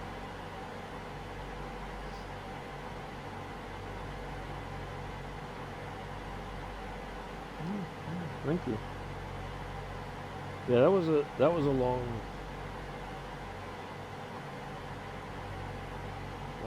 Yeah, we did that for 747. Or I did that. I did that. Yeah, if I were to do another long flight like that, I really. Well, see, the thing is, so most airlines don't do a non-stop flight like that. That used to be more prevalent a long time ago. That they would go non-stop, you know. But the most planes, most airlines, not most airlines would go, like if they're going to go to Tokyo, right? They would go from San Francisco or LA to Honolulu first, because that's a stop that people can travel if they want. They could go from, let's say they go from San Francisco and they just want to go to Honolulu. Well, that works out for them, and it works out for the airline, because they can drop those passengers off, pick up people who want to go from Honolulu to Tokyo. So they're getting ticket prices for both legs. Now, a person can take off from San Francisco, of course, and say their final destination is Tokyo, right? That's always a possibility. But yeah, so it's very rare now that there's long, non-stop flights that go over a long distance. Most every airline now stops somewhere along the way to either drop people off and pick up more passengers, or drop, maybe they've got some cargo on board or whatever. But yeah, going to FlightAware and finding a non-stop flight for something like that it's very unlikely you'll find one now.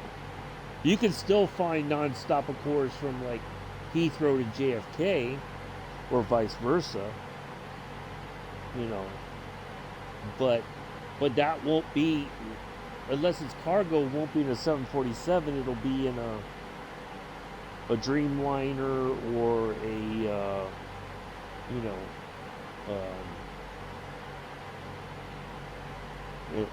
one of the bigger Airbuses.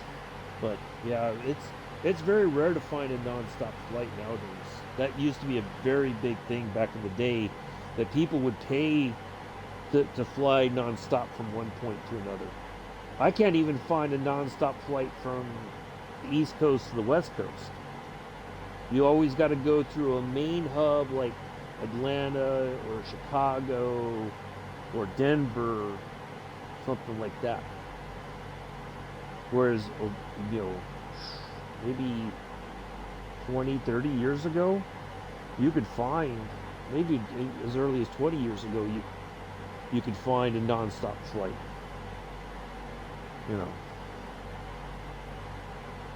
But it's very rare nowadays to get that. So it's very few and far between, but it's,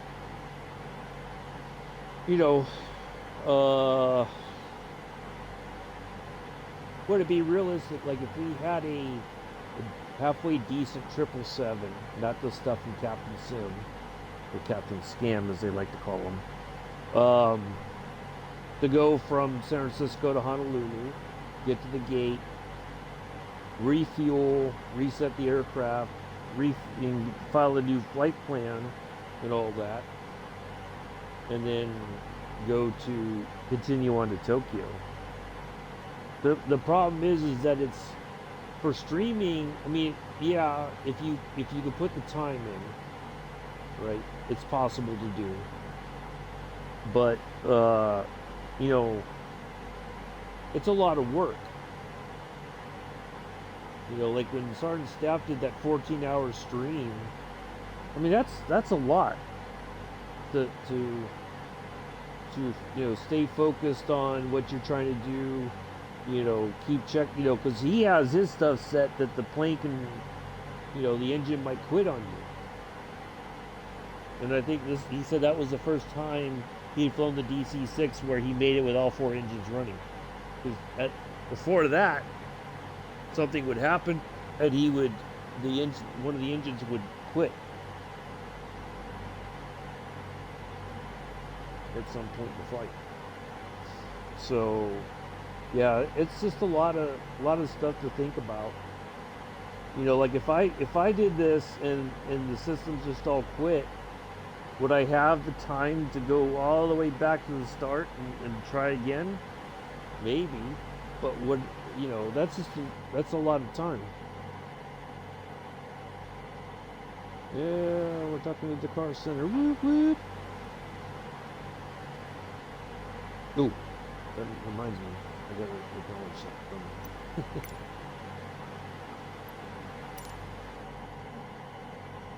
What's my co-pilot's gone missing on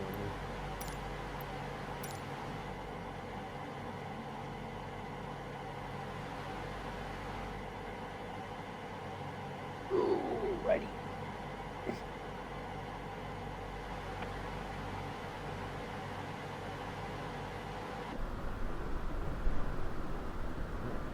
Altimeter changed quite a bit.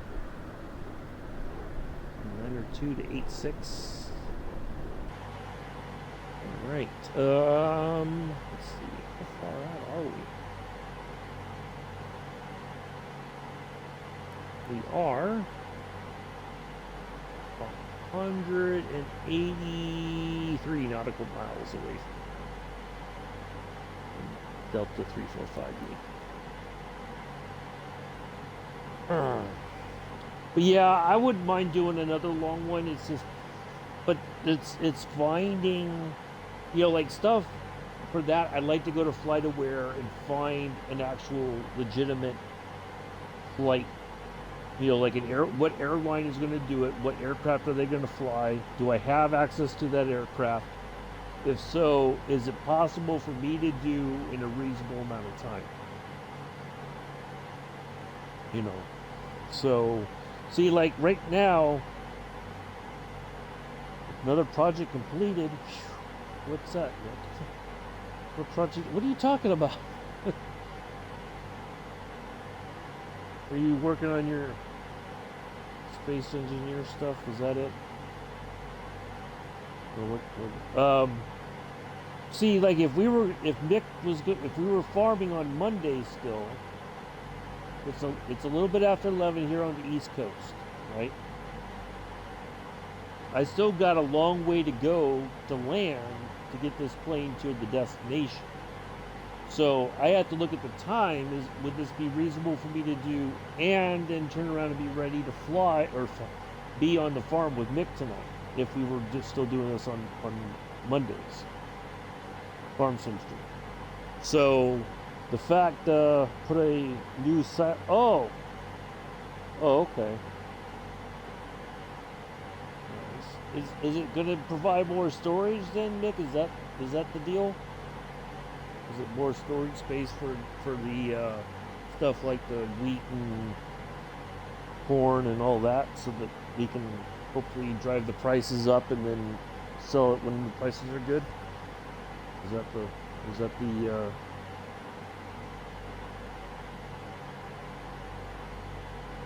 6? Oh, wow.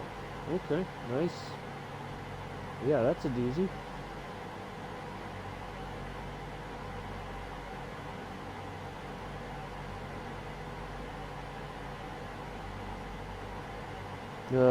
Yeah. Yeah, exactly. So, I mean, I'm just doing this for fun. It's just, part of it is that we're going somewhere we've not really been before, I don't think. And so I'll get credit through FS Hub saying we've landed in another country that we, this for something fun. That's me. Hi, Spider Steve. That's okay. But yeah, but going, like modern modern jetliners, they are more fuel efficient, but the airlines still would rather make a stop along the way, or 2 stops, even if it means that you got to run to the other side of the airport to catch your next flight. They don't care, right? That's not their problem, because it's not going to be like you're going to pull up to one gate and right two gates either way is your next flight. They're going to be like, you got to go all the way over there, and then you're like rushing for a little tram thing to go to the, like Atlanta, you cannot walk from one side of the airport to the other. You got to take this little tram thing. That's the only way you're going to get to your flight on time.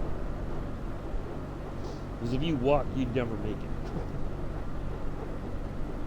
So, yeah, no.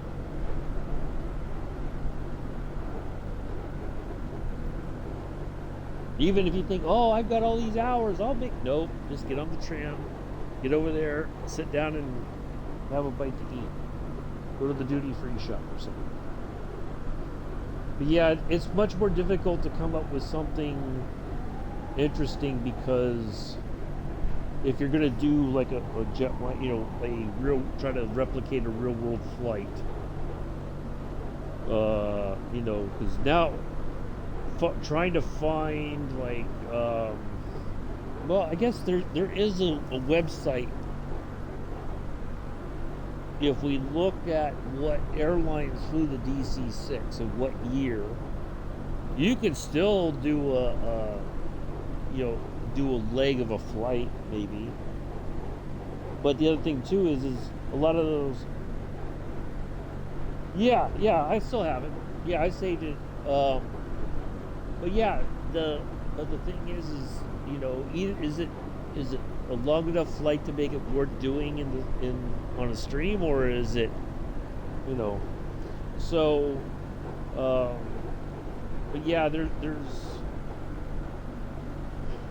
I think that's why most simmers now stick to general aviation stuff, or turn it into like scenic flights, like Captain Arish is doing his around the world in the Cessna 172. Struffy's doing, I think, somewhat similar, or he's just doing an Australia tour, But yeah, it's very difficult to come up with something that might seem interesting for a stream, because the aviation industry, the airline industry has changed a lot over the last 20 some odd years,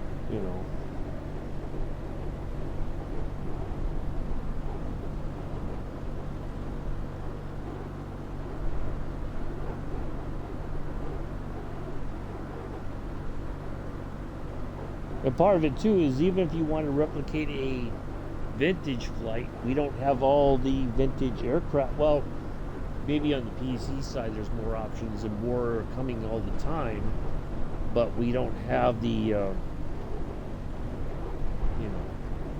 the L1011, the DC-10, the early years of the jetliners, the Boeing 707,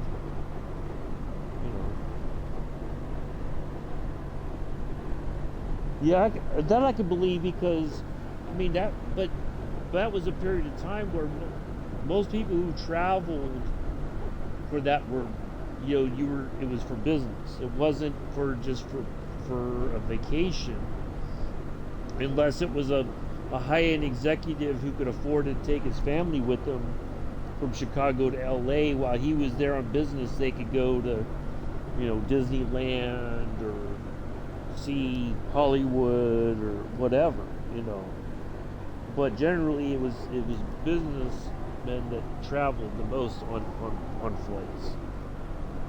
But very rarely was it for an actual vacation, unless you were very wealthy. Like back in the 30s with the China Clippers, for Pan Am, that they would fly across the Pacific, the Pacific Ocean, and people that was like a vacation for them. They went to some faraway place that most average people couldn't afford to go fly to. So, yeah.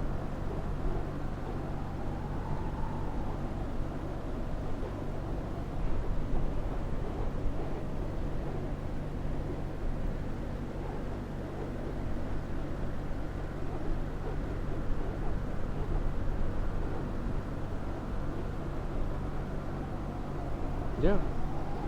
Yeah. Mhm.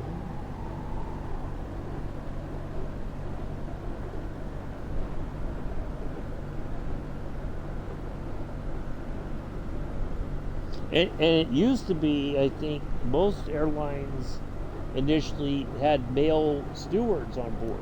They didn't have stewardesses at the very beginning, but as more businessmen started to fly, and they were like, oh, they suddenly the airlines were like, oh, let's hire stewardesses, and they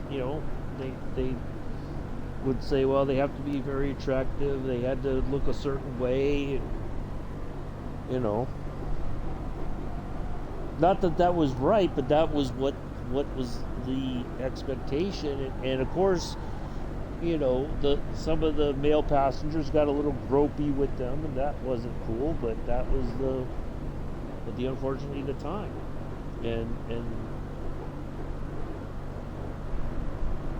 what can you do? You know, but that's yeah, men were predominantly, they did a lot of the business travel. Before that it was trains. You had, if somebody who was very wealthy, they could afford a first class ticket or something, you know. And the other part of the train was for the lower class folks, you know. But they didn't have like a dining car, they weren't allowed to go into certain spots and places on the train. That was for the more affluent people. Or, if they were really wealthy, they had their own car, train car that had a place to sleep, and, a dining table of some kind. And, they may have had a chef with them to prepare food for them. So, yeah, but travel was for the very wealthy for the longest time.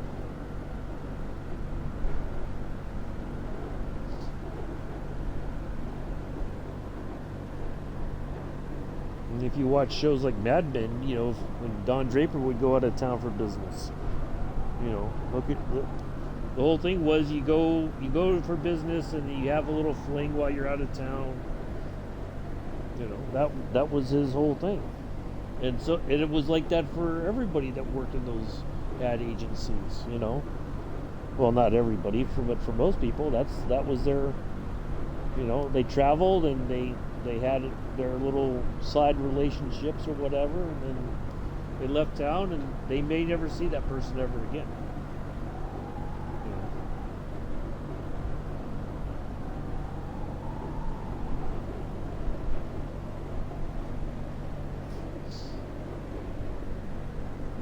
Let's have a look here. Where are we at now? You had to put a little bit more of a chunk in that into the distance there. 140 nautical miles left to go. And we still have 262 after that.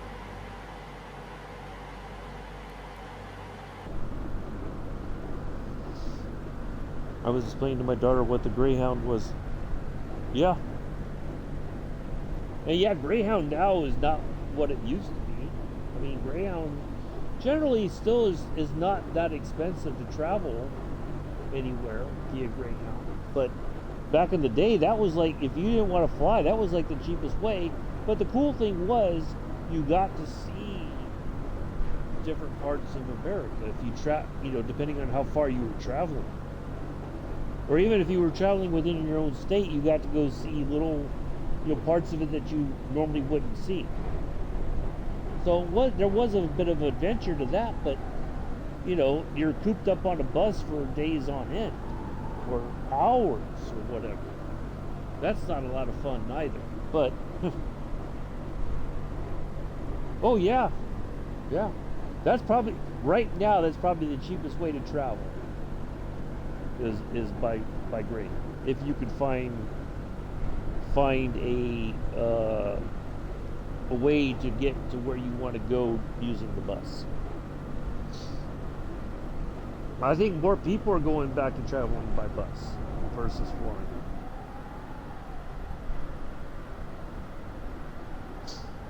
Yeah.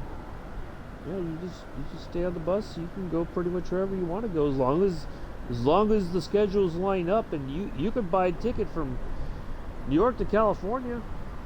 You know, it'll take you a long time to get there, but you can do it. You know.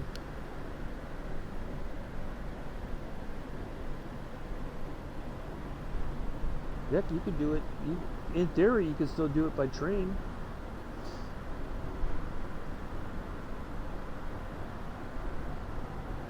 You know, as long as the trains, you know, it all lines up that you could go from one stop to the next.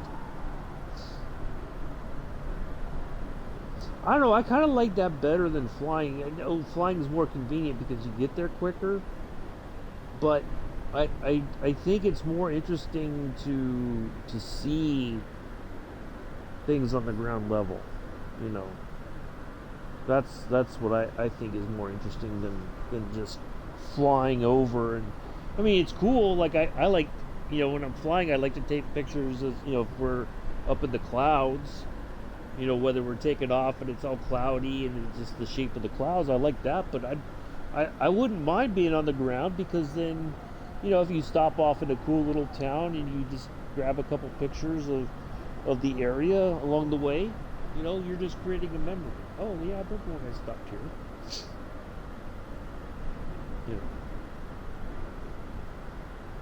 because some people used to do it that way. They buy the ticket, but they might get off somewhere along the way and just say, you know, I think I'm going to stay here for a couple days. I like it here. You know, you could do that too, I guess. You know, pick a state and say, I think I'm going to go to Denver from California. You know, you go out to Denver. Well, either you like it or you don't. You know, maybe you just go out there and like, oh, I'm just gonna stay for a couple days and I'll go back or whatever.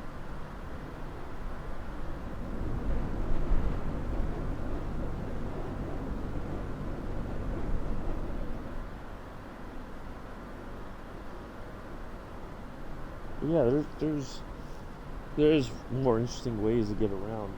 Flying is just, it's out of convenience. It's not out of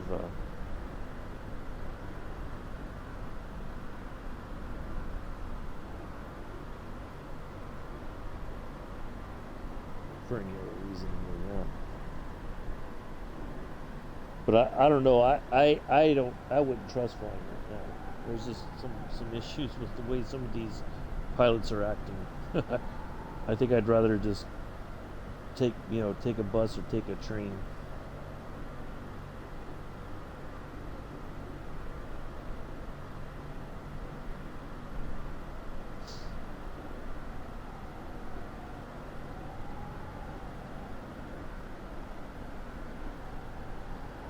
Shruffy will be back live tomorrow.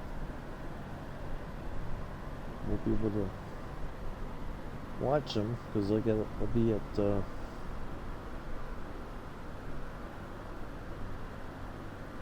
physical therapy tomorrow when he goes. Well, not exactly when he goes live, but I gotta be over there.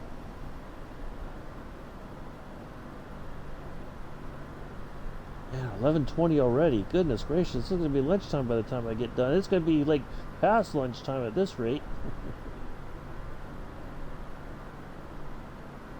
Well, order me a pizza.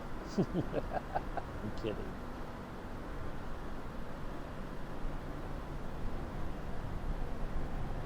I'll put pork one in the oven. I don't have many other options besides boat and no thank you.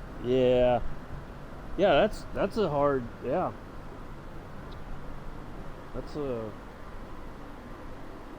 Most people wouldn't want to do that because it's like, no, you're not gonna get seasick.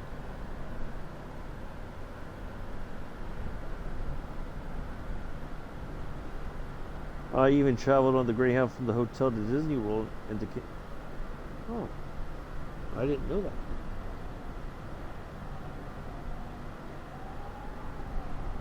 Huh. I would have thought they would have had a shuttle bus, but maybe not.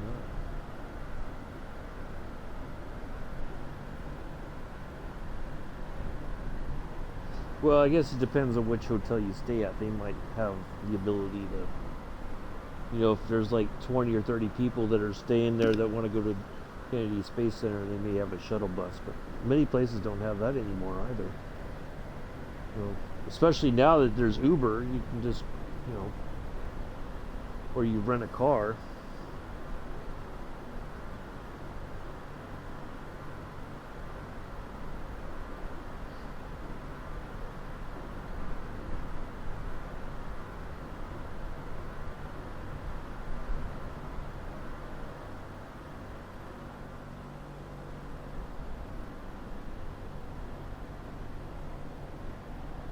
Yeah. It's been a long one, that's for sure. I would have thought we would have been much closer. Well, it's going to be a while. I'm going to barely have time to go from the end of this one into your stream, Mick, just to watch you on. I'm going to have to make the quick shift to the big computer while I get something to eat. That's okay. I'll be there. I'm looking forward to this space engineer stream. See what it's like.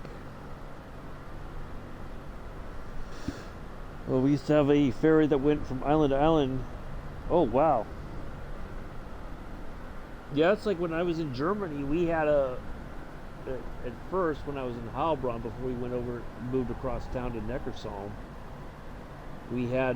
there was supposed to be a bus on a Saturday and Sunday that was supposed to take you from our post down to Stuttgart. Because not everybody had a car. Most people had cars were married. But a lot of the guys in the barracks, very few had cars. But shoot, as soon as last final formation of Friday happened, they were gone. You wouldn't see them until Sunday evening. So there was supposed to be one for that. That was never. It was so sporadic that after a while it was just like it had stopped and nobody had told anybody that that it was no longer running. And then when we moved across town to a different post, to a different concern, basically, as they called it, we were supposed to have a shuttle. We in theory we should have had a shuttle bus that took us back to the post in Heilbronn. It wasn't that far, but there wasn't that. So when the air campaign had kicked off in the Gulf War, because I was working in the staff section at the time in S2, which was the intel section. I had a vehicle that was dispatched 7 days a week, and so like on a Friday after we got released for the day, I would just need one person to stay in uniform, and I'd take the Humvee, and the other guys would jump in the back. We close the flap, and we go over across to the other post so they could go to the PX to go shopping. And then we would drive back. Now, we didn't stay out all night. We just go there, get everybody get their stuff, and then off, and then we went back. But otherwise, we had like a little shopette, like a little corner shop basically, and that's all we had. But that didn't, people wanted to go and get, buy clothes or whatever. That was the only way you could do it, was you had to go across town back to the main PX. So we would park on posts at Wharton Barracks, which is no longer in existence, and we would everybody'd hop out. No, and the thing was, nobody questioned us. Like, nobody came over to me and said, "What are you guys doing? Why are these people not in uniform?" So I took care of my buddies, and I always tell them, we could do it. Like we'd go every other week. And unless somebody was like, "Hey, I really need to go over here. I need to go get this right now." Okay, well, yeah, we could do it, but you got to stay in uniform. Nobody ever said nothing. I didn't never get in trouble for it, which was good.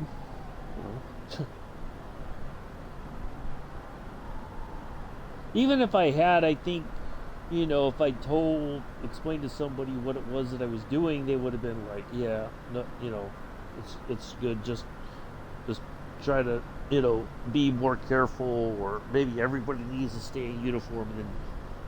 But no, nobody harassed us about it. But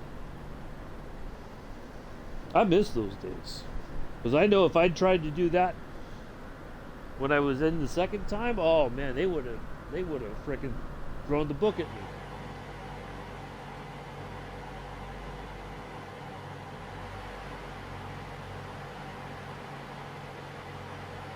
I don't think my sergeant major would have been. They would have.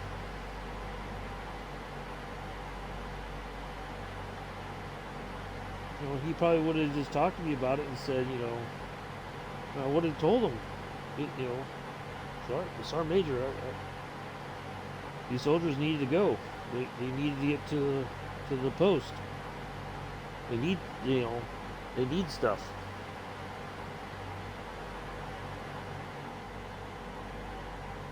All right, I see we're closer to the coastline now. You can see the water, so we're definitely getting closer to our nav point up ahead there.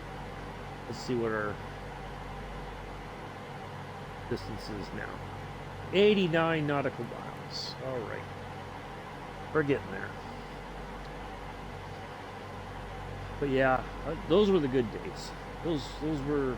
I mean, they weren't perfect, but those are the kind of days I miss about being in the military. It's just that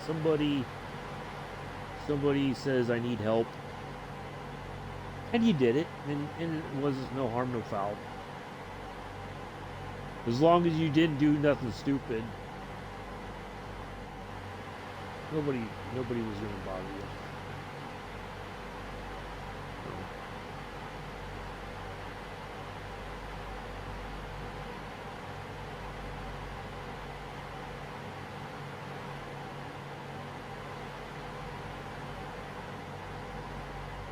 All right. So coming up here pretty soon, once we make that turn, hopefully, it's either I'm going to have to do that or I'm going to have to activate the approach to get the system to take us to our next nav point there, to the RNAV approach. Then we'll start reducing our altitude. We'll switch on the descent mode. The flight engineer will throttle us back a little bit, and we'll start dropping some altitude. I think we'll go to 10,000 feet first, and we'll stay there for a little while, and then we'll just keep making our way. Speaking of renaming it, yeah.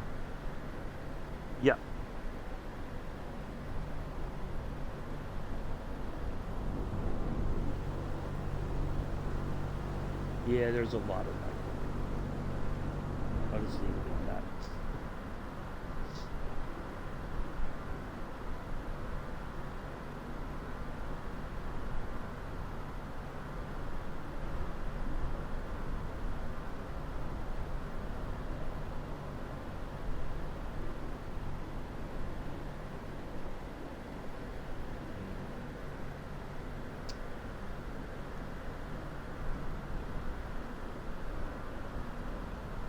There are, there's a, I don't know where I found it at, but there's a company that makes t-shirts so like if you were at Fort Ord, for instance, which no longer is, open, you can get a t-shirt that says Fort Ord, California, gone but not forgotten.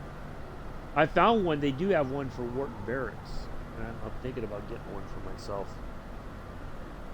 because it's gone. It's definitely gone.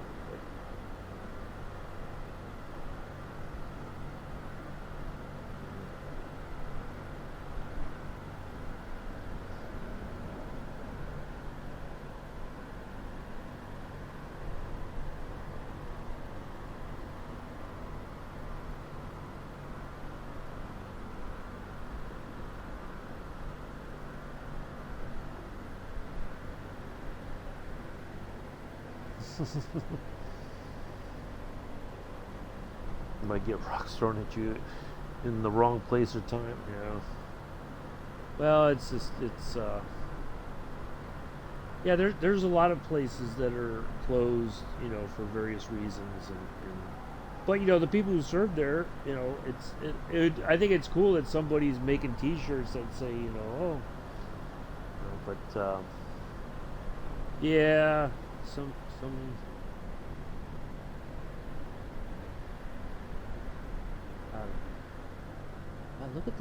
Look at the texture from up here.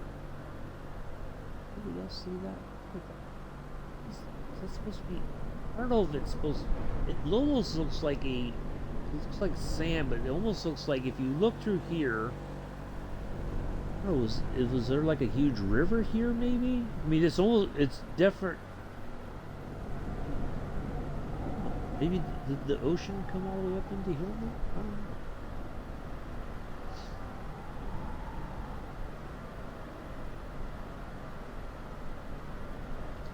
Yeah,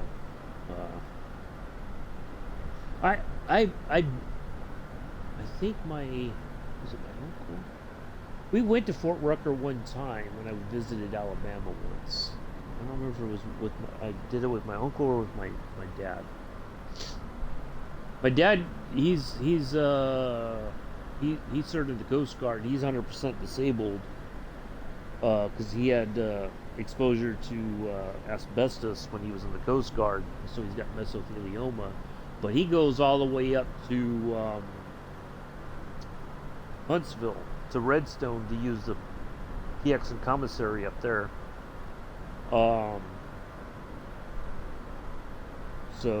But that's a long drive for him. I think Rucker is. I don't know if that's closer, but yeah, he just goes up to Huntsville to the army post there. And he uses the PX commissary there whenever he needs stuff, but he can't get it, or obviously it's cheaper for him to go there if he buys stuff in bulk. So, but it's a long drive. Last time I visited him, we drove all the way up there. It's a bit of a drive. So.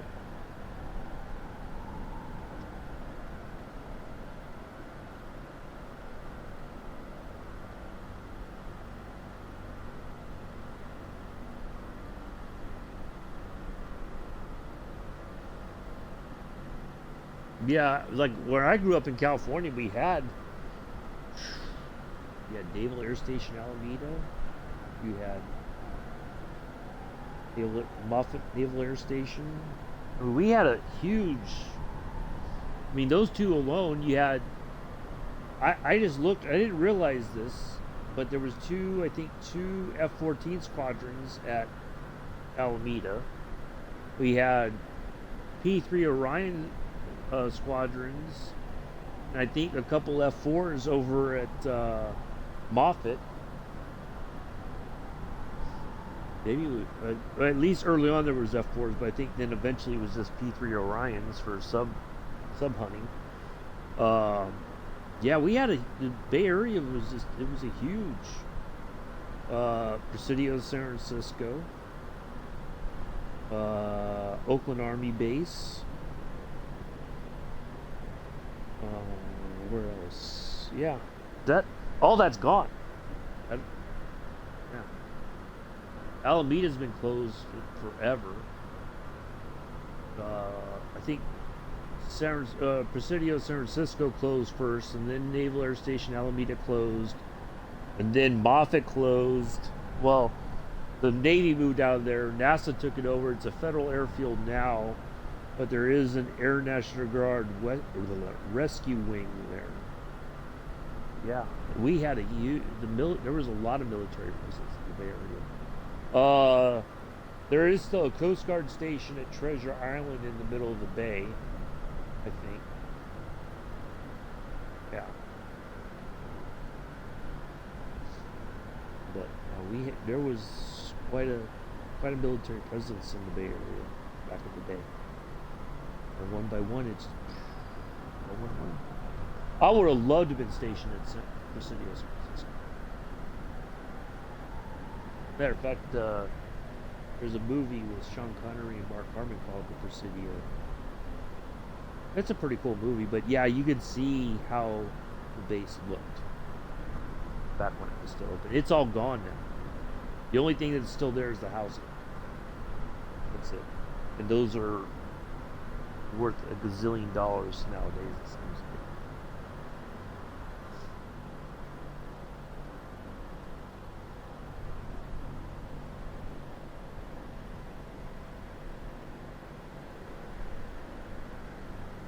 Shoot, I tried to get Fort Ord after I left Germany. They sent me to Fort Riley instead. Somebody I knew in Germany got stationed at Fort Ord, and he said, "Yeah, I wasn't there very long, and they were closing that place down."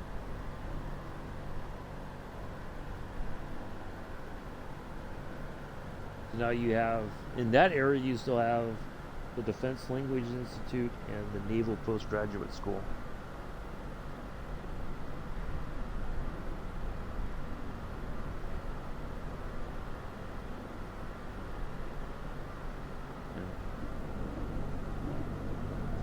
And Alameda is just the Naval Air Station. What's left of it is just sitting there unused. They used to film Mythbusters there, but then that stopped. Yeah, city of San Francisco is just all it's gone. A few, well, no, there is some of the old office buildings. Lucasfilms or Industrial Light and Magic have offices there, but other than that, it's all. Last time I visited there, I didn't even recognize the area. Like it was just all wiped off, gone, dismantled, torn down, whatever you want to call it.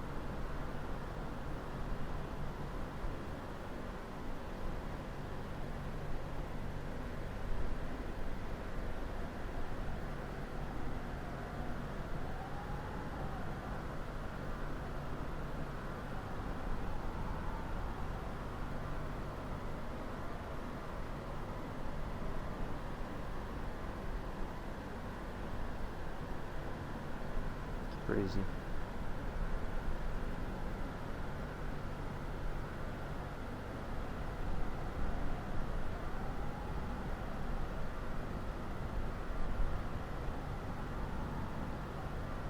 All right, we're almost there, I think. Getting there. Let's see how much farther we got to go. 47.5 nautical miles before we turn towards Codis. I like it. I thought I thought I had an understanding of the systems. I did a bit of test flying the other day, and I thought I understood more about it than I did previously. And the plane was like, "Nah, it doesn't matter what you think you know. I'm gonna mess you up anyway." So basically what happened was we took off out of Casablanca. I got the autopilot system engaged. We started climbing. But I had to put some trim in order to be able to activate the autopilot system. Because if I didn't, because I was trying to fly, answer the radio, like my co-pilot just gave up on me. So I'm trying to like talk on the radio, get the plane, climbing and all that. And finally we do that. But then trying to get it to level off at 13,000 feet, once we got there, the plane wanted to climb. And then it was just all over the place. So finally, I had to like turn off once we got to about the cruise altitude, I put cruise mode, activated that, so I turned that off, turned off all the autopilot stuff, and then was finally able to get the plane to settle down.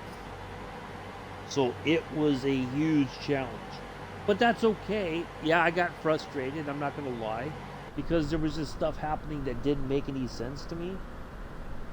But it's okay. We got it sorted eventually, and the rest of the flight has been good. Now, of course I'm not hand flying it. I'm just letting the autopilot take us to our as close to the destination as possible before I hand fly in for the landing. But I'm learning more and more. I do like it because I felt like I conquered the Junkers 52 pretty easily. After a while, it was like, okay, I kind of know what to expect. I kind of understood the quirks of the plane. This one, I think it's gonna take a little bit longer to figure out, but that's okay. I'm all right with that because I do want to do more flights in it, and all that. Because it is a pretty cool plane. It's got some modern stuff like this. Although you don't have to use this if you don't want to. You don't have to have the Garmin on. There's an option, of course, in here in the options tab that you can turn. You can just use the radio, the Asobo GNS 430. Or no, not that. The PMDG Bendix radios, not using GPS. So you have that option. So,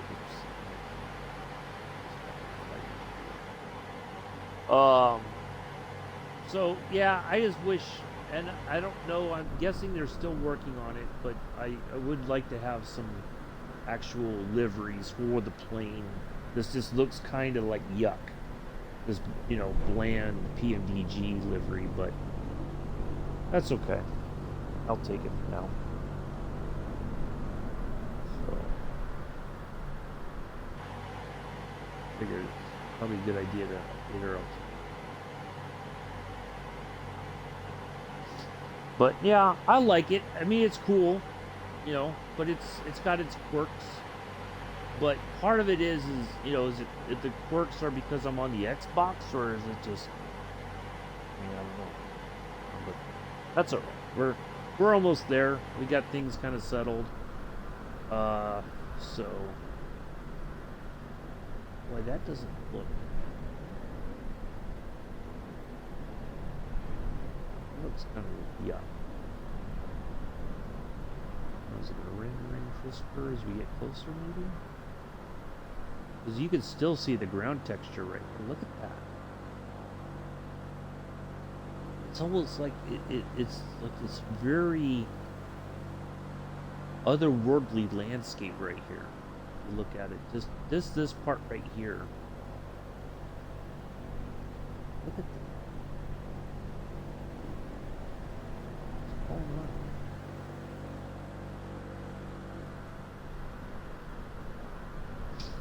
Yeah, it does have. Yeah.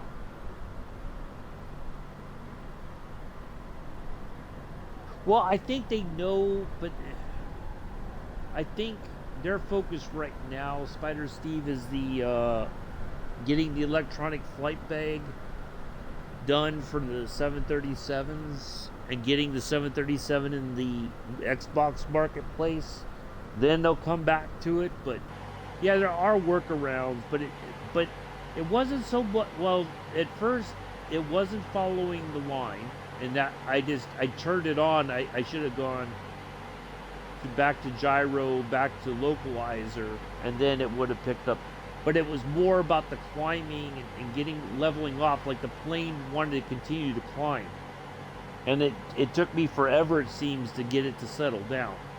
But it was very difficult because I would disengage something, and then the plane would just completely nose up.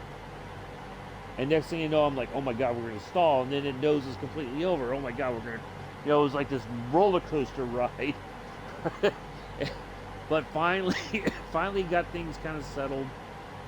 but it was just like totally unexpected. Like I thought I did everything that I did when I was doing the practice stuff. So either I missed something completely, or I don't know, or if it's just one of those crazy things that happen sometimes. So yeah, we still got quite a ways to go, folks. We've got one more leg here, one more big leg of 200 some odd nautical miles to go towards our landing point there. We have 20 nautical miles roughly to get to the nav point in front of us. So we'll see if the plane turns or not. If it doesn't, I'll try activating the approach and see if that takes us the direction we need to go. We'll see what happens here coming up, and then we'll decide from there what we're gonna do. And then we're gonna start our descent. We're gonna go to about 10,000. We're gonna live at 10,000 for a while, and then we're gonna start stepping down a little bit at a time until we're about 3,000 feet by the time we get to CODIS, and then we'll. From there, I'm just going to hand fly it into Dakar. So, well,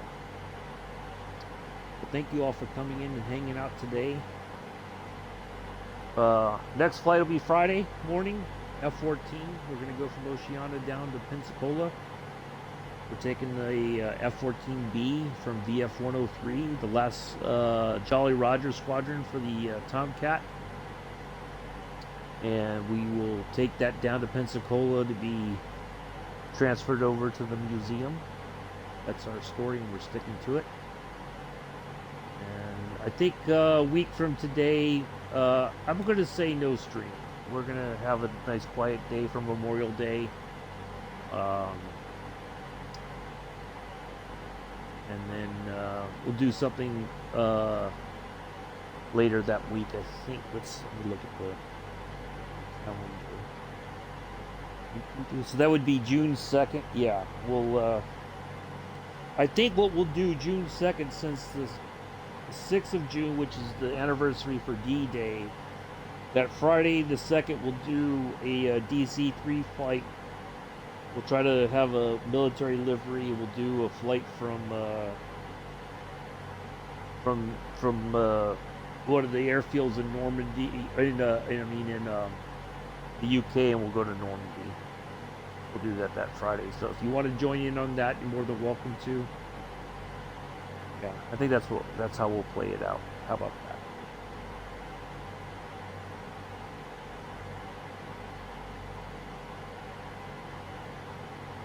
But yeah, I'm hoping they have made some minor improvements.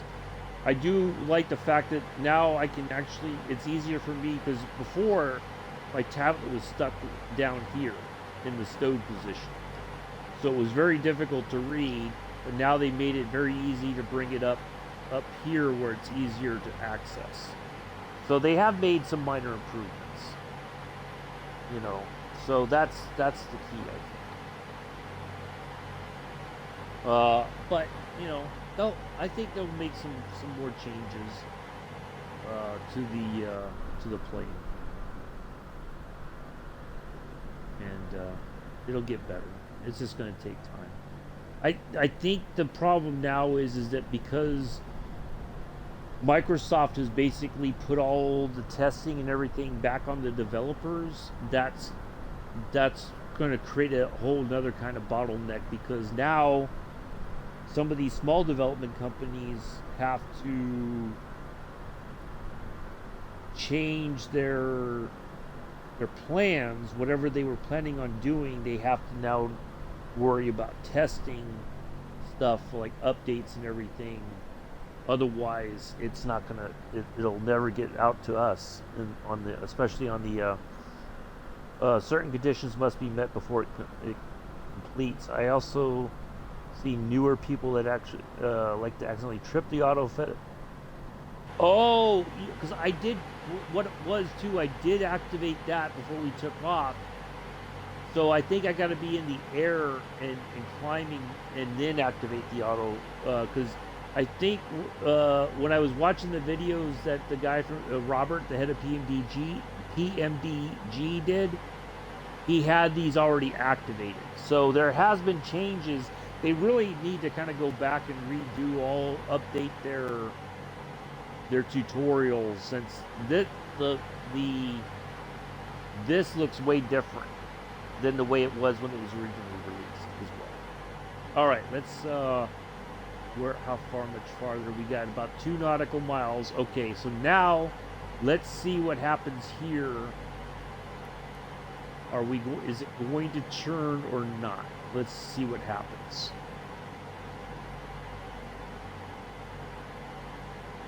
And then we'll figure out what we got to do from here. Okay, it's going to turn 4, 5, 4, 3, 2, 1, turn. All right, it's turning. It's turning. It's turning. Ooh, oh no, I'm gonna fall. All right. So we have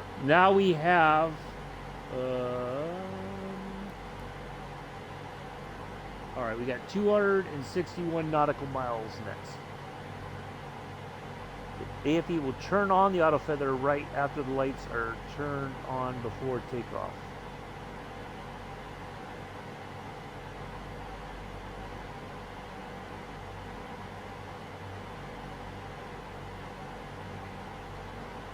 So basically, when I was on the runway, if I put on the automatic feathering, then it should have been fine as we were getting ready to depart.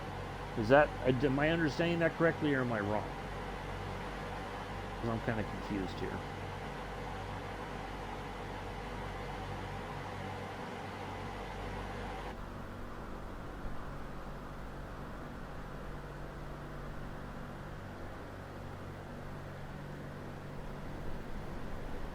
I'm not sure how it's supposed to go, but anyway, we got it sorted. It's just everything that I thought I did right, with using the wet takeoff setting, because we were above so much in the okay. See, that's what I did, but then it seemed like something wasn't working correctly. I don't know, like I thought I followed it, I did everything right, but apparently I didn't. I don't know. I'm not 100% sure anymore. So that's all right. It's always a learning process, and that's okay. That's what we try to do. We try to learn from the mistakes, get better at it, and that's all that matters. As long as we learn from the goof ups, and that's the best thing we can do. Yeah, that's what I had. So I was above that, right? So I loaded up all the passengers, so all the seats are full, and 9310 on the cargo pounds. And so our gross takeoff weight was well above the 87,000 pounds. So I was like, okay, cool, I'll use the wet takeoff, and everything was fine. It was just that the problem, there was a couple things that happened. One, while I was explaining the whole wet takeoff thing to everybody, it basically was like it acted like I had completed a flight. When I said continue, so I went in here, got the aircraft started up and all that. It was like my co-pilot refused to answer the radio. So I'm taking off and everything's fine, but when I had to open the ATC screen and acknowledge the handoff and everything, it was like the plane suddenly nosed over, and I'm just like, oh great. And I forgot to dial in a little bit of positive trim, so yeah, it's just I thought I did everything right, and apparently I didn't. But having my co-pilot who's supposed to be answering the radio, yeah, we're almost there, Paradox. We're getting there. We're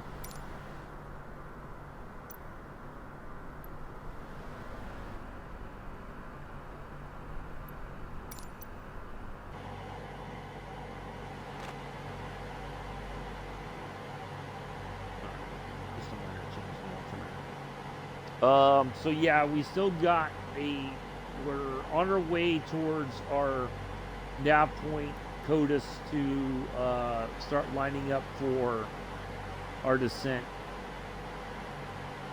So,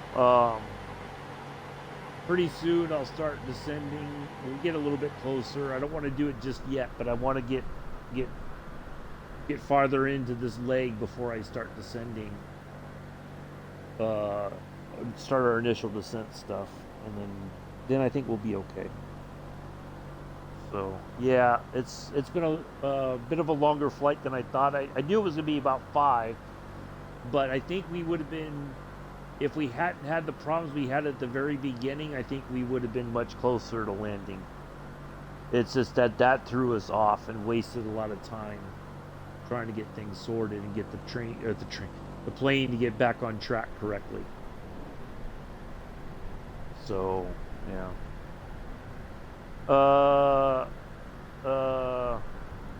Yeah, so I got up in the air. I acknowledged the handoff. I turned on the gyro. I hit this one, and then I hit this one. And then I tried to get where is this thing? The autopilot to get on the localizer to start following the thing, and I don't know. Maybe I dialed in too much on the trim, possibly, but it was just like I was trying to get the plane to start climbing so I could acknowledge the radio thing. Just drove me up the wall because my co-pilot just refused to help. And so it was like, great, now I'm trying to handle everything. And the problem is as soon as if you're flying manually, as soon as you go into cursor mode and you do stuff, the plane will not respond to your whatever other input you're using. That's part of the problem too.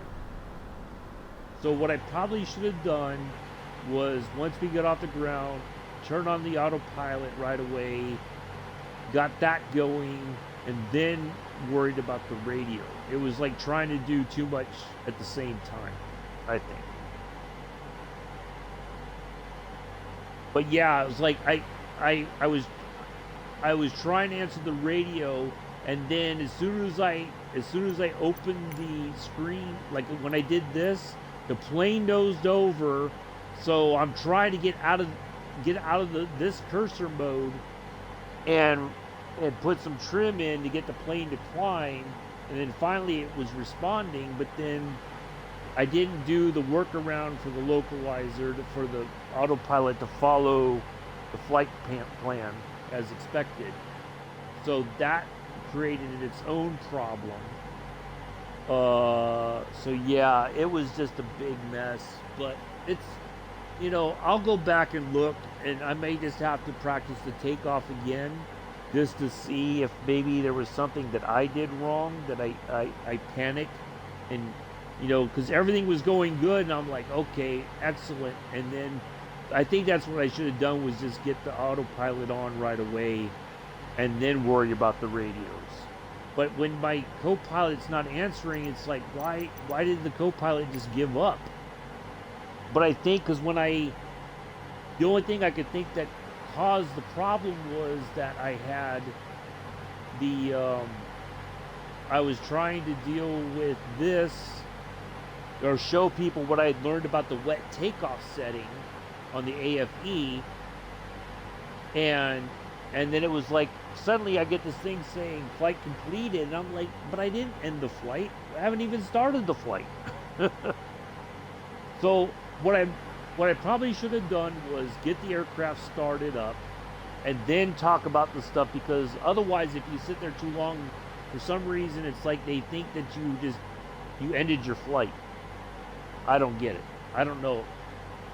It's just one of those crazy things that happened today, but I'll go back and review it. I may give it another couple tries. Just, it'll probably take me 3 or more flights in this to finally get a rhythm down with it. I think that's going to be the key. So, but we'll see.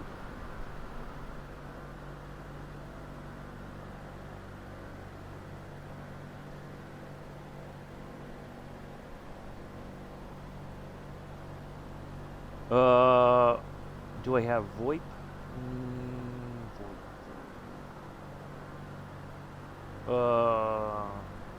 Just if you go, I have a Discord, Spider Steve. I think you're on there.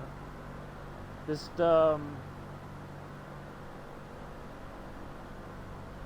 if you could find it, I do have Discord. If you just want to find me on there, if you have Discord, you could just send me a message or something in Discord.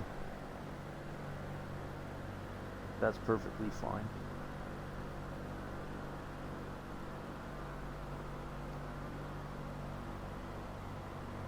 There's a link to the Discord. But yeah, I don't know. It's just a very weird. Yeah, there just seemed to be like a number of issues that were happening at the same time, and it didn't help that my co-pilot just stopped answering the radio, and I tried reactivating it right here, like I turned it off and turned it back on, made no difference. So yeah, it's I don't know.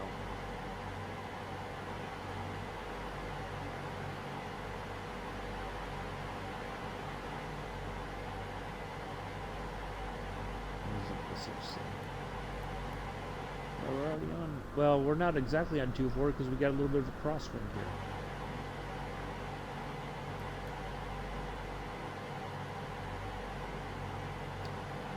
here. Yeah. And see, the other thing too is I don't know if there's even minor differences between the PC version and the Xbox version, that there's something that either I'm supposed to do or not do, or I don't know. That's the tricky part. So, all right, so we're about just over 200 nautical miles to our nav point there. Yeah, 2:15. So we still got a little bit ways to go. I think I can't believe it's already 12 o'clock. Boy, good thing we're not farming tonight, Nick. Man, I would be so rushing. I would just be like, screw it. Teaching you the DC-6. I think, well, part of it is I just need to understand the systems better. But the other thing too, and if you've been around my channel for more than a minute, you know what I'm about to say. Whatever I practiced yesterday, right? Everything seemed to be fine. So the expectation in my mind was, if I do the same things today in my stream, everything should be fantastic, right? That's the idea. But when something happens that you're just like, what is going on? Like, I could not figure out why the plane was either nosing over or nosing up, to the point that we were in such a steep climb that we were going to end up stalling the plane, and then that wouldn't have ended very well. So other people can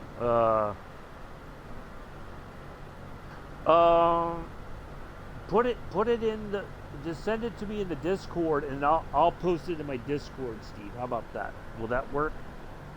I'll put it in there and all that, and that way, if anybody else is flying the DC-6 and they're on my Discord, they could read about those workarounds.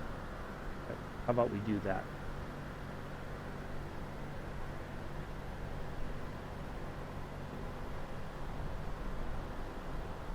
Well, is that acceptable?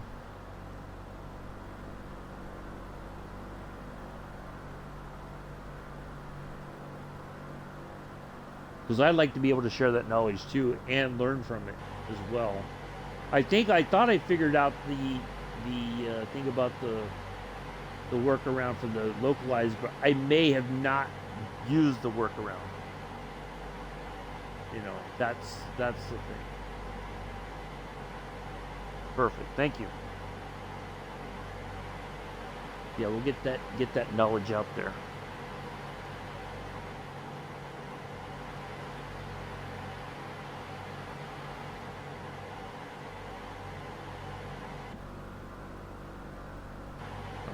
We should be close to 200 nautical miles out. Okay. I think what I'm going to do is, once we get, matter of fact, I think what I'm going to do is request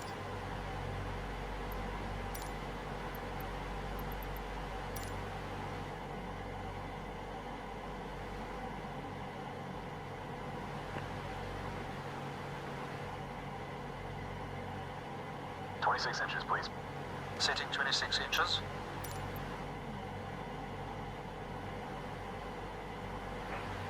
Now I gotta remember how to... 20. Oh, I gotta turn off the... Altimeters and flight instruments cross-checked. Seatbelt signs on. On. Engine blowers low. Low. Descent checks are complete. Alright, there we go. So we'll just start making our nice lazy descent to 10,000. We're roughly at about 500 feet per minute. We should be fine. So we're going to eat up some of that distance, but we're not going to be like crazy about it.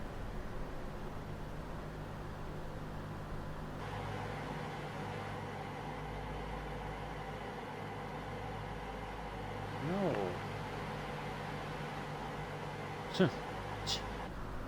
We're descending. We're doing it the safe way. We're fine. Goodness gracious. All right. Now that we're doing that, I'm going to go ahead and close that. I'm going to go and step away for just a moment. I need to stretch, move around for a few minutes, and then we'll come back and then we'll get ready to put this thing on the ground, hopefully nice and safely. Be right back, folks.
Oh my God, we're still descending. We're on a nice descent path here.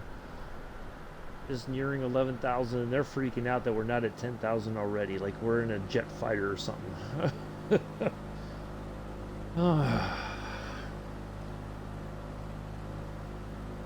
I'm back, by the way. Wake up, Joseph. I know it's near dinner time over there in the UK for folks there.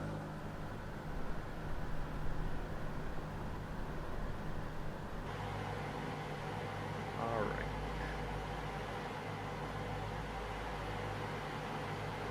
Passing 11.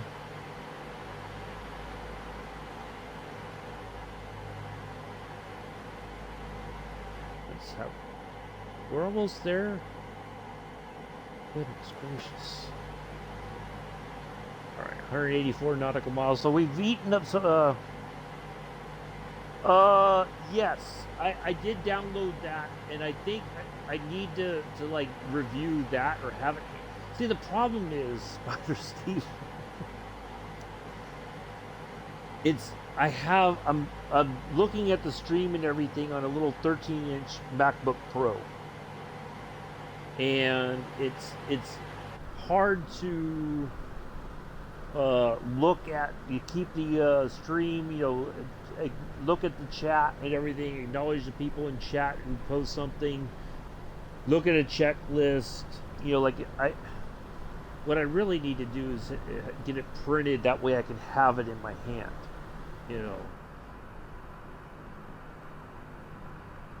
Dakar Oceanic.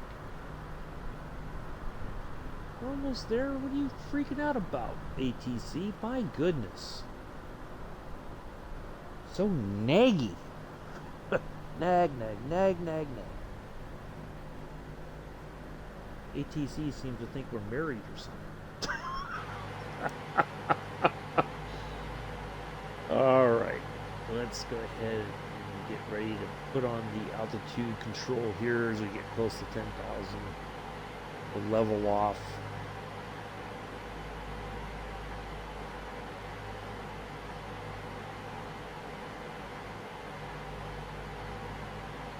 We'll live here for a little while.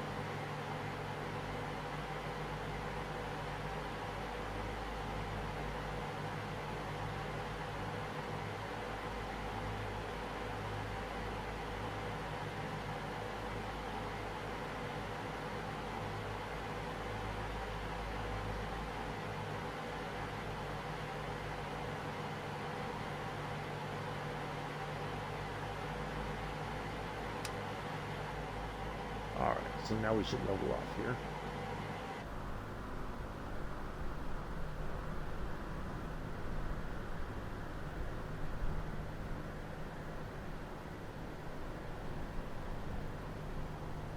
Yeah, we should be right within that limit there, range, and then we'll be okay.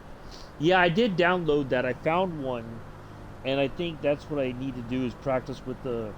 I just may do some flights off stream to get some more time with the DC-6 and learn more about the systems, until I'm comfortable enough, showing it on stream again.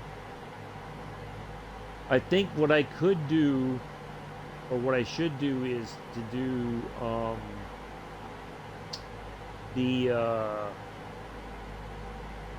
do a flight from like San Francisco to LA in the DC-6, because it's not a very long flight, and I think I could that would give me, it would be long enough to kind of learn the ropes, so to speak, and figure out the systems, and then I can do the then I feel more confident with the stuff. So, but that coupled with the knowledge that you're going to share about some of the workarounds that we need to think about with this aircraft, I think that's what we'll have to kind of utilize that as well. So Um,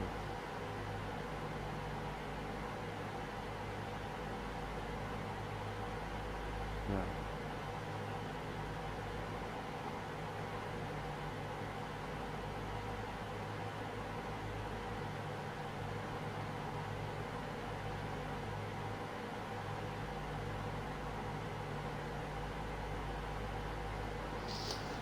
But, whew, boy, it's been a long one. Long, long morning already. Already afternoon. Whew, man. I'll tell you, I'm gonna make something to eat after this. Yeah, I did. I. You know, what would be nice is if somebody printed those out and sold them laminated for like a few bucks. That would be fantastic. Because then, I. It's easy to have all that kind of stuff, but then it's also like, where do you store that in the meantime? You know, like if you had a binder, and then also you put some notes in there about the, don't forget this, or remember to do this, and that sort of thing. But yeah, it's just, I, I like it. I like the challenge of it. It's just now I got to spend the time. You know what I need to do, because we're just kind of cruising here. This is another place for the descent. Set cruise power, please. Setting cruise power. I should have. Because we're not going to descend just yet. We still got 164 nautical miles to go. I have a Kindle. Cruise power is set. What I really need to do is I need to set up an actual desk, even for with the Xbox. That would be preferable, because then I'd have more space for everything. Right now it's just like because my apartment's kind of small, I just did the best I could with what I have. But now it's like I need to I just got to get a better space for everything. That's the difference, I think.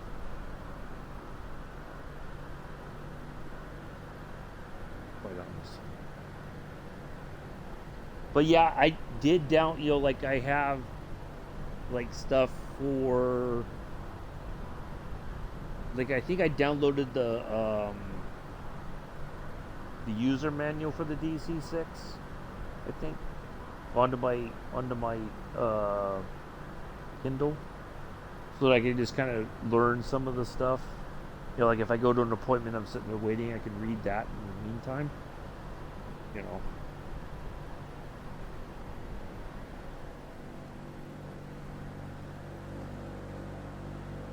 So yeah, oh, that's a lot of stuff to pour through. that may be a little more technical than I can contend with. I think, quite honestly, once, and again, I'm just waiting for some things to fall into place. I think, as I said before, Flight Sim Expo this year, going in person, is now out of the question. It is what it is. It's okay. It's not the end of the world. It sucks. I was really looking forward to seeing people in person, but there's always next year. But if I'm going to do, yeah, I mean, I could. It's the problem is, for me, is putting stuff in a place that's easily accessible. And I think if I actually had a desk. All right, Nick, I'll see you in a little while. I'll be there as soon as I'm done. I didn't expect things to go this long, but thank you. I'll be there. I'm looking forward to it. I'll go once I wrap things up here. I'm gonna move over to the larger Mac desktop to.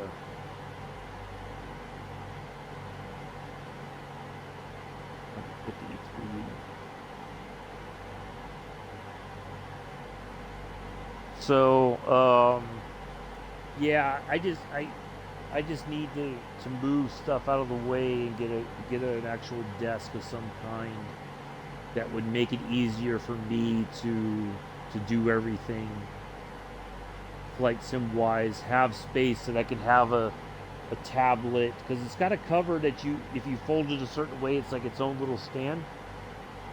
And so yeah, it's just doing all that.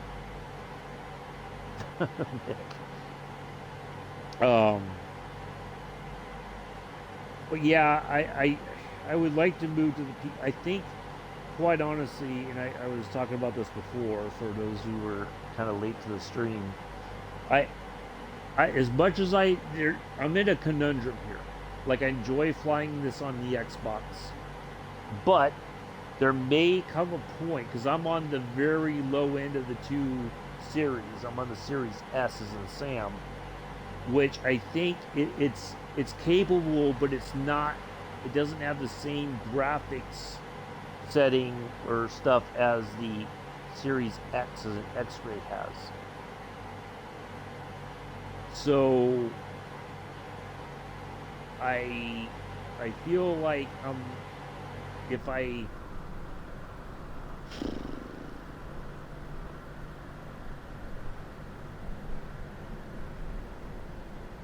I'm going to do this, I have to go to the PC.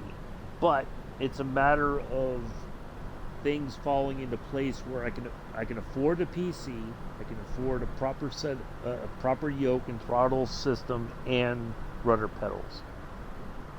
You know, some of that stuff has come down in price from when it was originally released.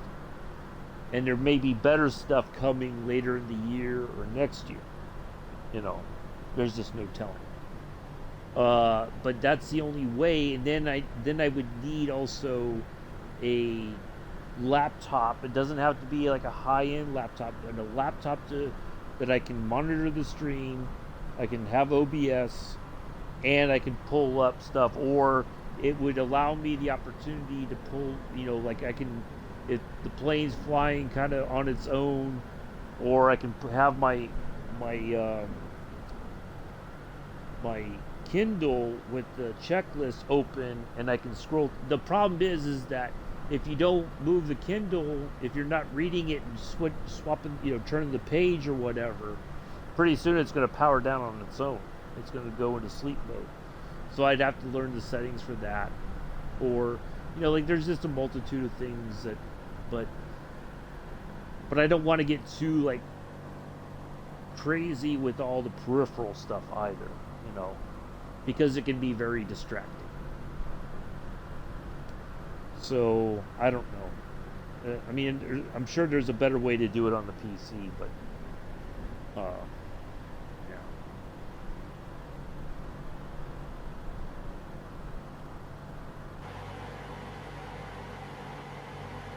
All right, we are 130. Okay, let's go ahead. All right, let's go to descent mode again. 26 inches, please. Setting 26 inches.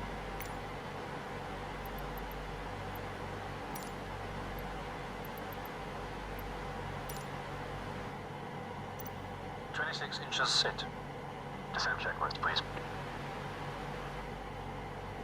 Altimeters and flight instruments cross-checked. Seatbelt signs on. On. Engine blowers low. Low. Descent checks are complete. All right, there we go. So we're just only going to drop 2,000 feet here.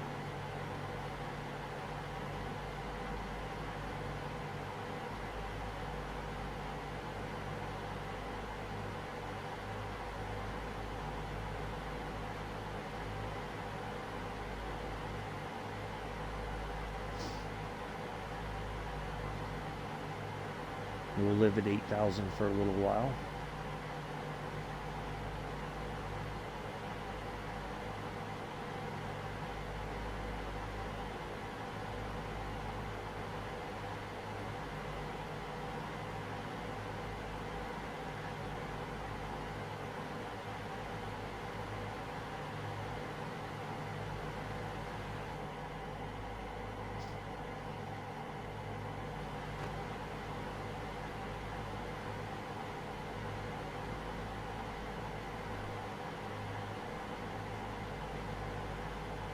Alright, we'll live at 8,000 for quite a while, and then I think we'll stay there for vast majority of the distance, and then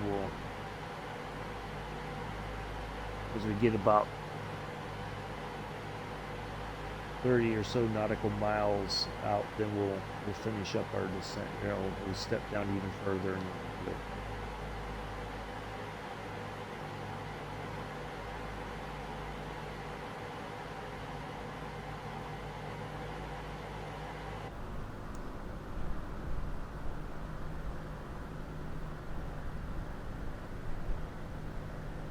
my biggest fear is having enough fuel to get us all the way to our landing area. But I mean, we're still okay fuel wise. I think it's just I got to really look at that, because I think we're going to be just about out of gas by the time we get there. We still got 100 and some odd. We got 129 nautical miles to go before we even turn in on our RNAV approach. So we're going to be very close to being out of fuel by the time we get there. Alright, so we're past 9,000. Making our way to 8.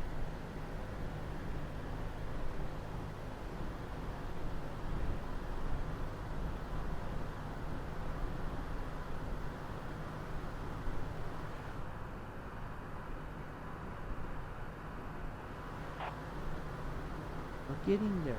My goodness.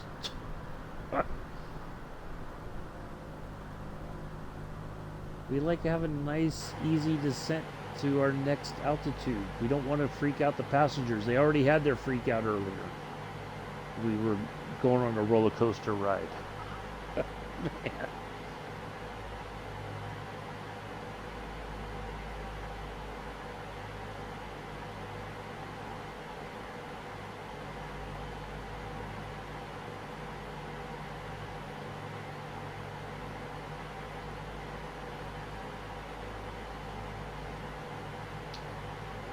Oh.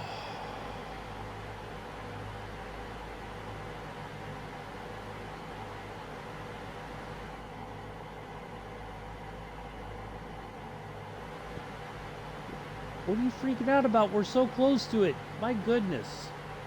Not like we're still at 10,000 feet and haven't moved. Oh my God. Oh.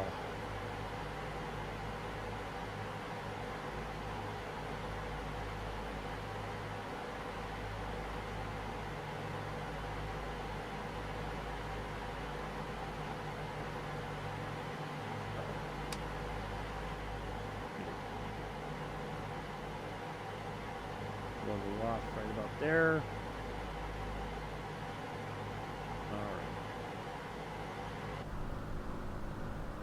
Close enough.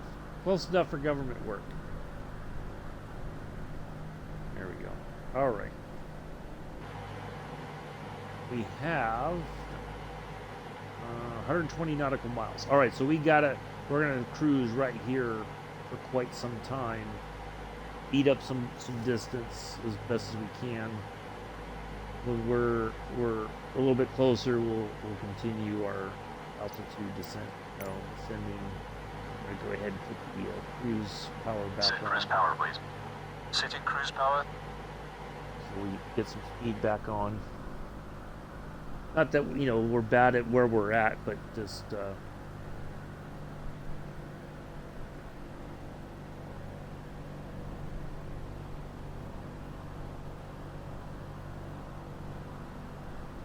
try to help eat up some of that distance here.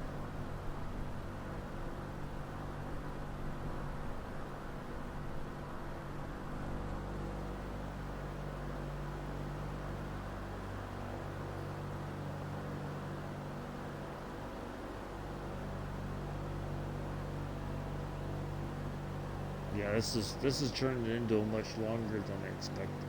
We're gonna be at well over 6 hours on the stream at this point.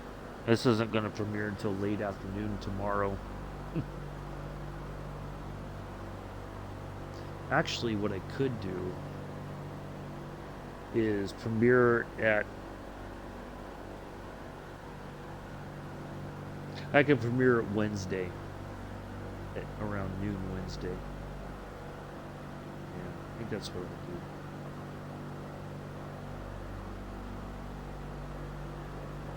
Yeah.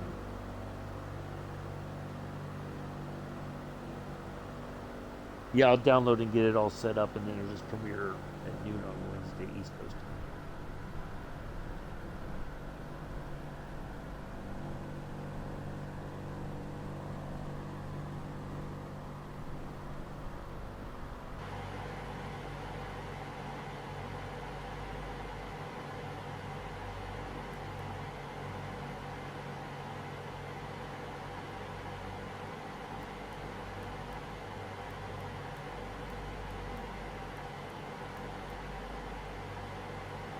All right, so let's see, we're at 200. Does it go 250? I think. Nope, 200. So you can see the very beginning of our. Well, actually, you can see the runway there. It's kind of hidden underneath the. Yeah. So that's the big picture there.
Keep an eye out for when Nick goes live, and I'll hop over to his stream and leave a like for a moment, and then. Oh boy, what a day! What a day! What a day! What a mighty fine day!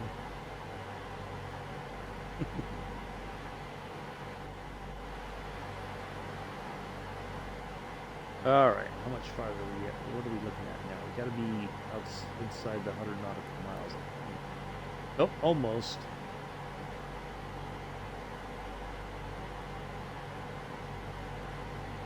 Almost, but not quite. Almost.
Oops, sorry, I just grabbed a.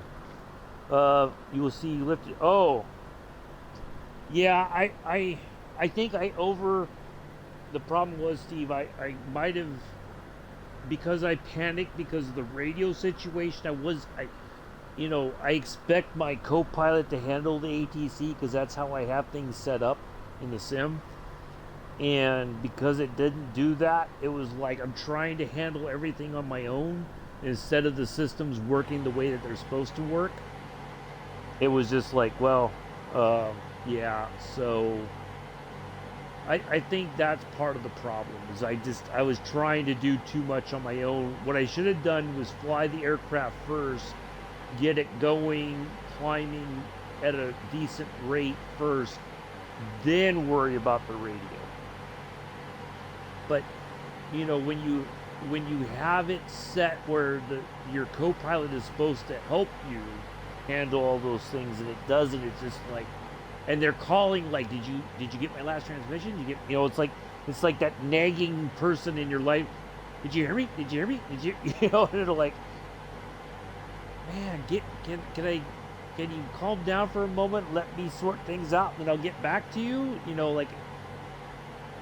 I don't have that option, so it's like trying to do everything. It's like, okay, which is the higher priority? Keeping the airplane from falling out of the sky or talking to, because in the real world, if the captain or the senior pilot is busy sorting out a problem, of course the co-pilot is going to be talking on the radio. Yeah. So, but trying to acknowledge all that, get the plane to climb at a reasonable rate so that everything, I think that's what I should have done. I should have got the autopilot system working first and then worried about everything else. But it's so hard because, if I take off, if I pull back on the flight stick and I'm flying, right, and I get the plane going, but then I gotta go like, okay, I gotta go over here and hit these buttons and oh, maybe, okay, probably that's why. Yeah.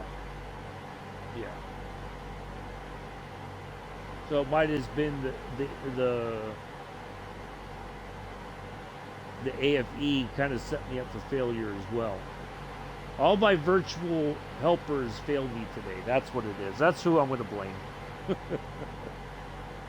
The virtual helpers let me down.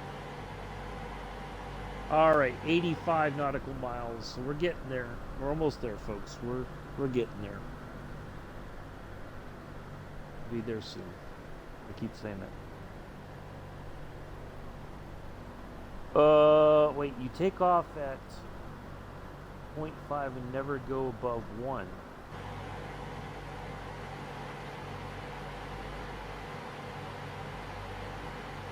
I'm confused. Oh, you're talking about on your on this, your yeah, that's what I thought I had it set for, was to like the other day when I was tinkering with it and kind of learning the systems, and I thought, okay, I got it down, I know what to do, and I thought for sure I had it right this time, but apparently I didn't. Either that or with everything kind of falling apart like it did with the radio stuff and all that, everything kind of going wrong at the same time, even though I don't have like failure stuff on. It's just that sometimes the sim just decides, oh, you know what, we're not going to let you have a co-pilot today, you're going to have to do everything yourself, even though I don't have the realistic setting on, where I have to acknowledge all that stuff on my own.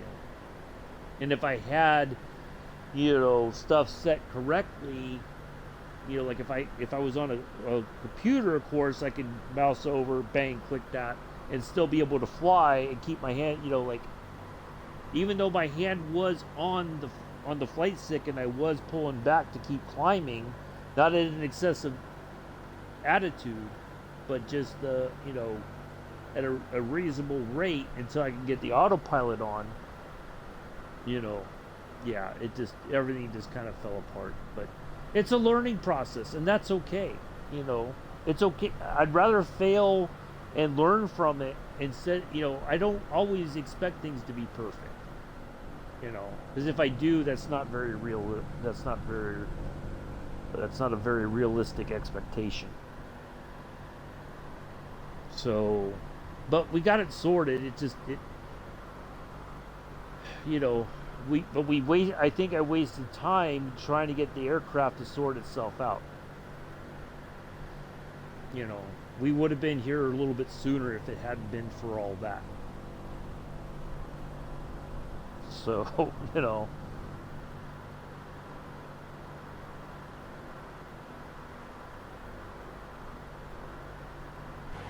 Alright, let's see how much farther we got now. 73.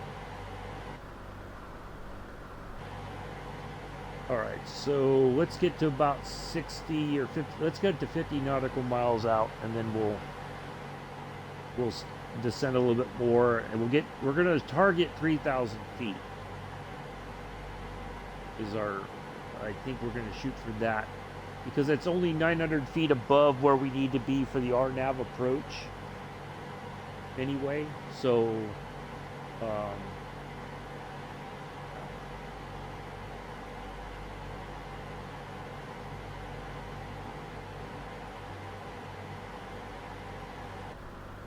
I'm just really worried that we're going to be just about out of fuel by the time we get there. We're still in the green for right now, but oof, yeah, it's going to be close. I should just gassed it all the way up. 100%. Been through some passengers in the back and some cargo.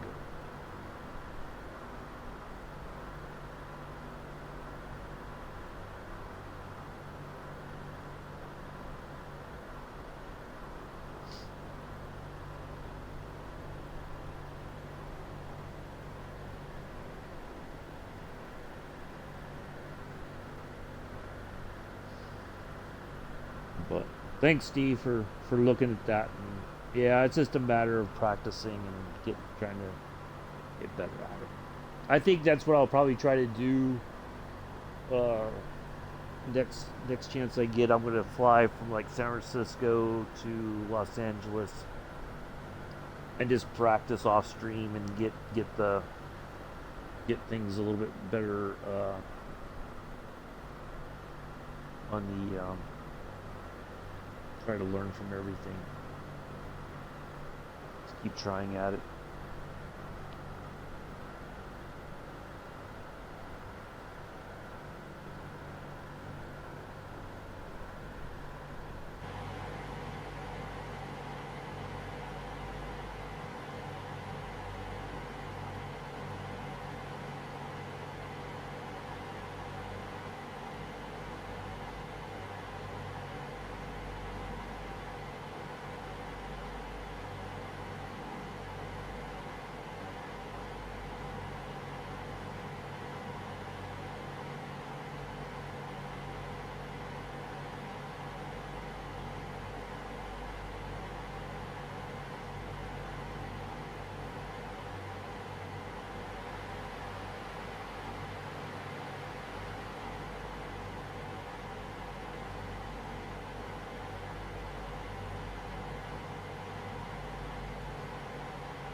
Matter of fact, I think what we'll do.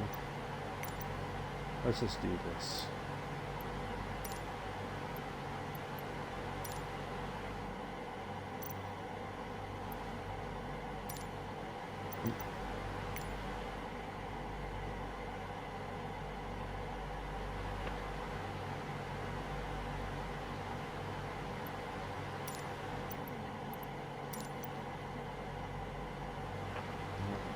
Mode. 26 inches, please. Setting 26 inches.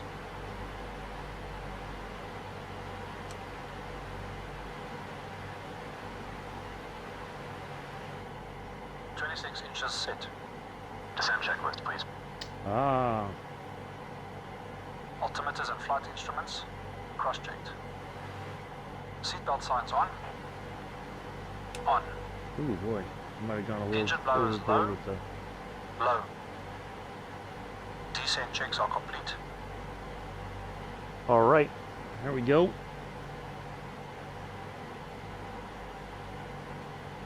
Attention passengers, we will be landing in Dakar.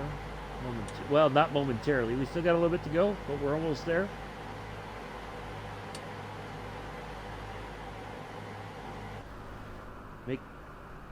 Oop.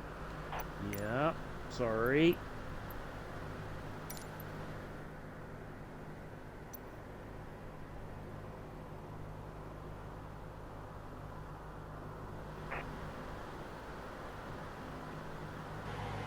Might as well leave that open because I'm going to have to acknowledge stuff along the way in best as I can.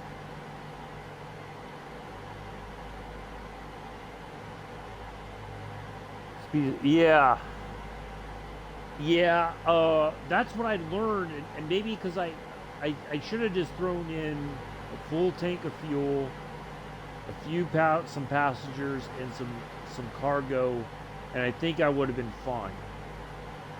It was thrown off by the fact that even though I was at the right weight to use the wet takeoff, it was still like not. Yeah.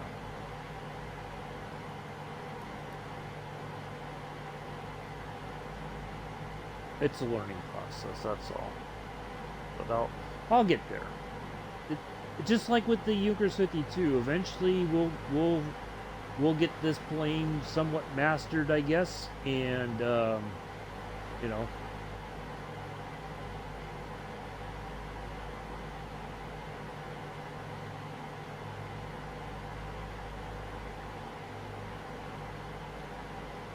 Oh, I didn't know that. Oh, see here the throttle. See, I haven't used the approach mode or anything. I've been hand flying into landings, so I wonder if I use the actual approach. You know, that maybe is why. So I just been flying it in myself.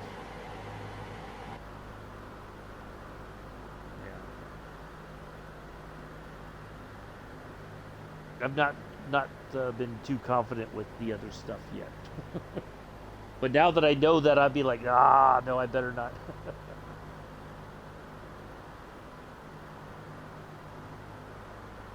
I'm not that good of a pilot to use the flaps and pitch to slow down. Oh, it will unlock. Oh. Nah, I'll hand fly it in myself. It's okay. I think I'd rather do that than. Alright, let's see where we're at now. 45 nautical miles we passed 7, we're on our way to 6. Or past 6 on our way to 5.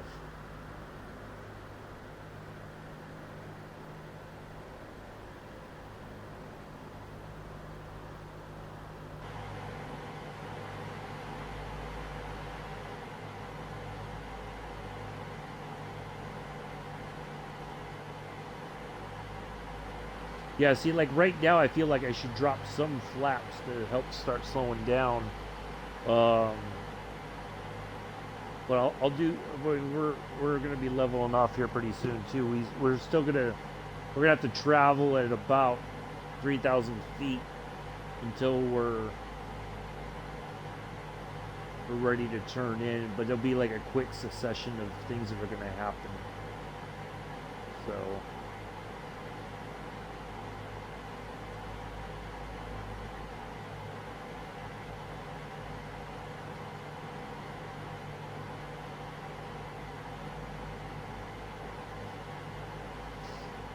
Oh.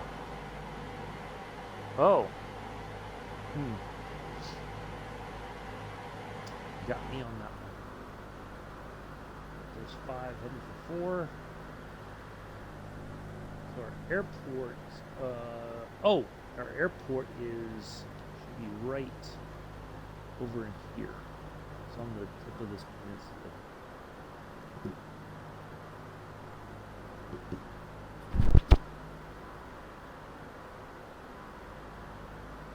Yeah, it's one of those things I'm gonna have to get better at because I just don't have. Um, I don't know if I have the ability to do all the proper stuff at the proper time. That's the tricky part. I'll build it. It's a building process. We'll get there eventually.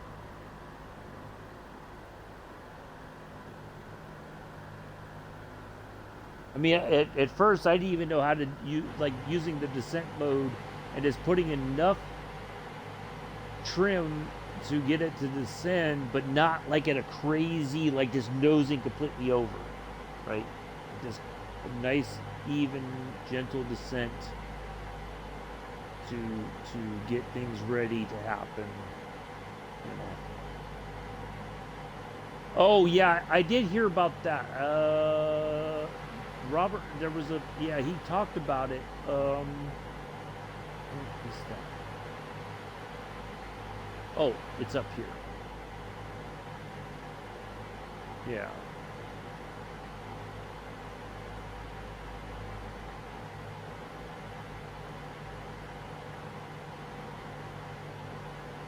Yeah.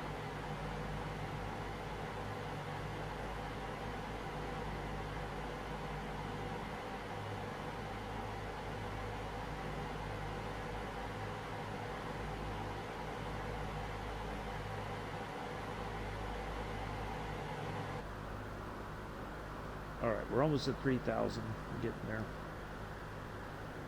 Yeah, that's the chart. I remember he showed that real quick because he was talking about like for takeoff, when do you pull back on the throttle to get the nose in the air? Yeah, he did point that out though.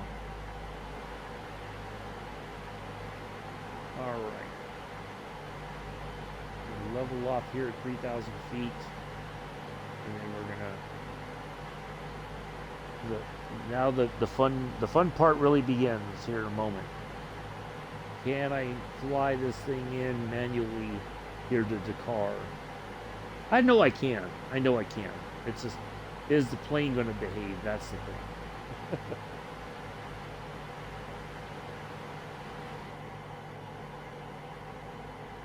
Why would I go to 10,000 feet? We're getting. What are you crazy? No, no, no, no. We're supposed to be at near 2,100 feet. It's coming up shortly. In like 26 nautical miles. Ooh, I gotta get that on.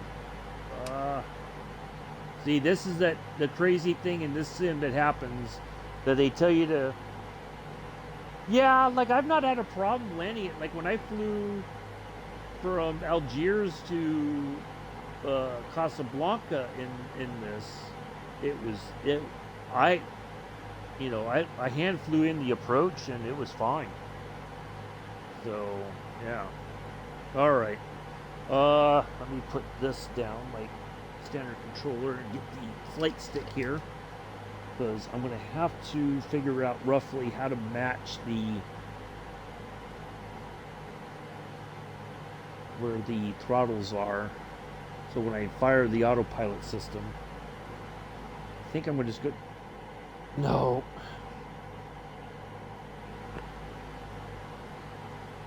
No, we're not going to go without 10,000. We are getting ready to land. Crazy. Let's get a little bit of flap down.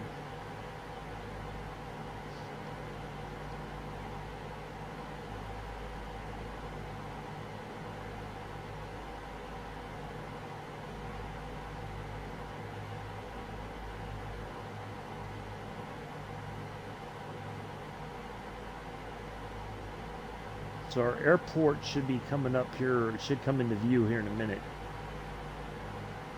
So if we go back here to the map, we'll be able, if I zoom out real quick,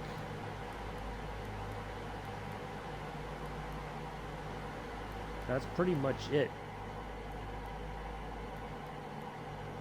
You're insane. I'm not going to 10,000. I'm telling you that right now. Oh, yeah, I can imagine. Now. Alright. Let me get the pillow here.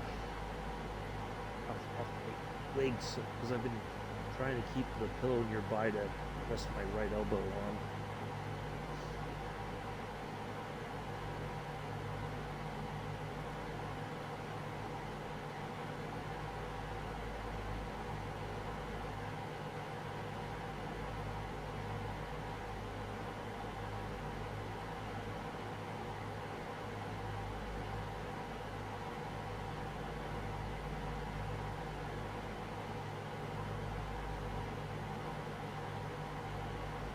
All right. No. No. No. Nope. Nope. Nope. Nope. Nope. Nope. Nope.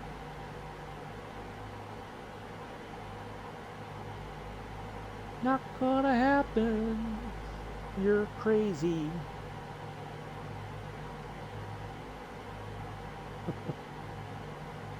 If you think I'm gonna follow your instructions.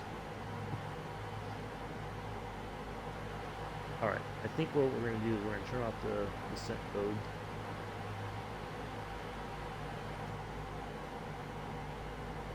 Alright.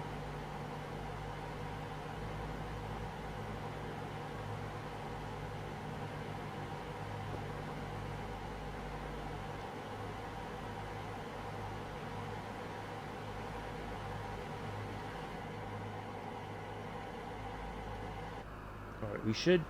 Alright, there's our runway right there. We're flying over it right now.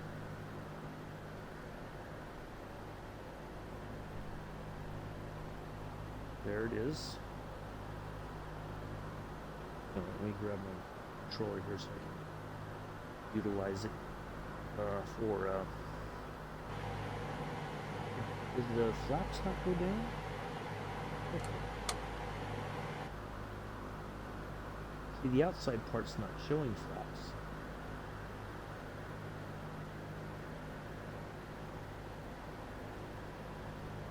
Alright, let's have a look here.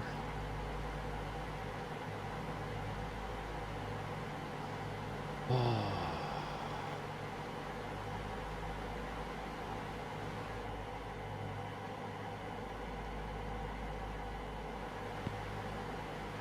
We're still roughly there at 3,000.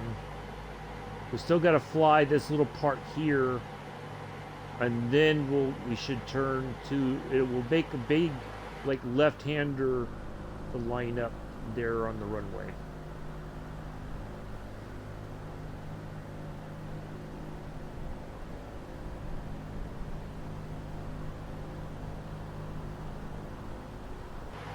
Yeah, I think you're right. We got to slow down. I think you're right. We gotta... Yeah, the flaps aren't deploying. Yeah. This is the problem I had before where it kind of went... Like I really had to throttle down to...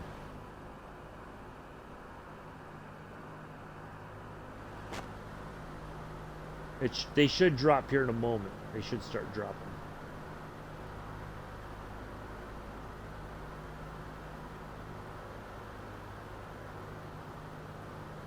Yeah, see, we're losing speed now. So the flap should deploy here in a minute.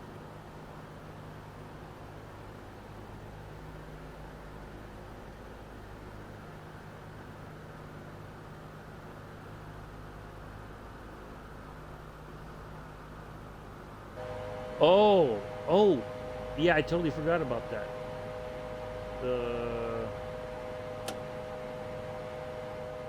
Yeah, there we go. Now they're deploying. There we go. Got it. Thank you.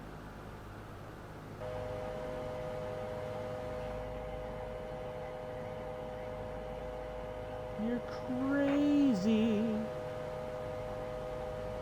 That's not gonna happen, I can tell you from experience.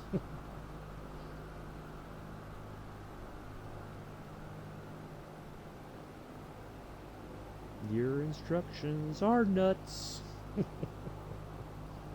Ooh, I better get some throttle back on, or otherwise we're gonna end up stalling the plane.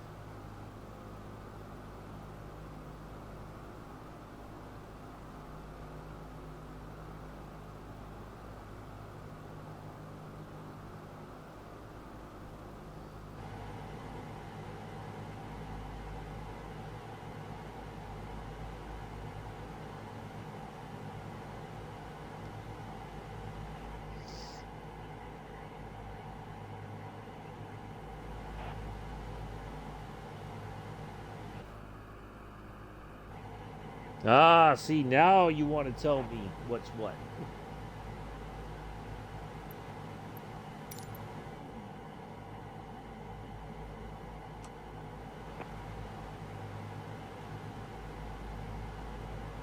Oh, it's turning. It's turning on its own. Nice. All right, it's following the flight path. I may not have to necessarily fly this in hand-wise, but that's okay. We're kind of ready to do it if we have to. Let's see here. Oh, it's gone.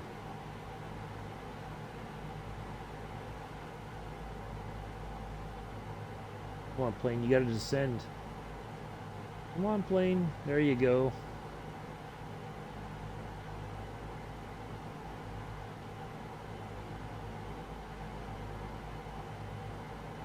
It should kind of level up. There we go. All right. Come on, you gotta descend, plane. You gotta help me out here, plane. You already did this numpty stuff before. You can't have it now. Oh, it does not want to. It does not want to descend. It's just not want to operate.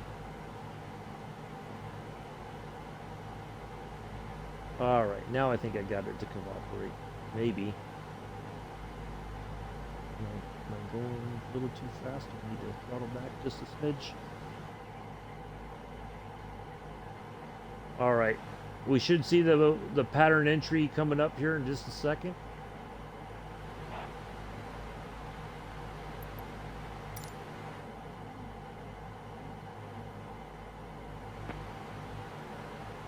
Nope. I guess that's not going to happen neither.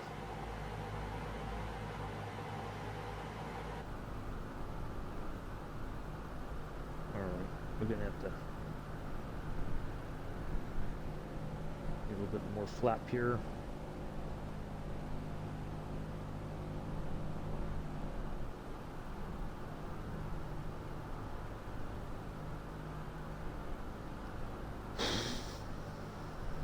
Let's get the gear down.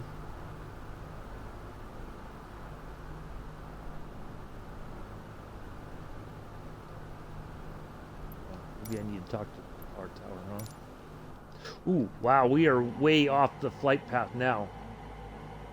Ooh. All right.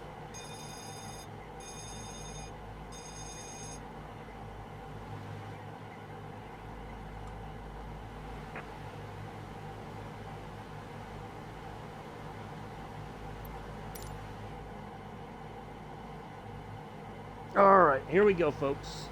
Let's nail this, shall we?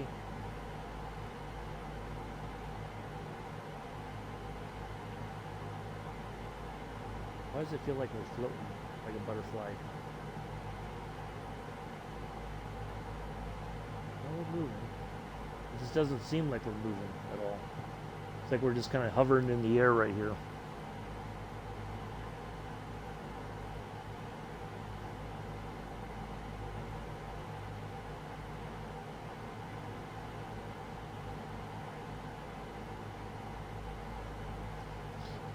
I just need to double check to make sure the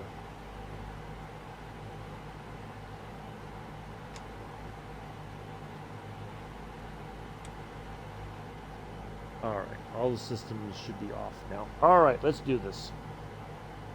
Oh, there's Joseph. He finally woke up from his nap.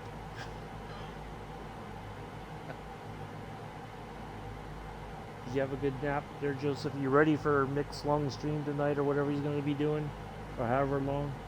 Do you have your dinner already, too? Did you tell your mom you loved her? Yes, no, maybe? All the above? Not sure.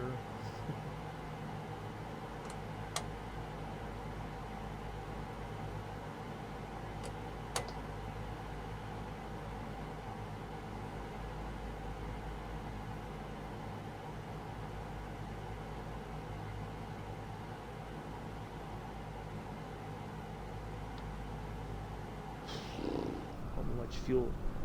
Oh, we're gonna make it. Just enough there to get us there, but just barely. Well, not just barely. We could do a go round if we absolutely had to, but I think after. Are you kidding me? Now you're gonna do this to me? See, watch this. This is gonna be the problem.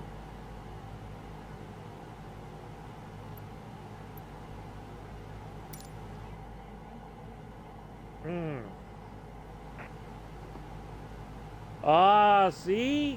We knew it. Boy, there's a huge crosswind here.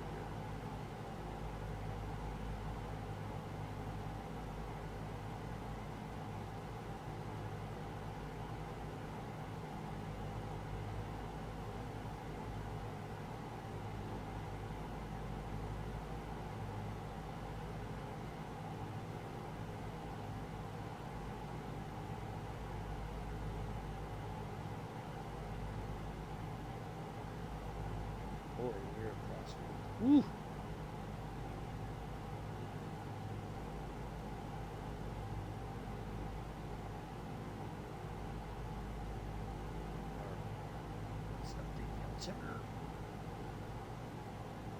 Press the B button one last time just to make sure.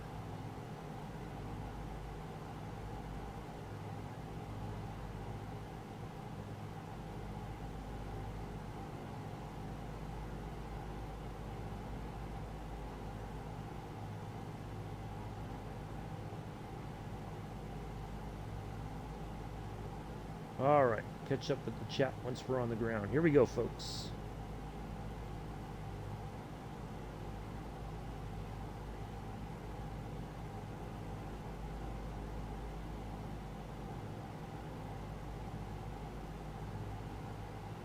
Boy, I'm really struggling to keep this thing lined up.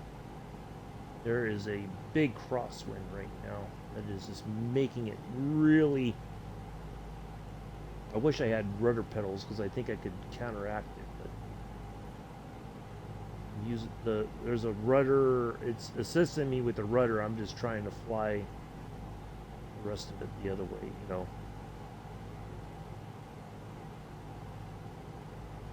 This is the longest runway, so we got plenty. If we have to hover over the runway to bleed off speed as we come in, we can do that. But boy, it is really tough to keep it lined up.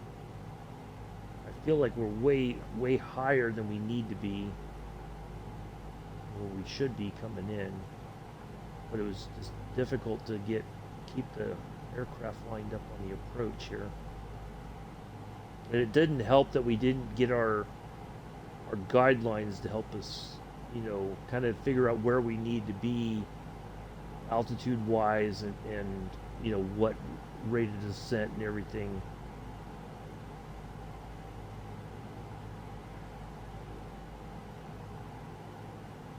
It is really tough here.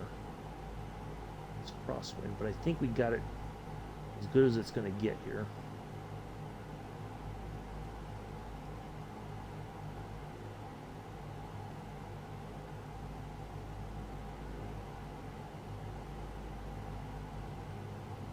Boy, we went way over the runway here.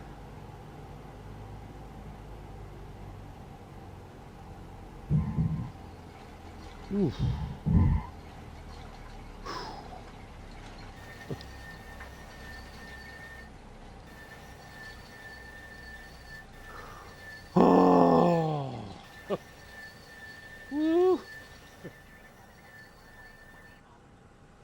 On behalf of myself and entire flight crew, we'd like to welcome you to Dakar.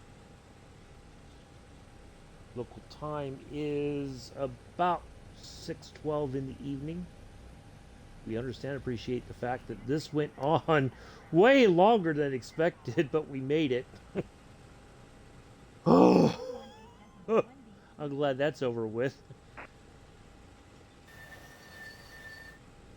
Do join us this Friday in the F-14B. We are going to be on our way from Oceana to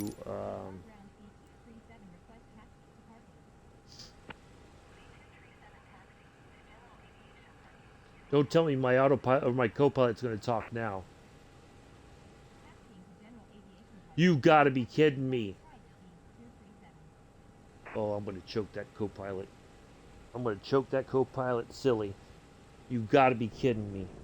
All that time, didn't talk. I get here, and then all of a sudden, it's like, oh, I'm awake. Jerk. Oh. My goodness. Unbelievable. Unbelievable. That's it. I'm filing for divorce from my co-pilot. Fired. Fired. Couldn't be bothered to help me the entire way, and then all of a sudden we get to Dakar, and you're like, oh, hey, we're here.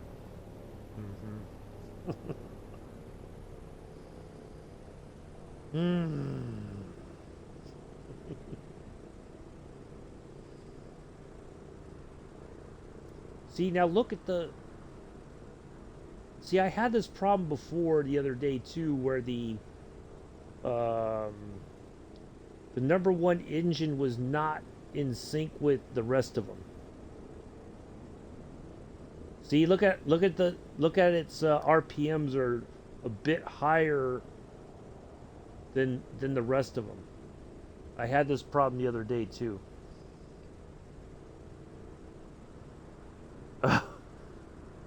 Oh well, I'm okay. It was just a lot of.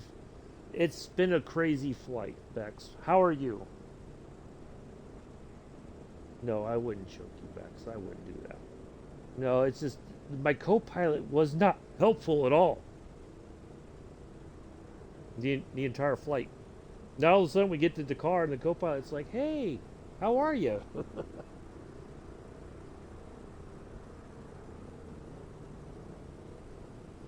No, I did okay. It's just frustrating because things happened that I was like confused. You know, it's just one of those confusing flights. And now my number one engine is just acting up. I don't know why, but it is. Oh, Spider Steve said that. Sorry. No, it's fine. I'm okay. It's just this has been a longer flight than I expected. I thought I would have been done like an hour ago. But it's fine. The key is in anything that you do in simming or I guess even in life, there's going to be mistakes. There's going to be stuff that's going to happen that you're just like, what? Nothing happened to the plane, Joseph. We're here. We made it. It's okay. It's just the number one engine's acting up. If you look at the three props, they're spinning at a different speed than the number one engine is. See? You can see it. It's spinning much faster. It's at like 600 some odd RPMs or 60 some odd RPMs higher than where it should be. But that's okay. We're here. We've made it. I'll go to mixed stream as soon as I park the aircraft and we get everything shut down.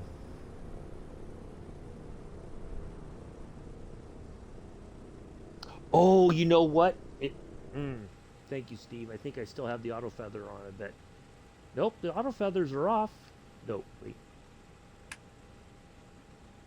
Now it's off.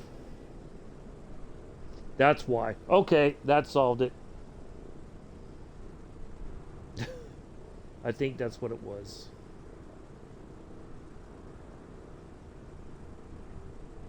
It's catching up to the rest of them now, I think.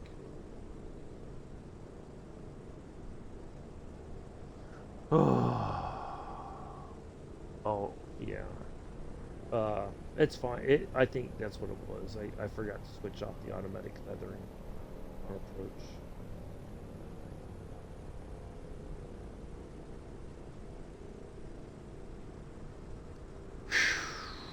Well, nope, still spinning at a higher. Oh, there it is. It's catching up. All right. Yeah, I think I got it. I switched it off the automatic stuff.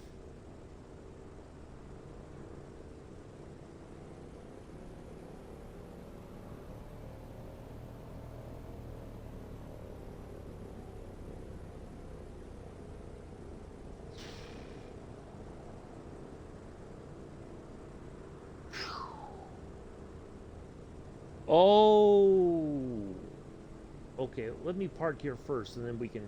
I'll I'll take a look at what you're talking. I think I know what you're talking about, but I mean, all right. Okay, I think what you mean is so if I pull.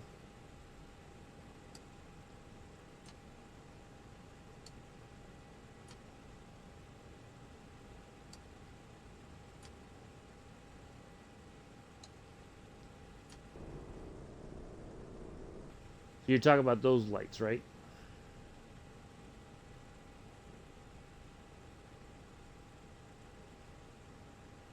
Okay. All right. Let's go to parking. Parking brake is set. Cut entrance.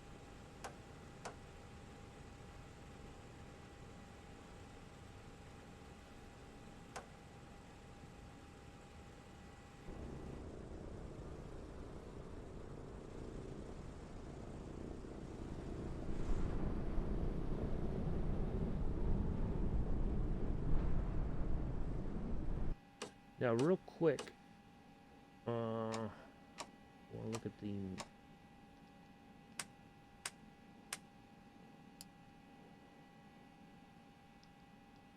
Okay, everything's turned off. So.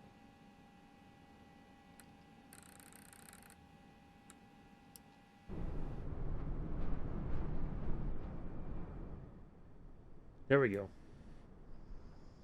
5 hours and 55 minutes. Woo! You're welcome, Mella. And I didn't. What? I didn't get credit for takeoff or landing. What? How? Oh, that's not right. That is not right. What in the deuces?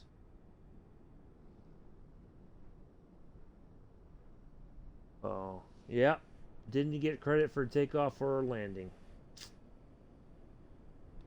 Watch. I'm gonna. This is gonna be the kicker right here. Yeah, because now my biggest fear is when I go into my uh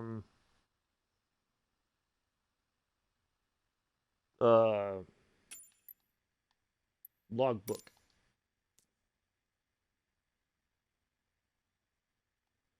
Are they gonna delete those hours? Right now they have me at 388, which is yeah, I think that's about right. No, hold on. Yeah, 388. So yeah, I think that's gonna get deleted out of my logbook. Watch.